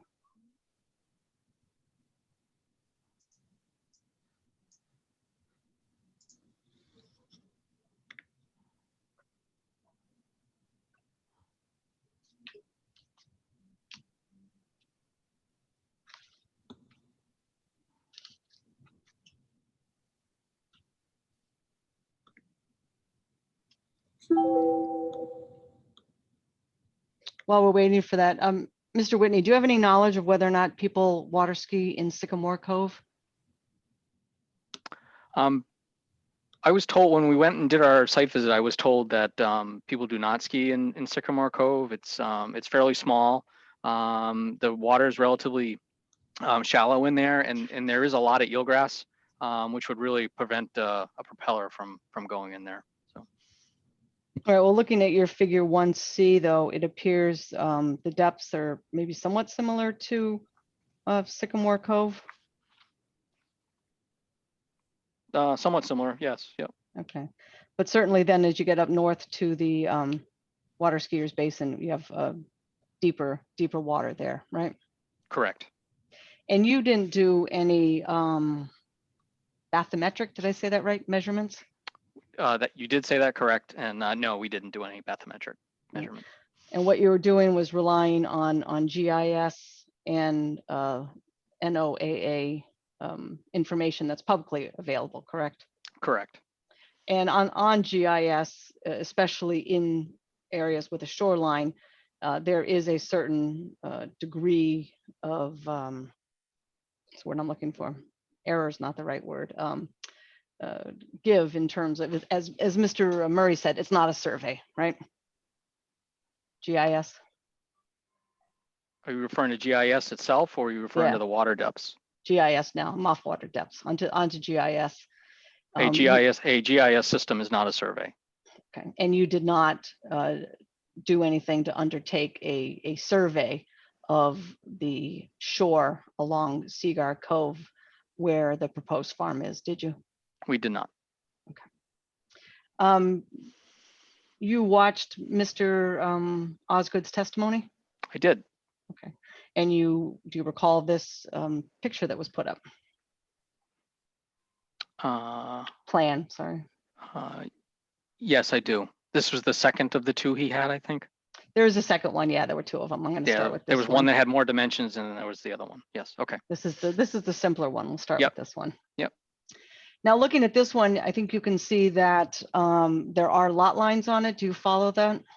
I see For the- parcel boundaries, yes, yep. Okay. And you testified today that the Hunt property would be impacted along the shoreline of 913 feet, correct? I don't think I made that statement specific to the Hunt Well, property. I think I was talking about the length along the shoreline of 913 feet. I recall that the question pertained to the Hunt property alone. However, based on Exhibit 4, applicant's Exhibit 4, is it a fair statement that the approximately 910 feet is not all on the Hunt property, correct? That would be a correct statement, yes. And in looking at this, maybe Leslie, if you can zero in on or expand the opening to the cove. Did you do any calculations about the ability of skiers or personal watercraft jet skiers to enter or leave the cove in light of the town ordinances on buffers? Not specific to leaving the cove, no. All right. And do you see, if I'm reading that right, that it's 240 feet across? Do you see Yes, that? and I believe that was shoreline to shoreline based on GIS, is what Mr. Osgood, was that his last name, testified? Yeah. Yes. All right. Yeah. And so if you applied the 200-foot buffers on either side from the shoreline, effectively, this cove should be closed to towed water sports.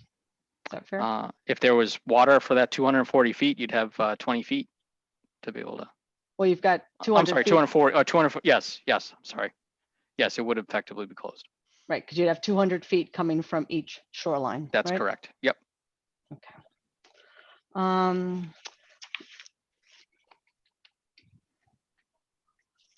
And I'm going to turn to your figures of your other report, but before I do that, I just wanted to ask you, in terms of sort of the original proposal and then what we're calling, map B or plan B, the figures that I've seen that you've attached to your report, only one of them addresses the rectangular layout, and the balance of them are all the polygon, which is B. Is that correct?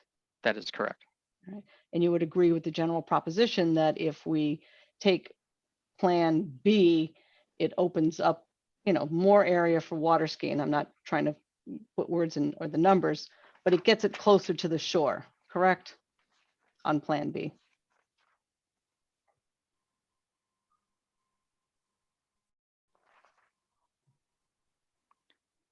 At the southern, southeast, southwestern corner, that would be correct, yes.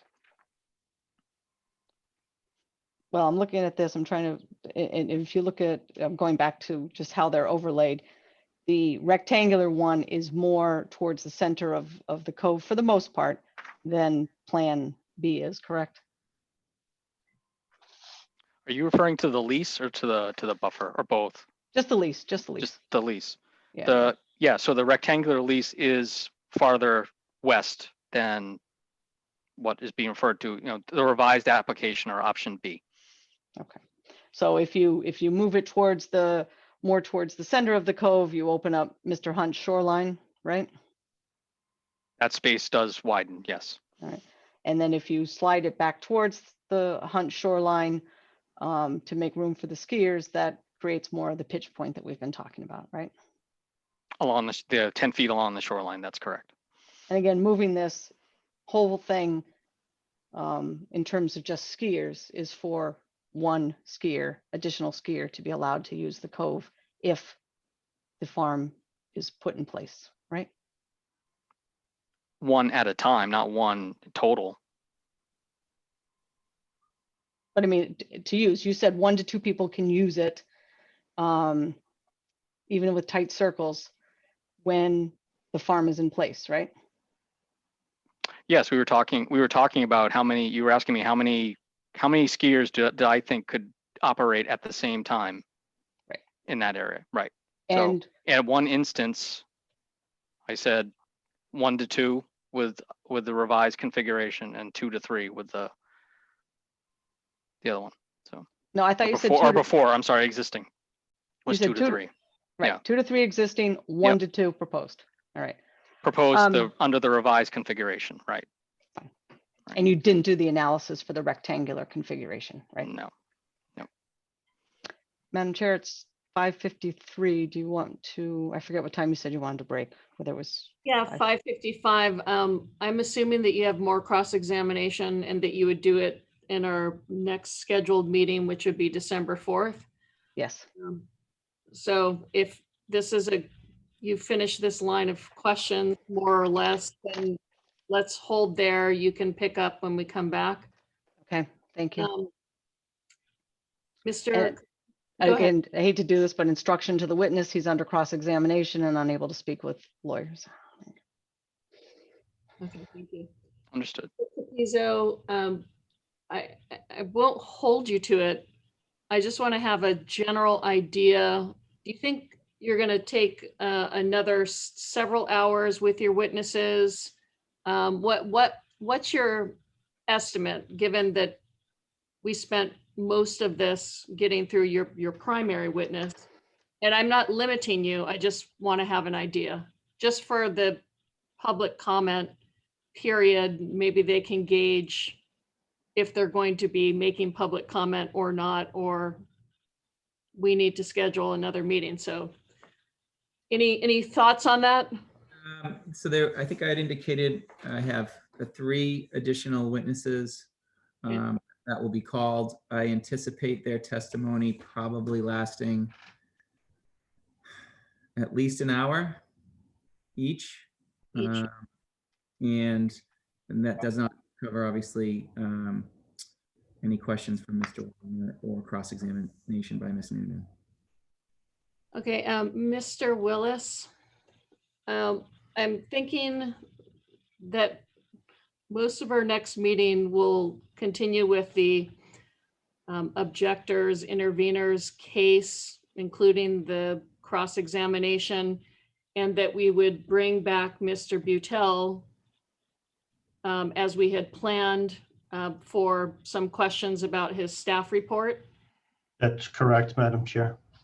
Okay, and if we can start with public comment, great. We're not going to further restrict public comment. If we need to push it into an additional meeting to finish it, we will. Agreed, and we can find the schedule for that. Given what Mr. Capizzo just said on the time frame for the remaining witnesses, plus this cross, plus the cross of his remaining witnesses, I would suspect most, if not all, of the December 4th hearing will be for Mr. Capizzo's witnesses and cross. Madam Chair, I don't anticipate extensive cross-examination of Mr. Capizzo's lay witnesses. Okay, but you still have some time on this expert witness, right? I do, yes, yeah. Okay. Another hour or so at the most. Okay, so that takes us to 4 hours, and then Mr. Butel. So, right, Mr. Willis, we can communicate, I guess, to the people who've signed up for public comment that we're unlikely to reach them on the December 4th meeting. We will then have to schedule a separate meeting for public comment. We'll try to reach them, but it's unlikely. I agree, Madam Chair. One of the commenters asked if we could put the list of those available to speak up online so they have an idea of when they might be up whenever that day comes. And I think that's a good idea. We can do that. Yeah, I agree that that list should go up. And Mr. Wagner, I'm assuming we would start with your client who's going to speak during the public comment period. I think that would be fine. I do have a concern over the limitation of I think you said, I don't remember what you said was a couple of minutes for each person giving public comment. I mean, I think that, What do you anticipate that your client needs? well, I actually don't know, but I'm sure it's more than 2 minutes. And I don't think it's much more than 10 minutes, but I would think it'd be more than 2 minutes. All right, well, we'll revisit this. I don't think we need to be concerned about December 4th because we're going to take it up with the council presentations and Mr. Butel. But I'll take that under consideration. Thank you. Anything else administratively, Mr. Willis? No, Madam Chair. Okay, and Mr. Capizzo, you're going to get back to us on that Exhibit 24 and if it was sent and whether you intend to use it and all Yes. that. Okay. And just for scheduling purposes, are we doing them again in the afternoon on December 4th? Like we Yes, are it's now? I think we decided 11 to 1, and then we were going to break for half an hour, and then we were going to do 1:30 to 5:30. That's correct, Madam Chair. We wanted to explain that tonight, but that's exactly correct. Okay. And we had talked about scheduling the workshop for December 8th. That's prior to our regularly scheduled meeting. But I think that's unlikely now because of the public comment period that we need to afford. So we'll revisit that, but for sure, December 4th from 11 to 5:30. Correct. Madam Chair, may I just inquire that, is that December 8th date still being held, whether it's for public comment or workshop, or is that date going to be held or no? I don't know yet. Okay. That's fine. Yeah, figure that out with the agency. Okay. Anything else? Mr. DeSisto? No, I'm all set. Okay. All right. If we're all complete here, thank you everyone for the thorough presentation, and I will move to adjourn. Is there a second? I'll second now. Second. Second, please. Okay. I'll second that. Okay, thank you, Ms. Reynolds. All those in favor say aye. Aye. Aye. Thank you. Thank you. All right, everyone. Thank you. Night.